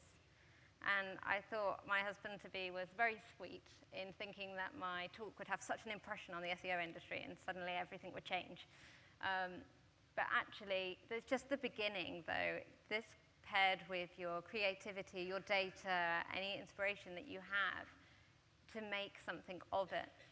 So, you know, it could be the best wedding venues, it could be, you know, the fanciest restaurants in London. You know, you can even work with people that in your industry that have corporate blogs. They don't have to just be bloggers. Obviously, you don't really want to go with your competitors saying that they're the best, but, you know, there's lots of different streams that you can go down. Moving on to strategy 5, promote content on brand social channels and company newsletters. So I really like this idea. I think it can work really well. It's really nice and easy for any brand to get involved with if they have access, so it especially works really nicely in-house. But there's a couple of reasons that these don't usually go ahead, and I'd say at least 80% of these don't go ahead. So I'm just going to go through kind of why this might happen and why it might get rejected. So please do not do this if the account that you're willing to promote it on has less followers than the blogger that you're approaching. So this happens quite often. I'll go ahead and I'll look at their social channels, and I've actually got 10 times more followers than them. I mean, that's not mutually beneficial, so that's not going to work. But I mean, there's a lot of companies that have way more followers than me, and to get all of that traffic through a retweet is really valuable. And you might think, oh, it's, you know, something you take for granted, but actually I've worked on hundreds and hundreds of collaborations, and it's very difficult for a company to retweet you or anything like that. So if you do have access, that's really precious, and it's something you should consider using in your outreach. And also, play fair. I had this the other day where somebody said to me, of course, yeah, what we'll do, if you write the content and you link to us, then what we'll do is we'll promote your blog on our newsletter, and it will go out to 33,000 people. And I was like, okay, that works. It's like really appropriate, the brand who it was, and then they just went silent. So I never heard from them, never got any traffic, and I'd put a lot of time and effort into the blog post that I made for them. So I just removed the name of the brand, and I removed any kind of promotion about them on my website after they ignored my emails for a few weeks. The only thing is, I'm okay with that, you know, these things happen. However, I know loads of bloggers that would go to Twitter and they would start kicking off about it. And that is just, you're opening up a can of worms there. So just be aware of that. So talking of blogger outreach tips, I'm just going to go through a few other outreach tips that I have from the blogging community. These always land in my inbox. So I just feel like there are a few things that are coming up, and I feel like they're not really being voiced. So just first mover, more successful outreach, these are the things that really get me. And this is my pet hate. Please, please do not pretend to be somebody else. This is the worst thing you could probably do. You wouldn't believe how many emails I get in my inbox every single day. Probably at least 50% of them, it's absolute madness, that say that they're either a mummy blogger or, I don't know, a freelance writer that want to build up their portfolio. And they're not at all. It's so obvious. And if you think you're pulling the wool over someone's eyes, they'll know when they receive the article and it's got a link saying USB sticks and really spammy and obvious. So just be upfront and honest about it. I mean, I even know agencies that make fake personas, fake WordPress, fake blogs, and fake social accounts just to keep this going. And I think it just needs to stop now, because I automatically get this negative image of a brand, and I just think I'm not going to work with them. Number 2, don't be afraid to tell us what you want. It's quite difficult. Sometimes I receive really long emails, which I'll get to again in a minute, that just don't really say what they want, what they're expecting, if there's any kind of mutual benefit. They just, I think it's too scared to say certain things. It's more about building a relationship with the blogger, but I think that's got lost in what's the message? Is this, you know, is this going to work between us? There's a fine line between wasting someone's time and being blunt. So don't just open up with, oh, we want a link from you. But, you know, at least get some dialogue going and have an honest conversation about what you're expecting. And thirdly, keep it short. I received a 3,000-word email the other day, and I still don't know what they wanted.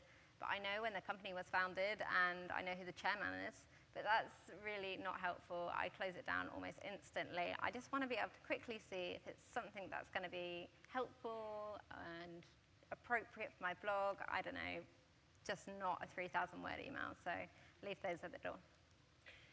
So what we learned today, target bloggers by targeting their press pages, incentivize with content instead of money. Freeing up that time is so, so important.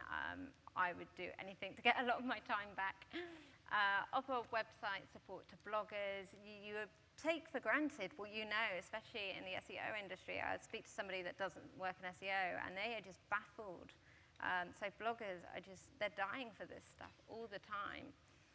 and creating those ego bait infographics. So don't just restrict this to bloggers again. Like, is there anything in your industry that you can target, you know, even other companies as well? How can you work with them? How can you leverage that?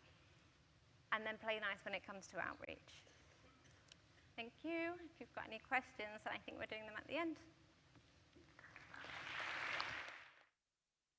Thanks so much for that, Sam. Yeah, if you want to grab any of the speakers for particular questions, they'll be by the side of the stage at the end of their talk. So, who wants to feel old?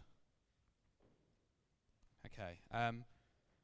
Google Penguin is 5 years old. And talking about that, I thought I had the loudest trainers at Brighton SEO, but I am wrong.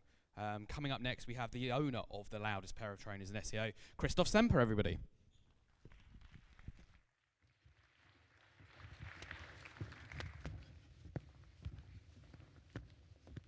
Hello, Brighton. Can you hear me? Okay, that's great. Bear with me to do my typical speaker selfie in front of this amazing crowd. I'm super happy to be here again, and it's really great to be here again because I think, and please correct me if I'm wrong, Kelvin does a fantastic job of running Brighton SEO for so many years and brought it to what it was. Isn't it? Can I have some applause for Kelvin and his team, please? Actually, you know, I do a lot of conferences. I do speak a lot. Oh. Now you can hear me. Thank you, sir. That's a whole different experience, isn't it? Okay, can we have another applause for Kelvin, please? Thank you. It's fucking awesome. I love orange jackets and I love SEO for a long, long time, so I'm the old dude to step up and tell all these stories of, you know, what we did in the past 20 years ago or so, but this is about Google Penguin, which is around for 5 years already. And a quick intro for those that haven't been there, Google Penguin is an automated link spam fighter. It's a little piece of software, if you want, inside the Google core algorithm to make sure that manipulation with links is not as easy as it was before, because it was too easy. And I was surprised when it hit in 2012. I expected it a long time earlier. How such a penalty looks like? You get to the office Monday morning, no phone, no email, no orders, no nothing. The IT is totally crazy because they think the website is broken, but actually all the traffic is gone. This is how it looks like in search metrics. This is how it looks like in Link Detox when we look at the actual backlink profile to analyze the risk of the backlinks, the problems, the unnaturalism, if you want. And yeah, we asked SEOs, our customers, if they already faced a penalty. A third of them. So a lot of them were hit. A good chunk of 20% are not even sure if they were hit by a penalty, but the good news is half of them did not experience them yet. And that is maybe a little bit of a wake-up call, because with the new Penguin 4.0, a penalty can hit any time. In the past, it was the case that every couple of months or maybe after a year, Google would roll out a whole update on the data, on the search graph, on the search index, and then issue out these penalties. This has changed. And this has changed in October 2016 with Penguin 4.0. So what's new? The one thing that I want to mention right away is the so-called real-time effect of Google Penguin. It means basically that the impact of the penalization for being too aggressive on SEO, on link building, can hit any time.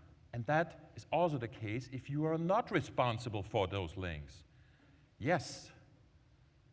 I'm sorry to be the party pooper, but it's possible that someone else builds links for you and you don't know about it if you don't track that. And that's an actual issue, something that I talk about a lot and that I see with clients, with existing clients, happening. And this second thing is very, very important to understand. While the Google Penguin penalties in the past were always easy to spot and caused a total loss of minus 99%, of basically down to zero, that was harsh, that was bad. The good news is now it's more specific and single directories, single folders, single keyword or keyword groups can drop. But the problem with that is you might not notice. The old Google Penguin algorithm was amazing for a data geek like me, because we took 1,000 penalized websites and 1,000 websites that went good, and then could analyze all the data. Now, if we see only small fluctuations here or there, it's a lot harder to spot for the SEO. It's a lot harder to spot for the data scientist if you want. Yeah, but the good news for you as webmasters, as SEOs, as link builders means you can actually recover faster. Because what Google really means with real time is that they calculate these signals in real time as they crawl the web, as they crawl the links. So something that was true for many years is still true. Google has to crawl those links to actually understand a difference. And that means if we talk about some weak links, they might not be crawled for a long, long time. What SEOs need to do in this real-time Penguin era is, of course, combining as much as possible data from different data sources like Ahrefs, Majestic, SEMrush, Systrix, and Link Research Tools is a product to combine all that together with a simple idea that we cannot succeed if we only look at a small size of the backlink graph. If you would settle for this small little slice, the blue slice, in your link audit, you would miss out on the orange part, and that is not good. Because we're not talking about statistics, we're not trying, well, we could try, but we wouldn't succeed, to extrapolate all the domain names that might be in here. We're not talking about, trying to extrapolate the voting with a sample size. And by the way, I heard that doesn't work so well anyways when we talk about Brexit and this new president of the United States, this number 45. So my recommendation is, yes, we need to look at all the backlinks. I recommend to look at as many as possible backlinks to understand what's really going on for your website.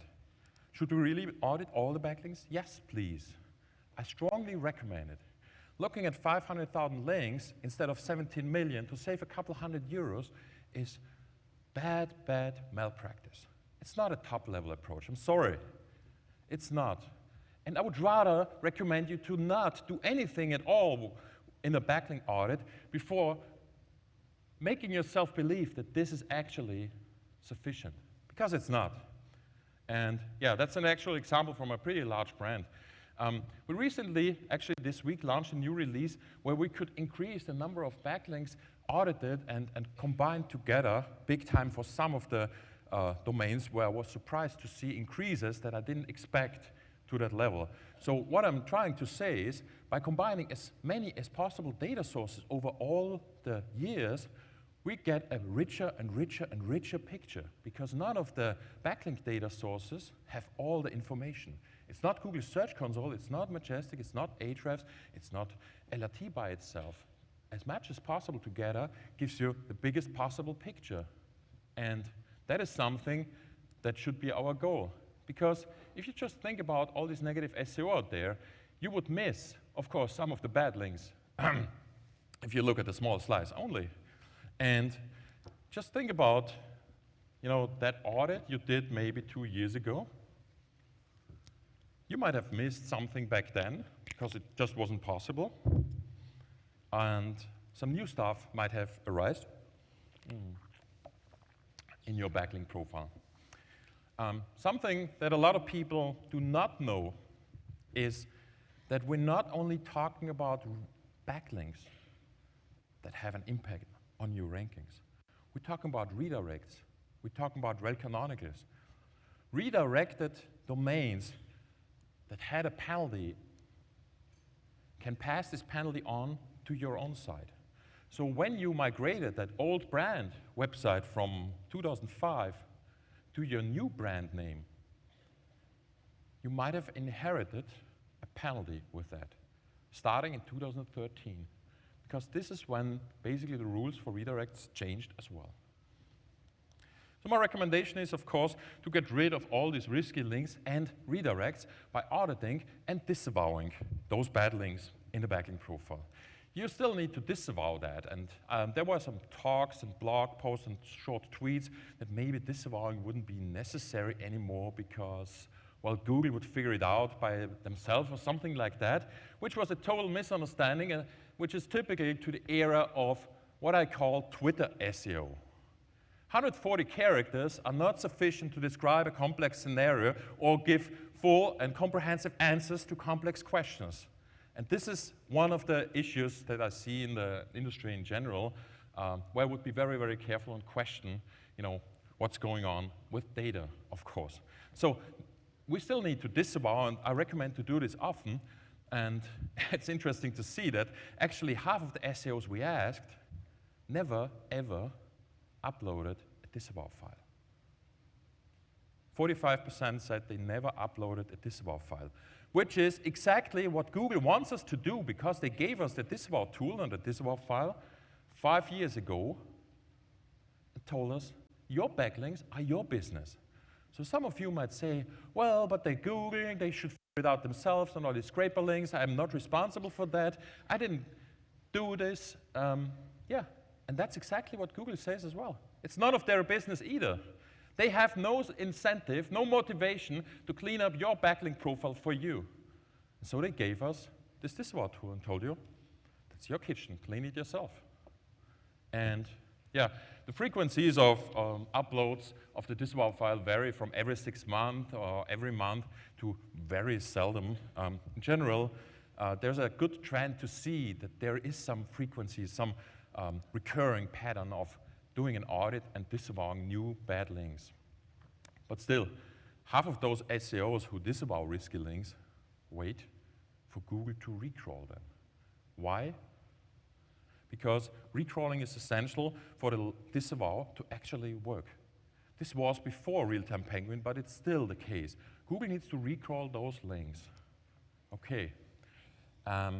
Yeah. So, well, almost half of them never uploaded this disavow file, but the other half, almost all of them, waited for Google to recrawl the links, which makes sense because that's Google's job. The problem is, it could feel like forever. Actually, 9 months was the longest case that we saw, and that has to do with Google simply having to recrawl very poor links on very small, poor, maybe penalized websites. And they don't fancy that at all. They prefer to recrawl high-quality websites very often. But if you have some spammy links on a sub page of some sub forum on a really penalized website, Google doesn't fancy crawling that every day. And so we built a solution to basically speed that up called Link Detox Boost that can speed it up as fast as 3 days by basically forcing the Google crawlers to crawl these spammy links sooner. And make the disavow file work faster to basically to recover faster. Just sitting there and waiting for Google to crawl those links can take forever. I'm sure some of you have read this blog post. I disavowed all my links and nothing happened. So the disavow tool is crap. Any one of you read these posts? Disavowing all my links, nothing happened? That's exactly why. Because uploading the disavow file to the Google Search Console does nothing except uploading this little text file to a little Search Console server. Then the file goes to all these 10,000s of crawlers, and then the crawlers still need to crawl the links that you want disavowed. Okay? Speaking about these risky links, I said it before and I say it again. A good friend, a client of mine, asked me last year, Christoph, I got rid of the penalty. I didn't do any new links. I did everything very, very nice, just proper marketing. Why do I rank less than I did before? Why are these competitors overtaking? And we found out that basically he was not doing any kind of links, but also not looking at his links. And he got basically bad links built to his website with good links being built to the competitors. And this is why I still recommend to monitor new backlinks on an ongoing basis and do proactive disavows. Do this disavowing and auditing on an ongoing basis. Always do that. And monitor your important folders and pages, maybe even every day.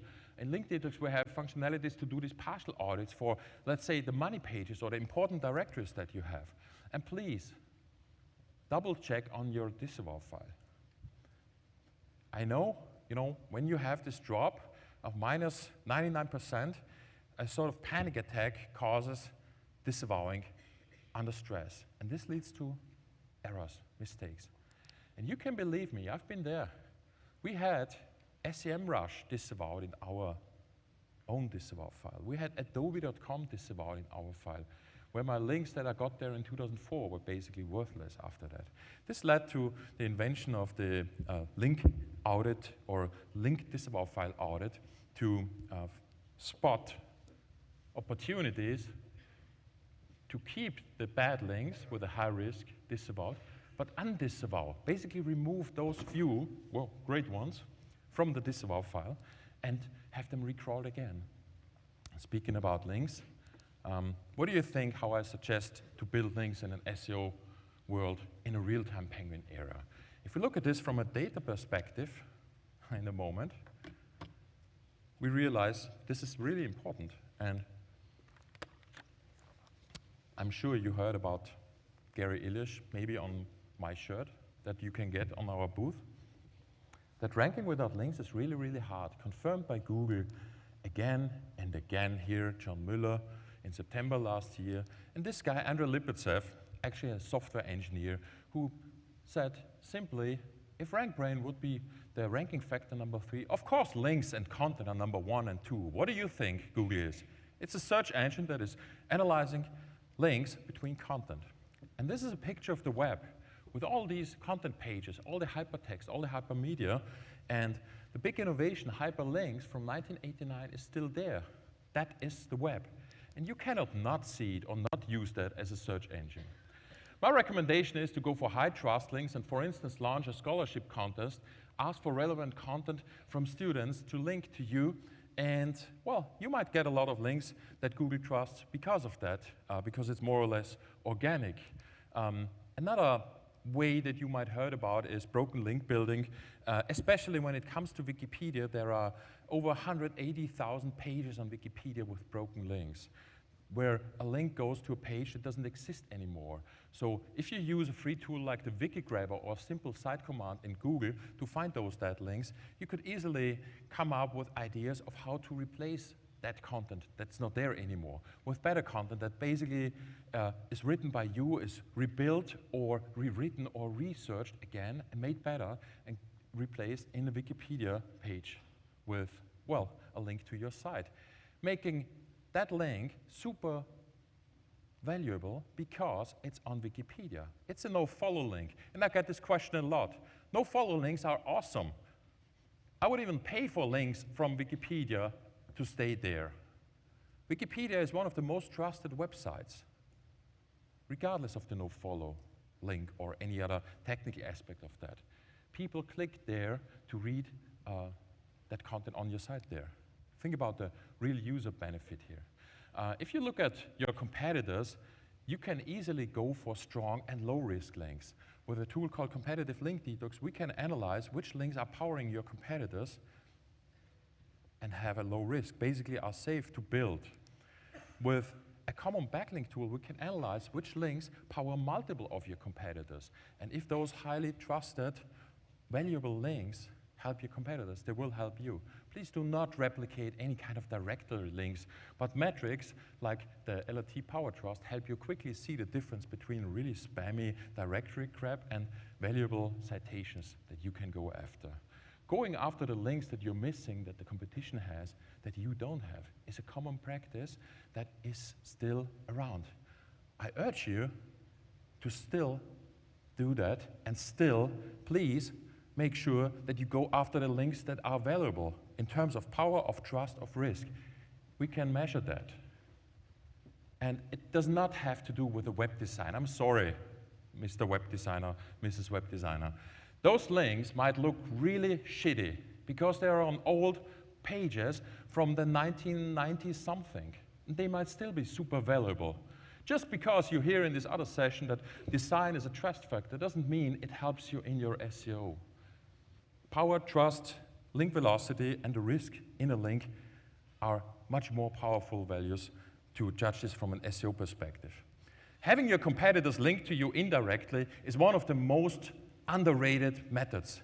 Finding out where your competitors link to in common and then getting a link there immediately puts you in the hotspot. And if you want, you could even try to buy that site that your competitors link to. They might not even figure that out. We call that method link choose thief method. Monitoring the new links to find new link building opportunities is obvious, but discovering great new websites to get links from using simple Google searches is something that we support in a tool called SERP, where we combine multiple keyword searches together and weed out all the duplicates and the low-value ones. So you could easily reduce 4,000 possible websites to 200 that you really want to go after. But using the link opportunity review tool, you can simulate the risk of a link before it's actually built, if you have done your homework on the link audit, of course. Recovering the lost links and finding pages that have thousands of links or hundreds of links going to it is something that I would also recommend to Kelvin, because BrightonSEO is currently missing, BrightonSEO.com is currently missing 394 links going to BrightonSEO.com/our-speakers. They renamed the page to /speakers and forgot to redirect. There goes 394 links, Kelvin. I urge you to do that redirect as soon as possible. No offense, that was one of the training yesterday. A quick intro to my team and my company. We're a small team in Austria, 20 people. Very nice, very smart, very unicorn, except this clown here I don't see so often from the Christmas party. Our mission is simple. I had this mission in 2006 already as a link building agent to solve this link data puzzle, put all this stuff together. There's no point in working with data that is 5 years old.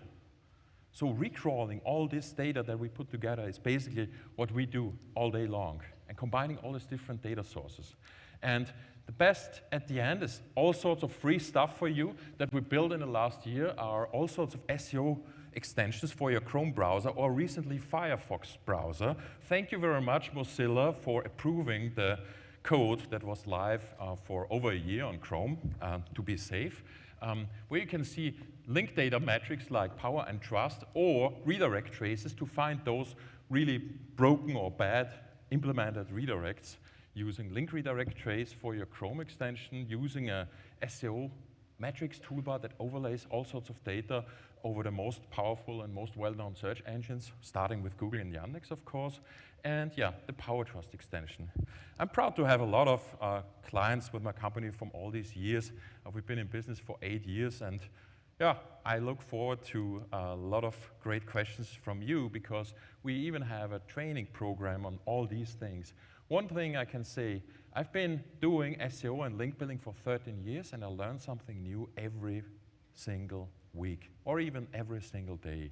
And yeah, I try to cultivate that. And as a side note, we're hiring all sorts of engineer positions directly in Vienna. So if you are a big data engineer and have a fable for SEO, I think we should talk. That was it. Thank you very much. And you can ask me anything in a break now. Fantastic. Cheers for that, Christoph. Okay. So the winner of our tenuous brand extension, our branded beer, goes to Chris. His suggested tenuous brand extension would be BrightonSEO Go, a city-based mobile AR game where event attendees battle anamorphic representations of crap SEO practices. So he's got that there. We've got like an incredibly short break now, mainly so the people from the other rooms can come back here. And we've got our keynote next. It's fair to say, so BrightonSEO started properly about 7 years ago. And it wouldn't have happened had I not gone to UX and seen Rory Sutherland talk, UX Brighton, and his talk there. He is amazing. He's had over 6 million views on TED. Stay around for 5-10 minutes and he'll be starting. So see you all in a few minutes.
My results have been middling. So I've hired it, so I'm going to use it for the final time. Where should I go? This way. It won't make it that far. We're going this way, okay? Successfully into the second row. So, a lot of you will have heard me lay on really thick about the story of Brighton SEO and how it started out as a few people meeting upstairs in a room of a pub, and then we went somewhere bigger, room for 100 people, and 120 people showed up, and then we moved somewhere bigger, to the extent that we're now here twice a year. We reckon we had about 3,500 people here today, and tickets, most of those tickets went in 4 minutes, which is bonkers. I'm hugely proud of everybody involved and you lot for attending and everyone for participating. But even more bonkers is when you get to organise this, you get to find the speakers who you really want to speak. And I've been really keen to get Rory along for a number of years. I said this in the session beforehand. When I went to Salis Benny, which is a theatre here in Brighton for UX Brighton, if I'd have not gone to that event and seen what they did there, heard Rory's talk, enjoyed that day, we wouldn't have been here today. So it's hugely gratifying to welcome to our stage someone I'm a huge fan of. I think if you aren't already a huge fan, you will be by the end. If we could have a big round of applause for Rory Sutherland, everybody.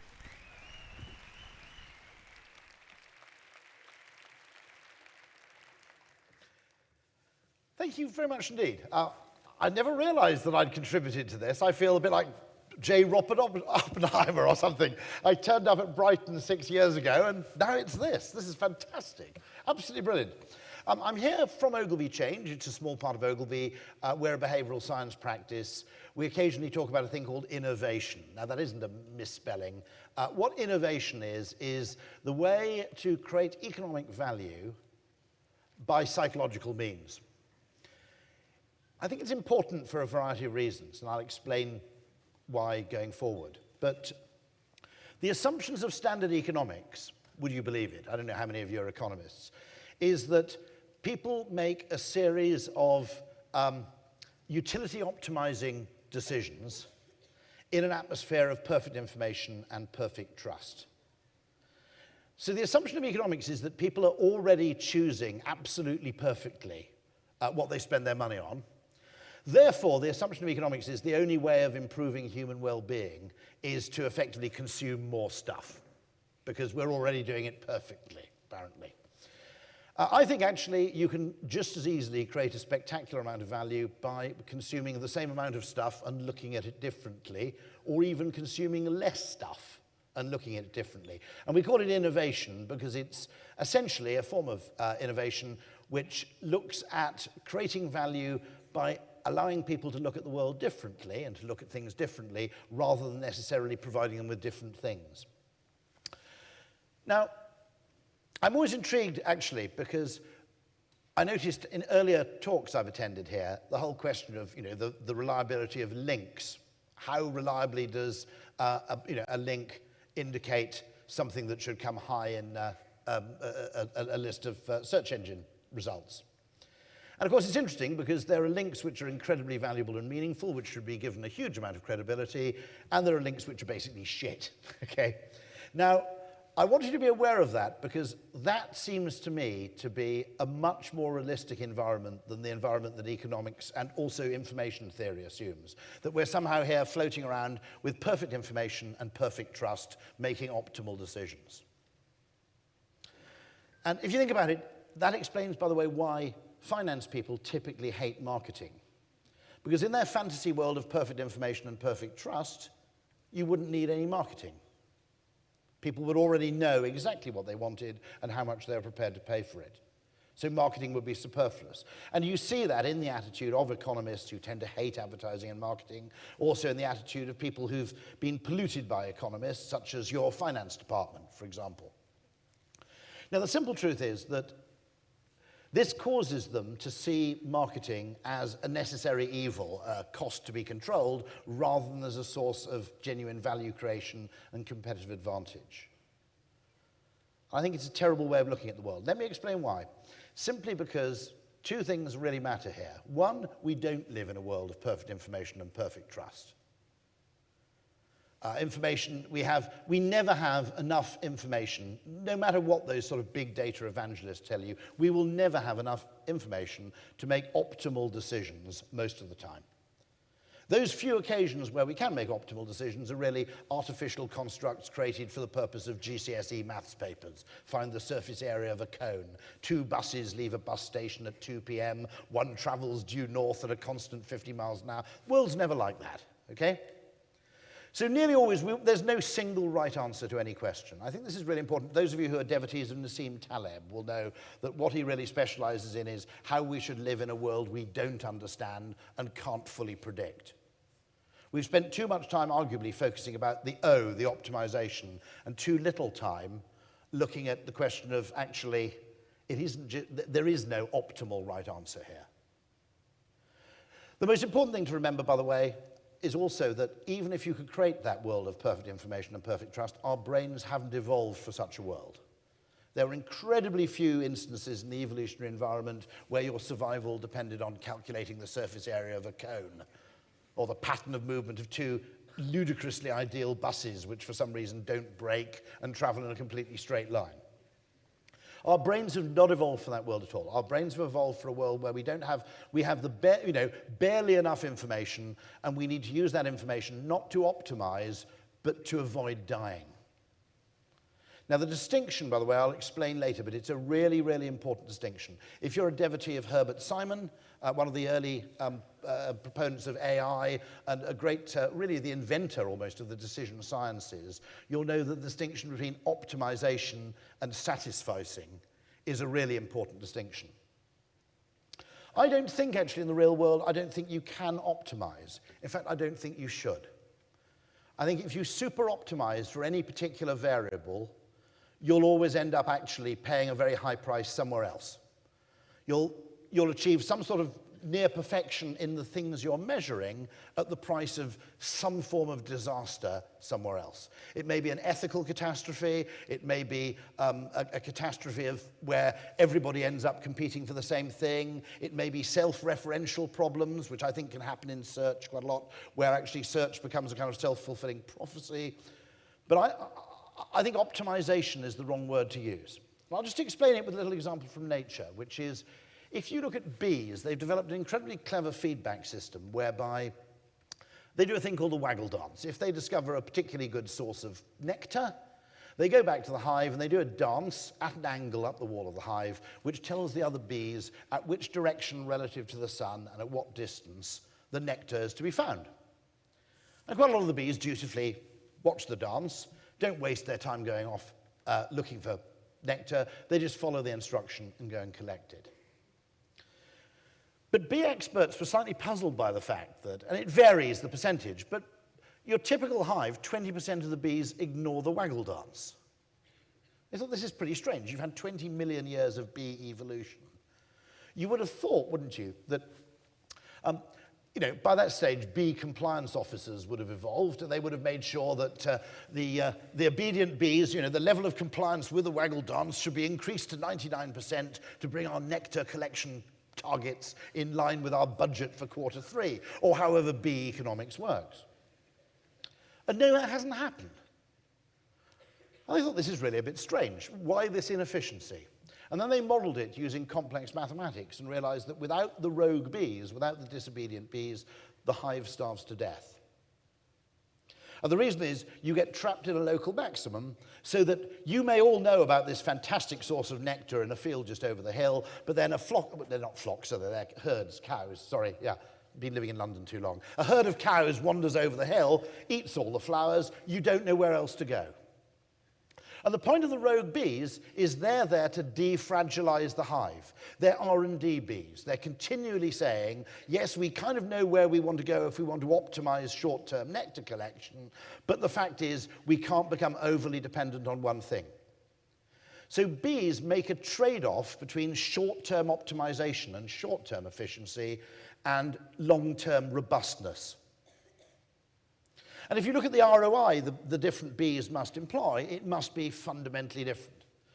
The obedient bees, essentially, the main thing is nectar collected should be worth more in calorific terms than energy expended in collecting it. The rogue bees are completely different. The vast majority of their journeys are a total waste of time, but one time in 1,000, they hit real pay dirt. And then the ROI is probably 15,000 to 1. You discover a completely new source of nectar, which may actually be closer than the existing source, which nobody knew about before.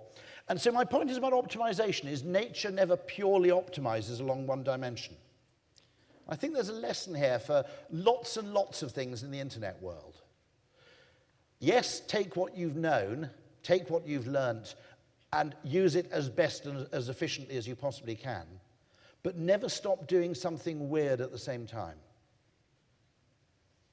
And I'd actually suggest, by the way, that that separate budgets should be set up for those two activities. There's the harvesting budget, where we take what we know, and there you have a very simple measure, which is don't fail, make sure you profit at a predictable and reasonable rate. The other budget is much, much more speculative. And I think it's interesting that nature's chosen to make that particular trade-off. And I'll come back to bees later on, because bees also are an interesting example in terms of how they know information to trust from flowers and how they know which information to ignore, which I think also has a bearing in marketing. But the real point to understand, and this is probably the most important point which we need to understand, is that marketing, advertising can create value just as much as manufacturing does. If you produce a brilliant product, but people don't see it in the right context, you've essentially wasted a whole load of value, and that happens a lot. I think the best kind of explanation of this is from an Austrian school economist called Ludwig von Mises, who simply said, and he was referring specifically to advertising and marketing here by analogy, there's no sensible distinction to be made in a restaurant between the value created by the man who cooks the food and the value created by the man who sweeps the floor. What he means by that is that you can't say that there's real value, which is created by cooking and producing burgers, and kind of bogus value, which is the kind of perceptual value add that's achieved through marketing. His argument is, it's quite simple. If you're producing Michelin-starred quality food, but in a restaurant which smells slightly of sewage, nobody will enjoy the food. Your job there, if you want to create value, is not to improve the food still more, it's to get rid of the smell.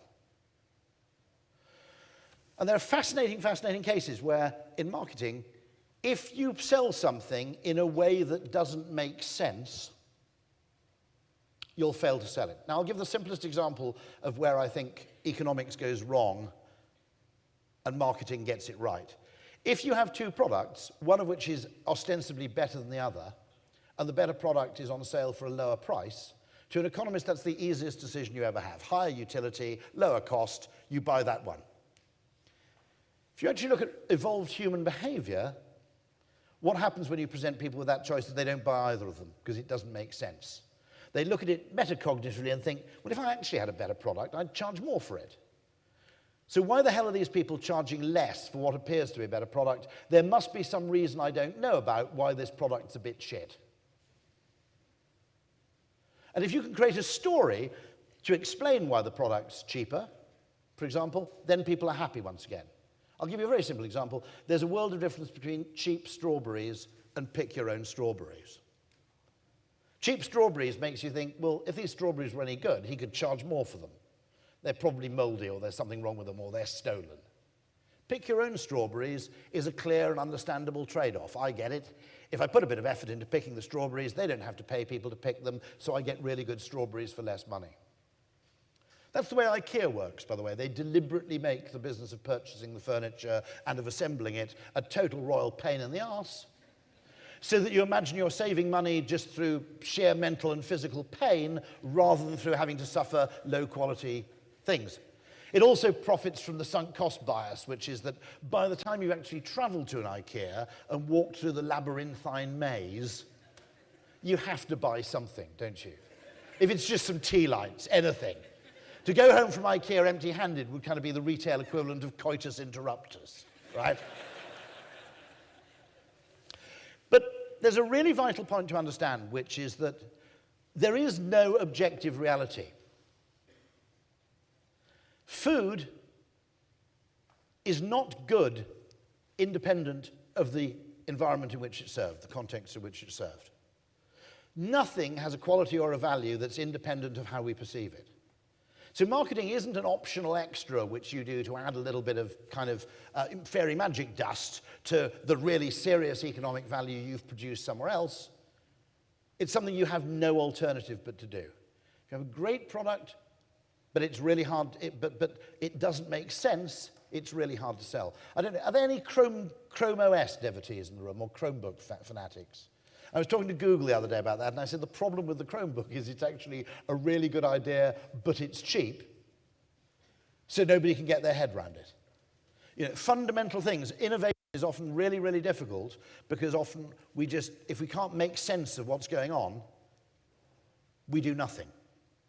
We don't have the confidence in which to make a purchase, make a decision.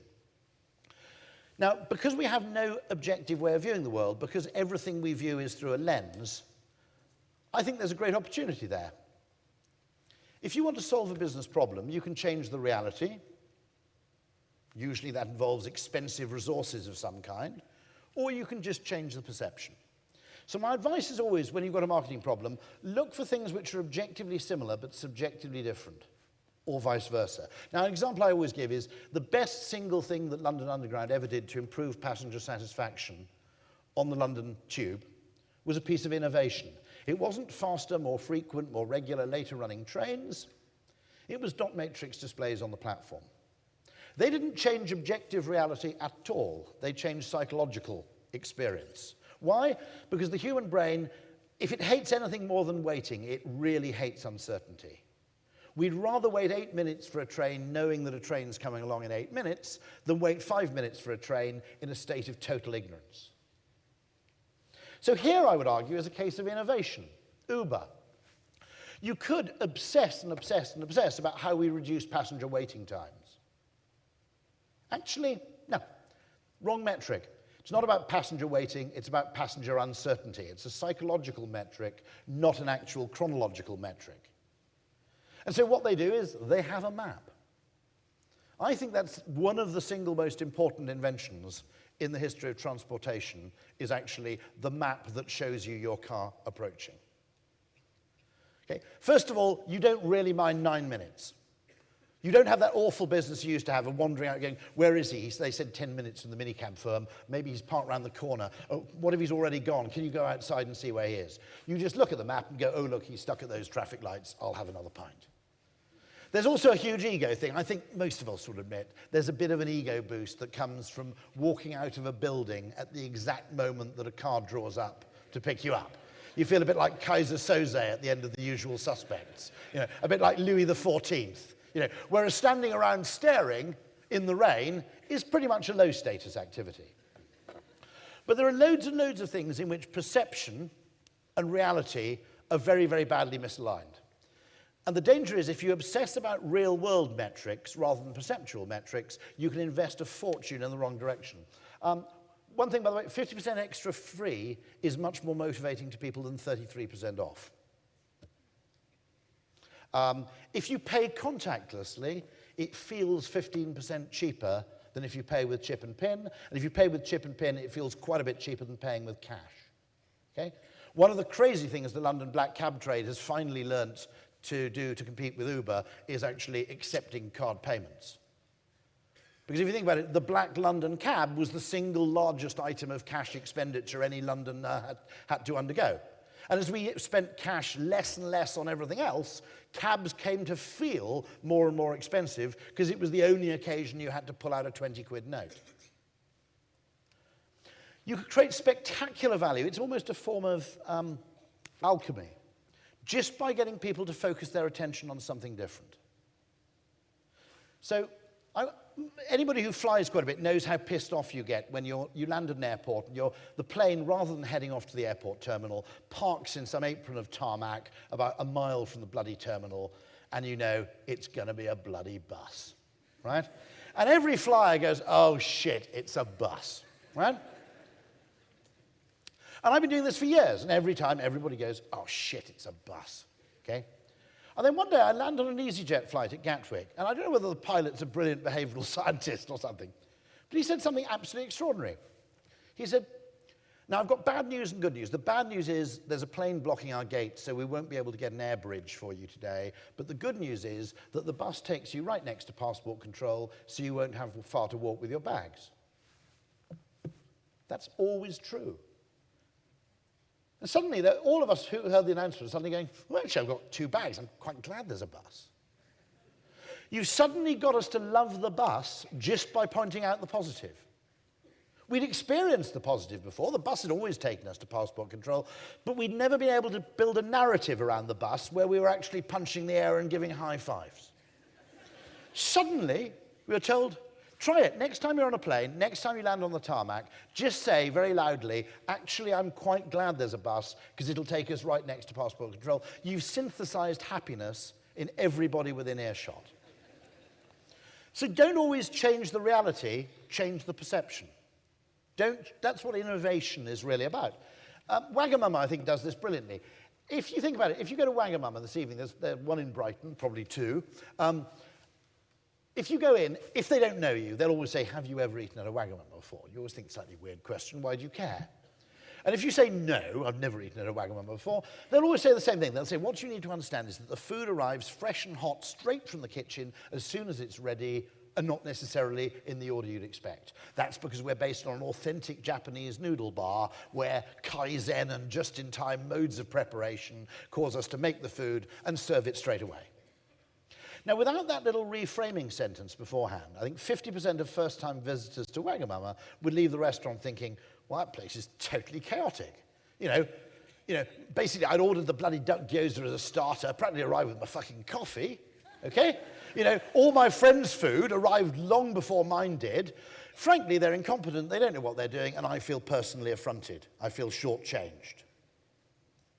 But if you tell people in advance, they focus on authentically Japanese, fresh and hot, straight from the kitchen. And nobody minds, because you've told them in advance. And they're now looking at, gosh, isn't this food fresh and hot? Not, isn't this weird when the food arrives at random? Now, they could change the reality in Wagamama. They could set up a thing called the pass, which a lot of restaurants have, where you synchronize food delivery while the food's being kept warm and slowly drying out under bright lights. They don't do that. They keep the just-in-time manufacturing exactly as they want, and they change the way you look at it. It helps, by the way, because if you describe anything as Japanese, we'll accept any level of weirdness, won't we, okay? There's nothing, I mean, it's the great tragedy of Argos that it isn't Japanese, I always think. You know, if Argos were Japanese, we'd think it was the coolest thing in the history of the world, wouldn't we, right? Tell someone it's Japanese, anything's okay, you know. Oh, pornography involving giant sea creatures seems a bit weird. Ah, it's okay, it's Japanese, right? The following message, I haven't been able to get a photograph of it, it's my favorite advertisement of the last 10 years. And it's, I think, a handwritten note in a restaurant in Saint-Emilion in France. It's quite a posh restaurant. They want their clientele to turn off their mobile phones when they're in there. Now, 99 copywriters out of 100, myself included, I think, would come up with some sort of notice saying, patrons are requested, okay? They didn't do this. They put up a notice which is ostensibly aimed at people leaving the restaurant, but is completely visible to everybody who walks in. This is what it says. Now, I have to say, I think it's just pure genius. You know, the message, please turn off your mobile phone, it always gets a bit of a hostile, particularly when it's French people telling you what to do. You know, it always gets a little bit of, I've got an important call. You know, it always creates a little bit of a negative. Here, there's an implicit social norm. You know, naturally, this is a kind of place where sophisticated clientele would not dream of making phone calls in the middle of their bouillabaisse or whatever, okay? It implies that this is just unspoken, it's normal, everybody's going to do it, and it looks like a helpful reminder, not like an annoying and peremptory instruction. It's a beautiful case of, what I might say is, it has exactly the same result in terms of behavior, but the emotional way it works is totally different. The emotion it actually arouses is totally different. So I always think there's a place to look if you're looking for innovation. What we always say is, there's an overlap somewhere between complexity economics, looking at the world as a complex system, which, by and large, is an area which I don't think businesses are very good at. I think the models for understanding business are mostly fake analogies with kind of mechanical systems, with engineering, with kind of linear non-complex systems. I think biology is actually a better analogy for business and how it works than engineering is. Technology, because it's always changing and making new things possible, and psychology. In the sweet spot between those three, you can solve really, really big business problems with tiny, tiny interventions, often at a tiny cost. Let me just explain one more thing about that business of things which are objectively objectively the same, but subjectively different.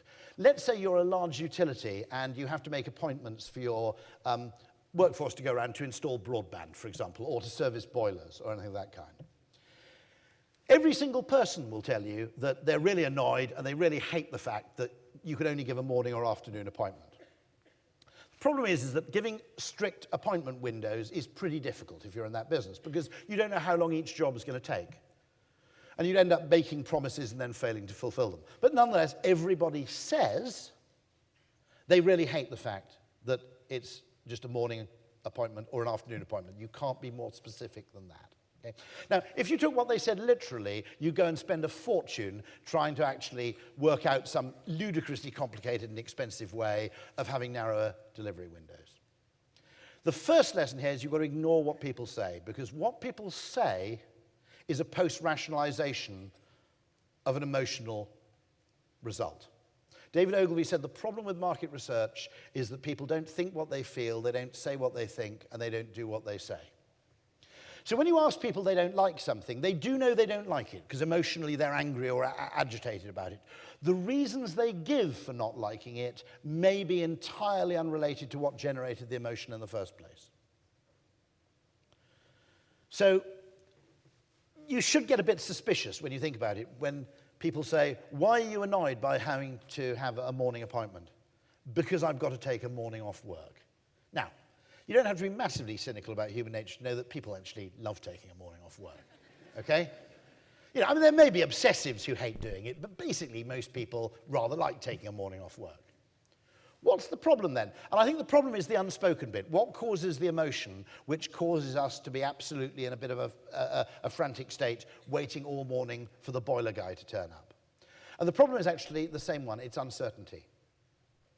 I think you can achieve 95% of the emotional improvement at 5% of the actual cost just by saying, we'll come sometime in the morning and we'll text you an hour before we turn up. Or we'll text you half an hour before we turn up. Why? The problem with not having that text beforehand is that actually, when you're waiting for the guy to install your broadband, you're basically under house arrest, aren't you? You can't go to the loo, you can't go to the shops, you can't buy a pint of milk, because the second you step into the shower or step out of the house, you know the guy's going to turn up, and then you're going to miss him for another time. So the trick is you can solve that problem psychologically by just not listening literally to what everybody says. So I sometimes call what we do the science of knowing what economists are wrong about. Economists assume we view the world objectively and we know what we like and what we don't. That can be a really, really expensive assumption. So, just to give a few examples of brilliant ideas in the field of innovation, this is one of the best, and whoever got this deserves a Nobel Prize. There are far too many antibiotics taken for conditions which don't require antibiotics. It's creating antimicrobial resistance, which means that eventually we'll end up with a whole load of bacterial infections for which we don't have an antibiotic remedy. How do you stop people getting a goddamn antibiotic from their doctor, particularly as the doctor likes to give a prescription to make the people go away? Well, economics would just say, give them the facts, tell them to go away. The fact is these people are ill, the doctor's time constrained, okay? You can try refusing. What then happens is the people come back 2 days later and say, I really need these antibiotics. And eventually the doctor gives them a prescription to get them to bugger off.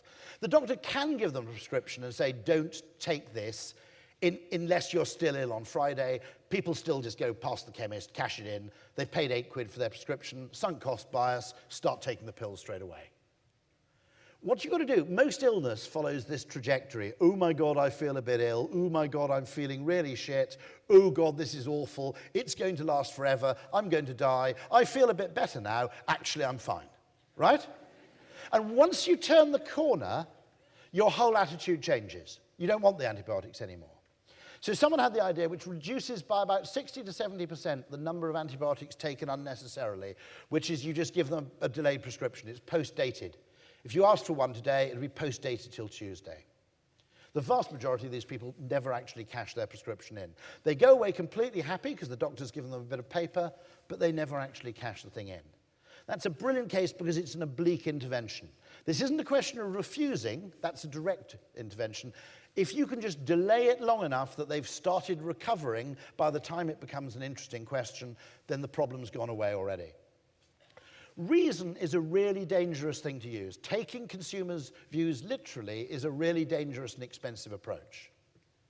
This is where we've got to be careful about economics. If you sat down with a bunch of economists, a bunch of logical people and said, we want to compete with Coca-Cola, 150 years, most popular cold, non-alcoholic drink in the world, how can we compete better with Coke? They're going to say, and nobody's going to get fired for this, right? We need to produce a drink that tastes nicer than Coke, costs less than Coke, and comes in a really big can so people get great value for money. Now, the point about that is you will never get fired for making those suggestions because they're all consistent with logic. You will never get fired for pretending that economics is true. Okay? Very, very fundamental fact, it is much, much easier to get fired for being illogical than it is for being unimaginative. Because if you're unimaginative, you can't be blamed for not thinking of something that didn't make sense. Whereas defying conventional logic is a really dangerous career move. That's why businesses are becoming increasingly boring. Explain a little bit more of this later in the next 5 minutes. Because let me tell you why the logic's dangerous, okay? Better tasting than Coke, cheaper than Coke, comes in a really big can.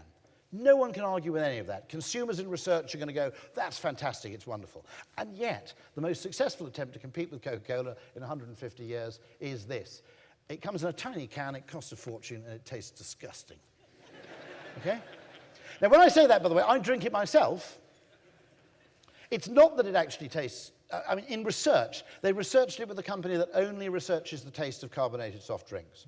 And the company came back and said, this is the worst drink we've ever researched in the entire history of our company. Normally people say things like, well, it's not really for me, it's a bit sweet, it's more for kids. The respondents' responses here included things like, I wouldn't drink this piss if you paid me to. Okay? And yet it's hugely successful. I think it's because the human brain likes trade-offs. That actually, if you want people to believe something has medicinal or psychotropic powers, it can't taste entirely nice. Do you see what I mean? I mean, that's why wheatgrass, it must be good for us, mustn't it? Because it's like snogging the underside of a flymo, okay? So we imagine there must be an upside somewhere else. You can produce fly spray that smells lovely, but nobody buys it. Because they go, this doesn't make sense. I'm basically perfuming my insects, okay? Nasty smelling fly spray, yeah, I get that. I'm big, and this smells pretty unpleasant to me, so that's probably a right bastard if you're a wasp. The last ingredient they used to add in Sonatogen tonic wine was a chemical that was just there not to taste all that nice, because they realized the medicinal placebo effect wouldn't be believable. And there's a placebo effect everywhere, by the way. Everything is bloody placebos somewhere down the line, including placebos. Wine tastes better if you pour it from a heavier bottle, okay? Analgesics, painkillers are more effective if they're expensive. Wine tastes better if you tell people it's expensive. Virtually everything we perceive is actually colored by surrounding things which we think should be irrelevant. And that's because we don't perceive the world objectively at all. What we're trying to do out of the world is to make sense of it. Evolution doesn't give a shit about objectivity, it cares about fitness. And if it can get an extra 5% of fitness, it'll happily sacrifice a big chunk of objectivity into the bargain. That's why, for example, there is no square in the left-hand one, there's no sphere in B, there's no wireframe in C, there isn't a vase or a couple of faces in D, and actually there isn't an N in our logo. The two colors there, the green and the blue, it's more important in evolutionary terms for us to detect contrast than for us to actually measure exact Pantone colors. The blue and the green are exactly the same color. If you look at this, if you hold up your fingers, it looks like a gray thing hinged to a white thing. If you hold up your fingers so that you can't see the join between them, what you'll see is that the top and the bottom are exactly the same color. What your brain is doing automatically is it's not giving you a realistic, accurate picture of the world. Because in evolutionary terms, that would be a mess. You'd have too much information to process. You wouldn't be able to make any decisions. It provides you with information that is unambiguously useful. So just to give an even better example of this, anybody here familiar with the McGurk effect? Try this. At any one moment, we are being bombarded by sensory information. Our brains do a remarkable job of making sense of it all. It seems easy enough to separate the sounds we hear from the sights we see. But there is one illusion that reveals this isn't always the case. Ba, ba, ba. Have a look at this. What do you hear? Ba, ba, ba.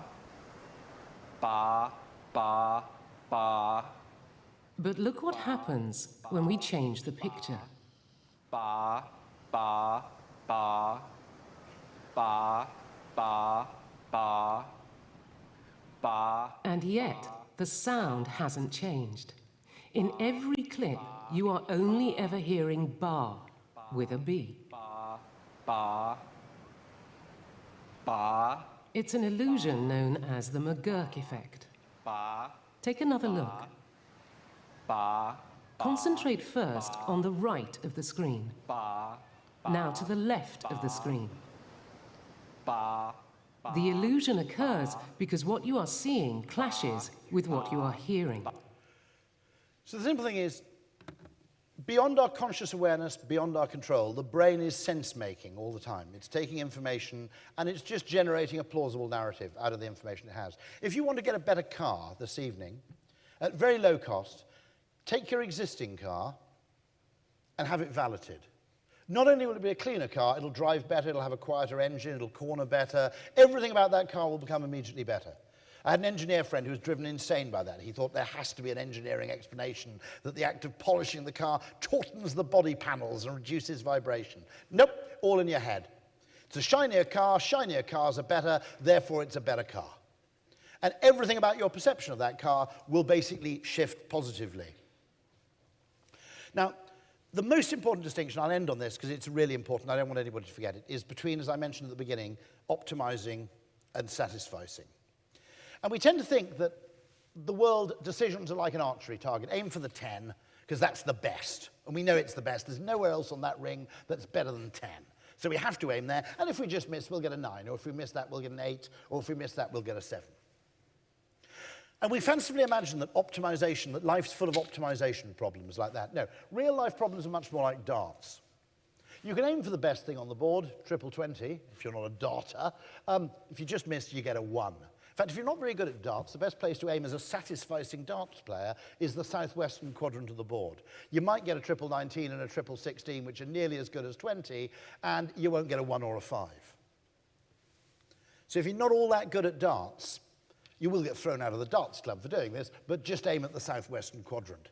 Your overall score on average will be higher. Evolution has taught us to do this. Let me explain. If you have to make a decision with imperfect information, you have to consider two things. The probabilistic expected outcome, but that's not enough. You have to also consider the variance. Climbing 40 feet up a tree to get slightly better cherries at a 3% chance of death, in evolutionary terms, isn't a good idea. We're wired to avoid catastrophe much more than we are to seek perfection. And every time instinctively we ask a question, we ask ourselves, how good is this? We want something that's pretty good, but can I be sure it's not terrible? We're asking two questions. We're not optimizing. We're doing something fundamentally different. If there's a small chance of something being terrible, we don't do a cost-benefit analysis. We don't just reduce the value of the decision by 1 or 2%. We write off that decision altogether. This is a cat. Put the cucumber. There you go. Should we watch that? No, we won't watch that one more time. The cat does not go, I wonder if this is a cucumber or a snake. Okay? That's because a false positive, in this case, is merely embarrassing. A false negative is fatal. Millions of years ago, there might have been cats who went, gosh, look at that lovely cucumber. Oh, shit, it's a snake. Those cats tended to exit the gene pool, and present-day cats are disproportionately descended from paranoid cats. Understanding this, what's the worst that can happen question, explains why McDonald's is the most successful restaurant in the world. It's not very good, it's not brilliant at being brilliant, but it's really, really good at not being terrible. Say what you like about the Golden Arches, you're less likely to get the shits there than you are in a Michelin-starred restaurant, right? Fair? Okay? You're not going to get ripped off, you're not going to be significantly disappointed, it's not going to be awful, you're not going to get ill. A lot of the time, that's what we're doing. Understanding this can prevent totally stupid decisions which are often taken by economically minded people in, for example, city analysts' firms. Quad play, right? You know that every digital company had to offer television, mobile telephony, broadband, landline.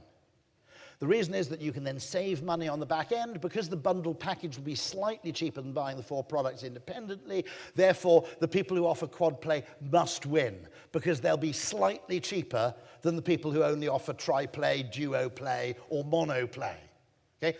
That would be true if the kind of people in the world were the kind of people that economists believe they are, which is that they maximized, they didn't satisfy us. In reality, the human brain looks at it and goes, look, if I have all my eggs in one basket, okay, all it takes is a row with my mobile provider about my mobile bill, and they can cut off my telly and my broadband, and I'm back in the fucking Stone Age.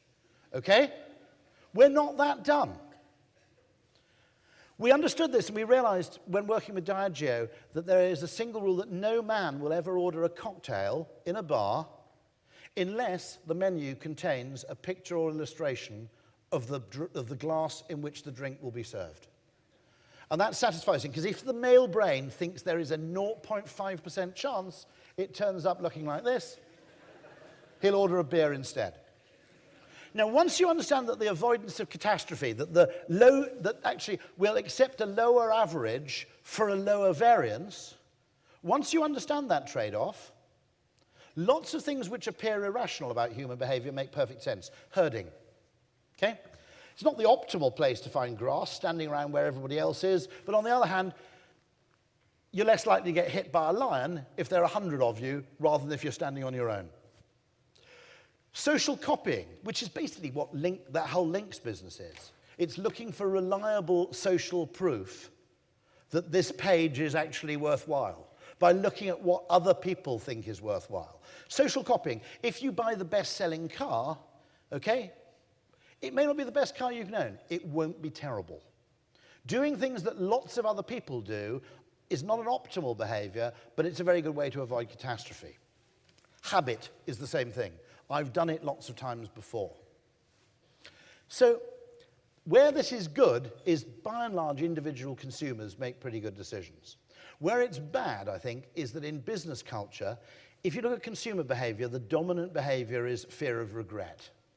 What people are really looking to do is make a decision which they won't live to regret.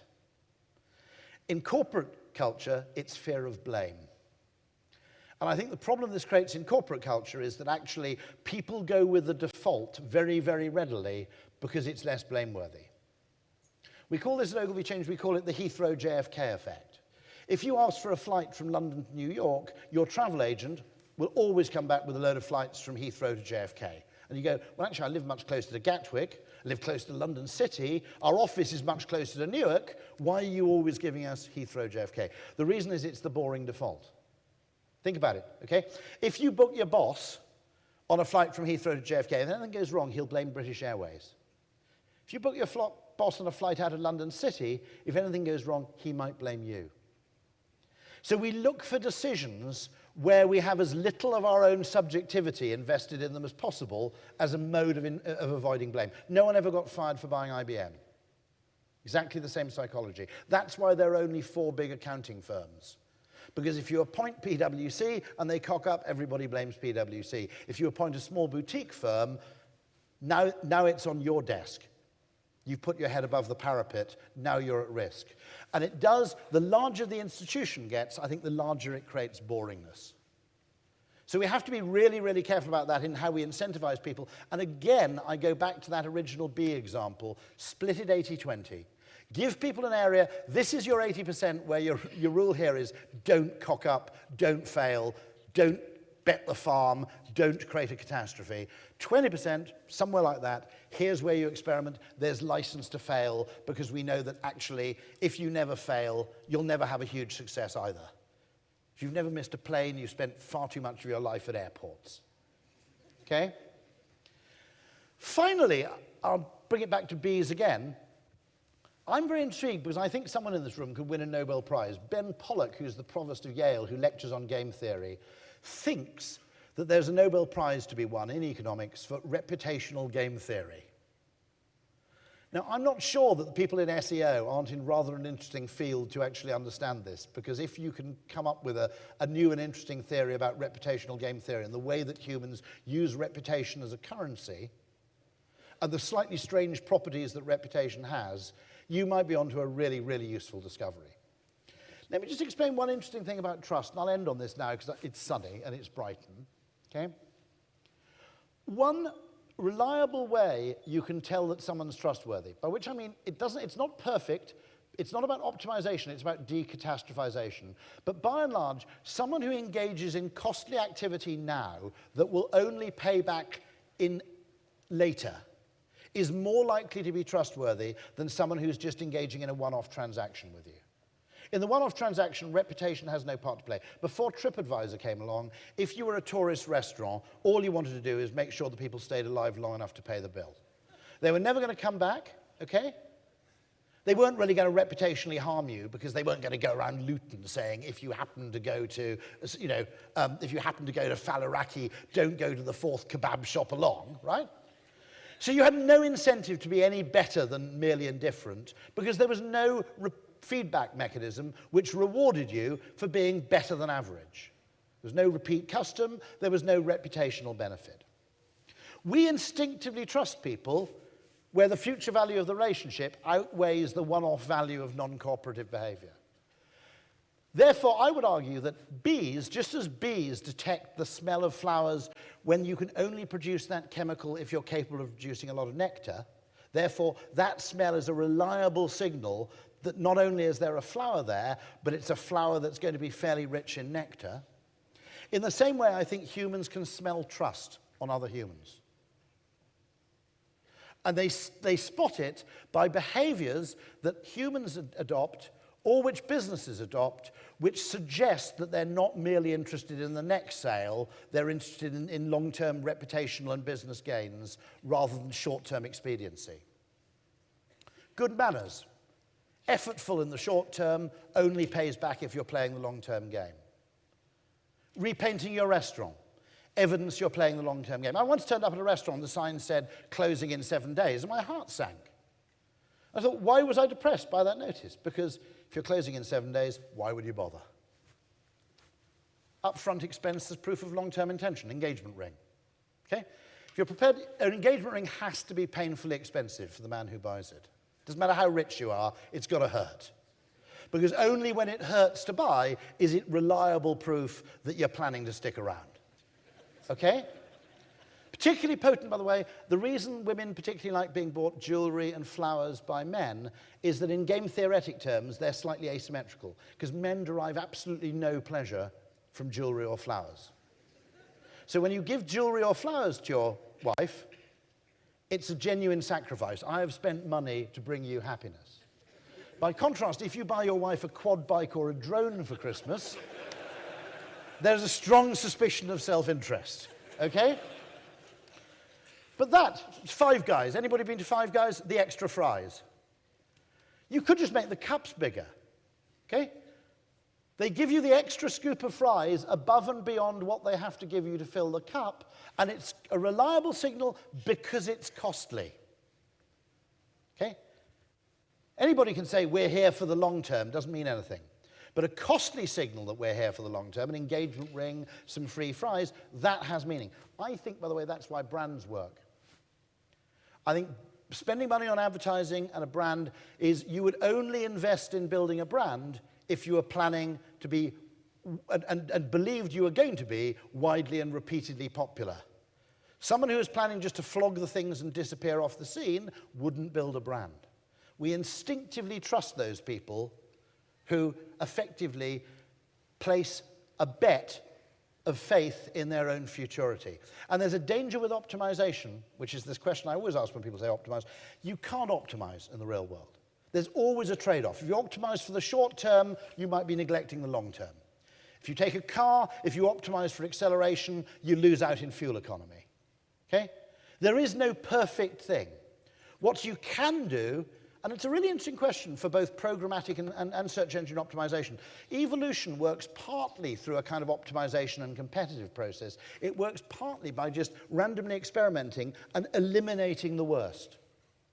What the balance is in algorithms is an interesting philosophical question. I've asked people about this, but you shouldn't be doing only one or perhaps only the other. So my final bit of advice is this: test counterintuitive things, because your competitors won't.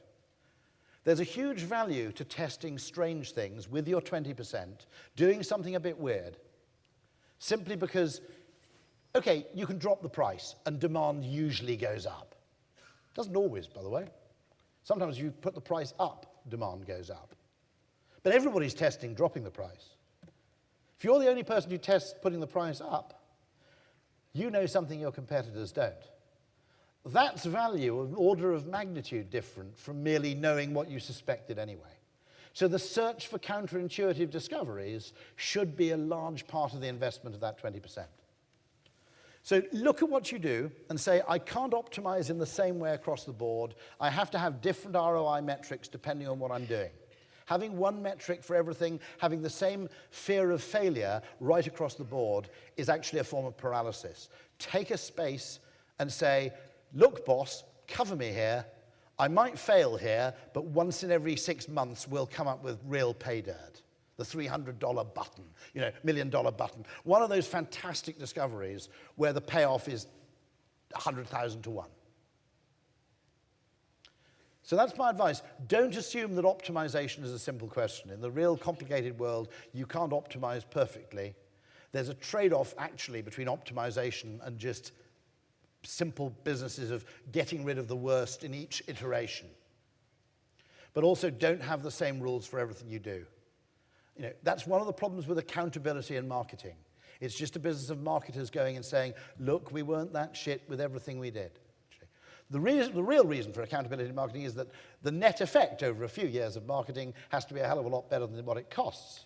But the idea that everything you do should be submitted fractally to that same value judgment is actually effectively a recipe for disaster. So that's me. Create a space in which you can be brave, create a space in which you have permission to be brave, to escape from defensive decision-making and the Heathrow JFK effect. And finally, just as a plug, if you've developed a taste today for seaside conferences, there's one on behavioural science run by Ogilvy Change, Folkestone, 9th of June. Thank you very much indeed. Cheers. Thank you so much for that, Rory. Really enjoyed that. Thanks so much, everyone, for coming along today. Those of you who have been to Brighton SEO will know what comes next. There are beers. There are beers in the Adapt Worldwide bar there. There are beers in the West bar there as well. And a little bit later, about 7 o'clock, 7:30, there are also beers at Horatio's bar at the end of the pier. If you're not sure where it is, the app will tell you. But if we can have another huge round of applause for Rory, please. Thank you very much.